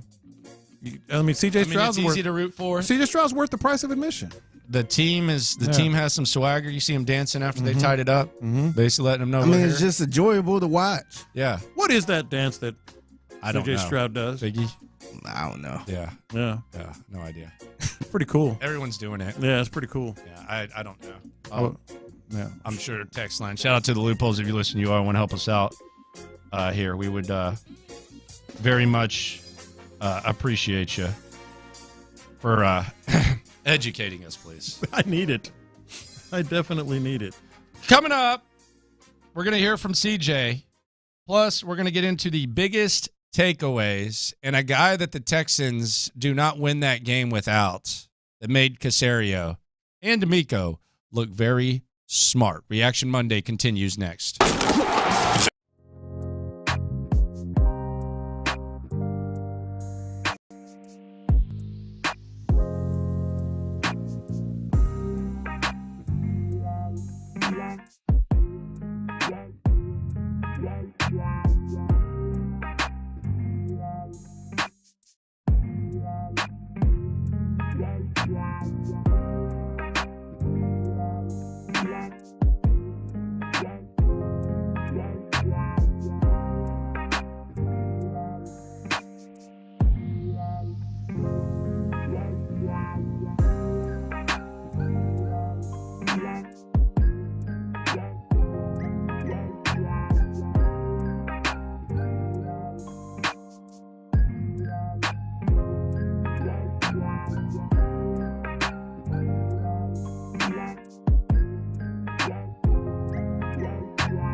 is Reaction Monday, presented by Shoppers John Deere on Sports Radio 610. Here's In the Loop with John Lopez and Landry Locker. CJ Stroud. I saw Good Morning Football. We don't have to play the clip, but they basically called this a team win for the Texans. Look, there's plenty of credit that we can pass around, and we'll get into the biggest takeaways. I'm going to give you the 4 biggest takeaways for me, and this might lead to a little cuss and discuss session. We'll do that after we hear from CJ.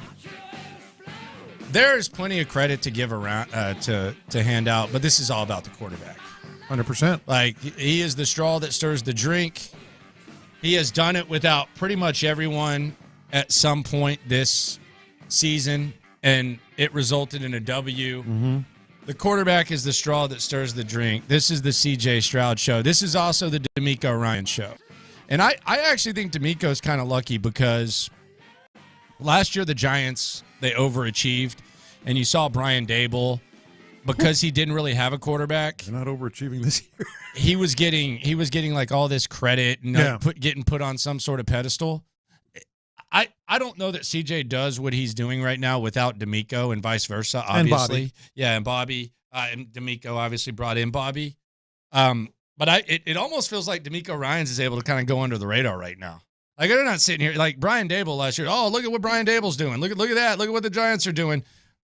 D'Amico's doing similar stuff right now. Yeah, but that's because Daniel Jones was obviously just making a lot out of a little. Whereas C.J. Stroud is like, he's a wow player. Like, he is one of those, whether it's the accuracy, the way he puts something and takes something off the ball, leadership, last-second wins, did it again yesterday.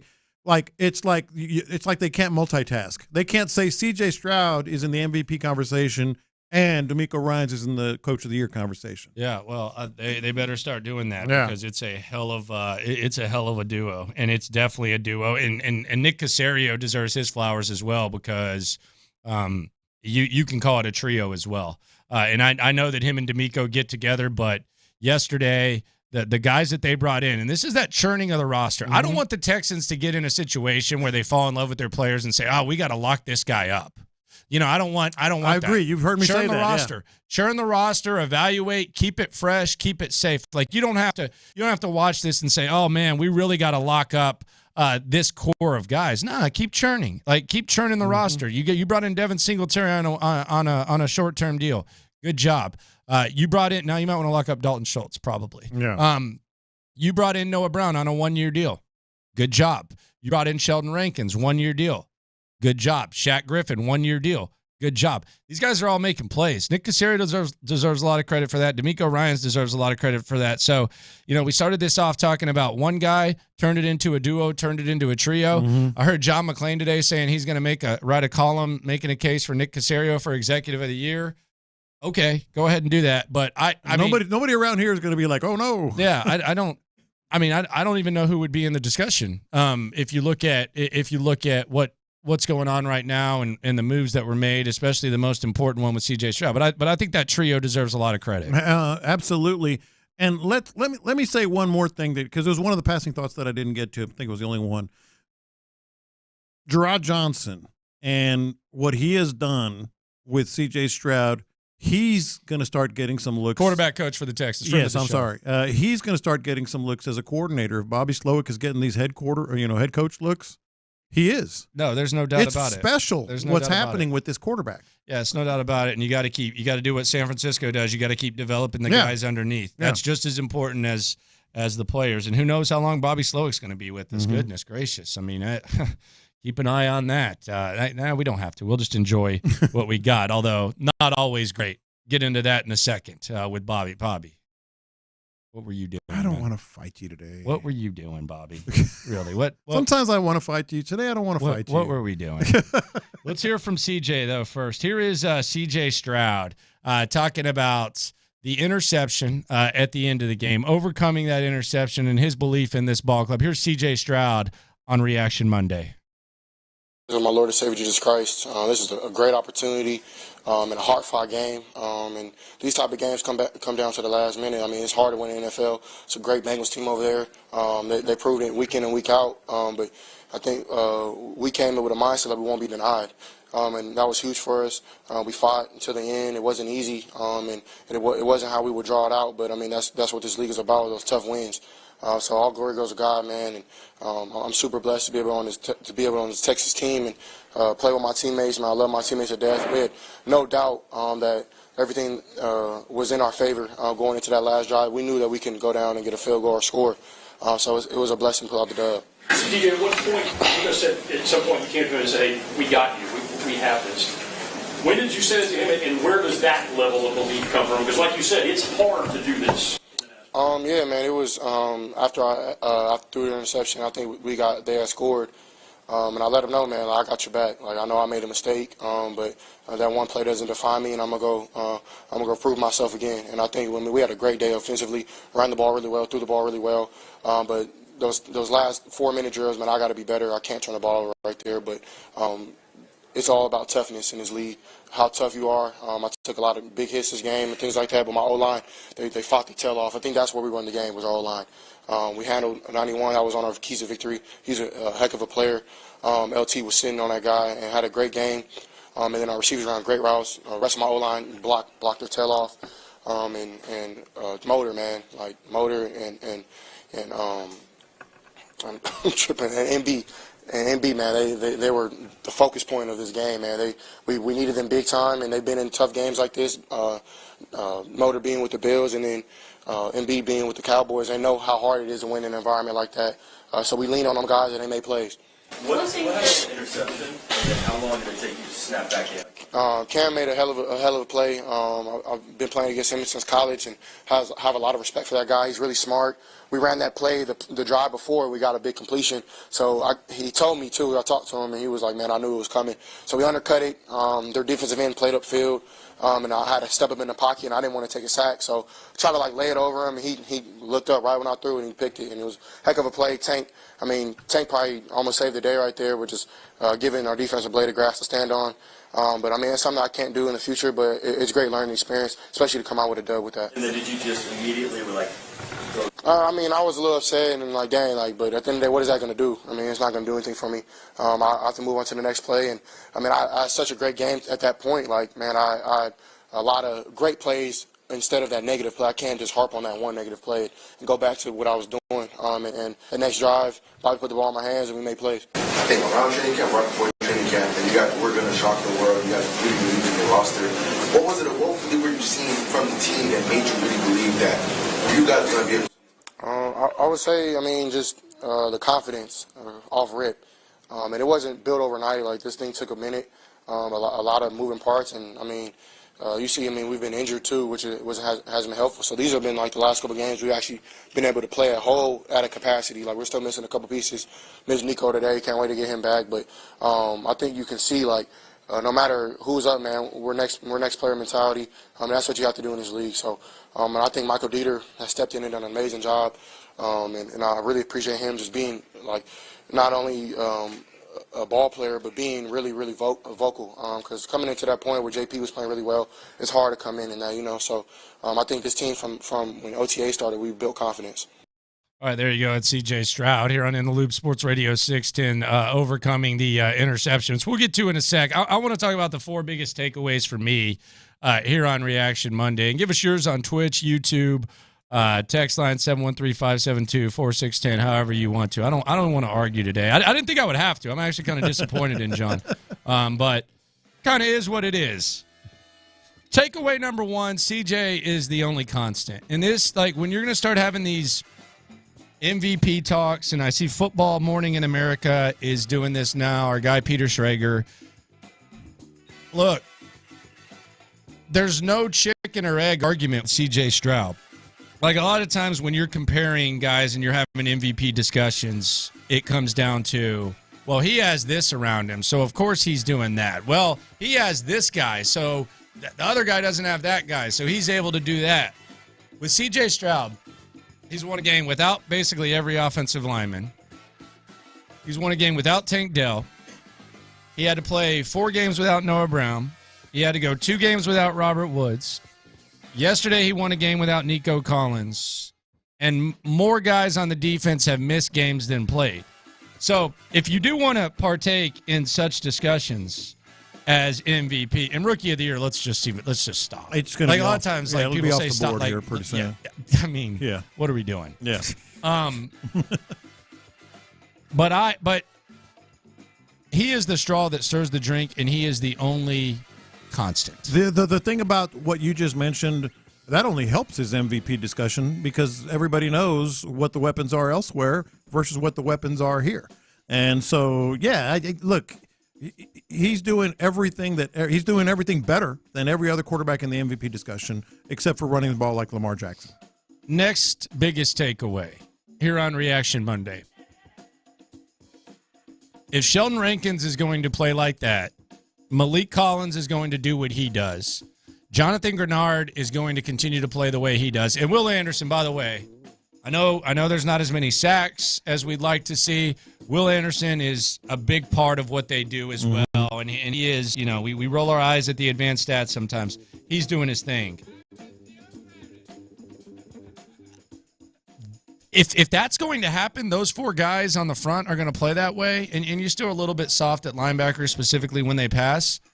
I mean, it's not just getting into the playoffs. You can win playoff games doing that. Sure. I mean, if your interior, if one of your interior linemen is capable of, I'm being serious. No, that's what I'm saying. I'm being serious because I don't disagree. Look, I know we want to crawl before we walk and all that, but like if you have a guy that's capable of doing what Rankins did yesterday and getting 3 sacks, Malik Collins is going to do what he does, and then your edge guys, and I don't even think Will Anderson's played his best ball yet. Like, those are the type of teams that can wreak havoc in the trenches like that. Those are the type of teams that not only get into the playoffs, but you can win playoff games. Yeah, and the reason is, look what the secondary did, a piecemeal secondary, because the 4 guys up front were doing that. It's made everybody better except for Jalen Petrie. Now, I do think it's important, and I think this is the other good thing about this. Yeah. It's important to get Jimmy Ward healthy. Yes. So you want to have everyone clicking at the right time, but if Sheldon Rankins is going to do that, goodness gracious, and Sheldon Rankins, poor guy, has 3 sacks yesterday, and all they want to talk about is the quarterback. This is Sheldon Rankins yesterday, courtesy of Will Conkle. Had an interesting day yesterday. Shout out to Will. Goodness gracious. Here was Sheldon Rankins talking about C.J. Stroud. Said he was good. Good. Said you always have a chance. Good quarterback. Glad to have him. That's what he said. All right. I have a young man like CJ leading this offense who's never rattled, never out of sorts, no matter what happens, no matter what comes his way.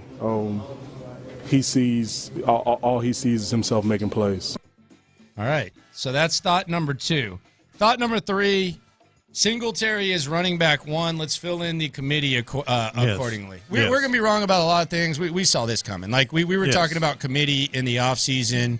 I remember, Singletary, could he be the starting running back? Dameon Pierce, he's the top guy. So I think we can all agree. The Bryce people can come to the CJ side. We're there with you. This is the Singletary show. Come on down. Dameon Pierce, you still have a spot on this team, but Devin Singletary is bigger burst, the guy. Better with this offensive better system. Cuts, better vision. That's what I'm saying. Better with this offensive system, better vision, better finishing. I mean, he was finishing runs like Dameon Pierce a couple of times there where you think he stopped for 3 yards and it ends up being a 7-yard gain. 5-yard per carry average. I think it was 5.7 at halftime is yards per carry average. So, dude, he had 150 yards. He's the guy. 150 yards. 150 freaking yards. Yeah. Thought 4. Hell of a game called by Bobby Slowick yesterday. Thank you. He was mixing in the run. Thank you. The end. He was mixing in the pass. But the end of the first half, throwing the ball at 201 instead of 218 was magical. These guys are wide open. Like, I know CJ's accurate, but they're being schemed wide open as well. There's times where CJ needs to make the perfect pinpoint throw, and then there's times where, hey, Just make the Noah appropriate Brown read, is he's like gonna the be only wide guy open. in the picture sometimes. And there's times where CJ is allowing him to get open with his feet, which is one of his elite traits that we thought was a question mark heading into the season. Yeah. Thank you. The end. But when you're up 10 points and there's 3:40 left and the other team has a timeout and you only need 3 yards in a game in which you've run the ball at will, run the football. I said this before. I was on record tweeting it before. Run the football. Like, it's really easy. That was almost just – I am glad that we do not have to talk about a loss and I do not have to take away from a very good game by Bobby Slowick. That was dumb. And C.J. Stroud, you just heard him say, I was trying not to take the sack. My friend. Yeah. In that situation, take the sack. Yeah. They got to use their timeout. They got to score twice in 3 minutes. No timeouts.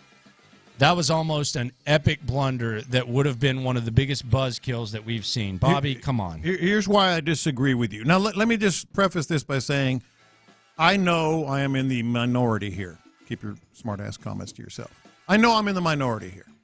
But as I'm watching that, as I'm writing notes down for my passing thoughts, I'm thinking Bobby Slowick had the Cincinnati defense and their defensive coordinator completely guessing all day long. Like they were spitballing on what to run because of what we've talked about.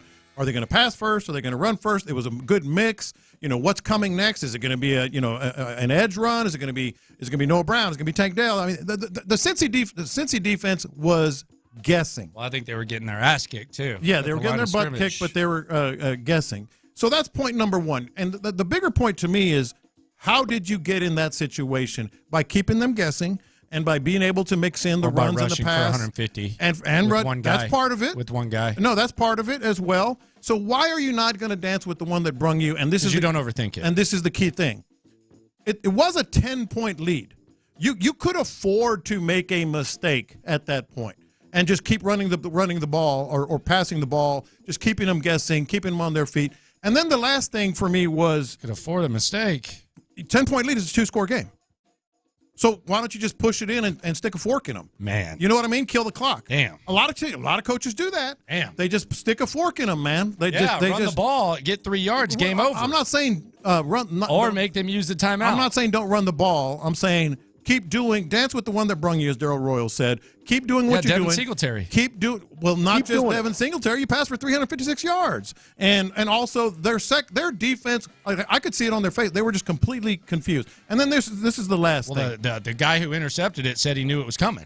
Well, on that play, he wasn't confused. Hat tip. He literally, you just heard CJ say he knew it was coming. Hat tip to him for good scouting. Thank God. But the defense as a whole was just absolutely guessing. And then the final thing on here, and again, I don't even want him guessing. I know a majority. I'd rather take a knee than that. I know a majority of people are on your side on this. No, they're on your side. They are? Yeah, because they won. I mean, because they won. They're not. They don't practice the Van Gundy thing. Well, then the final thought. Let me just finish it with my last thought on, because I wrote this down on my notes in real time. This isn't just me thinking back on it. After they won, I can show you. In fact, I'll bring them in tomorrow. I don't want to see your notes. I'll bring because Sean. I don't I'm gonna take a picture. want to see your notes. I'm gonna take a picture. Sean's gonna send me. I don't need to see your notes. OG notes. Congratulations, you take notes during a game. I don't care. Hashtag OG notes. Yeah, don't care. If you're not going to trust C.J. Stroud, who the hell are you going to trust? There was literally. No one in the NFL with a lesser chance of throwing an interception. I don't care. You have a 0% chance of throwing an interception when you run the ball. And I don't even know, like, if you're averaging over 5 yards a carry and you need 3 yards, I don't know what your chances are of getting that. That was overthinking by Slowick. I was actually kind of disappointed D'Amico didn't get asked about it yesterday. Like, I wanted to hear him be asked about it. But hey, I don't mind you trusting CJ in that situation, but he's got to take the sack or just run the ball. Like that was scary. That happened. That was terrifying. It was bad when it happened, but for those reasons I just laid out, I had no problem with it. The NFL had lower odds of throwing an interception.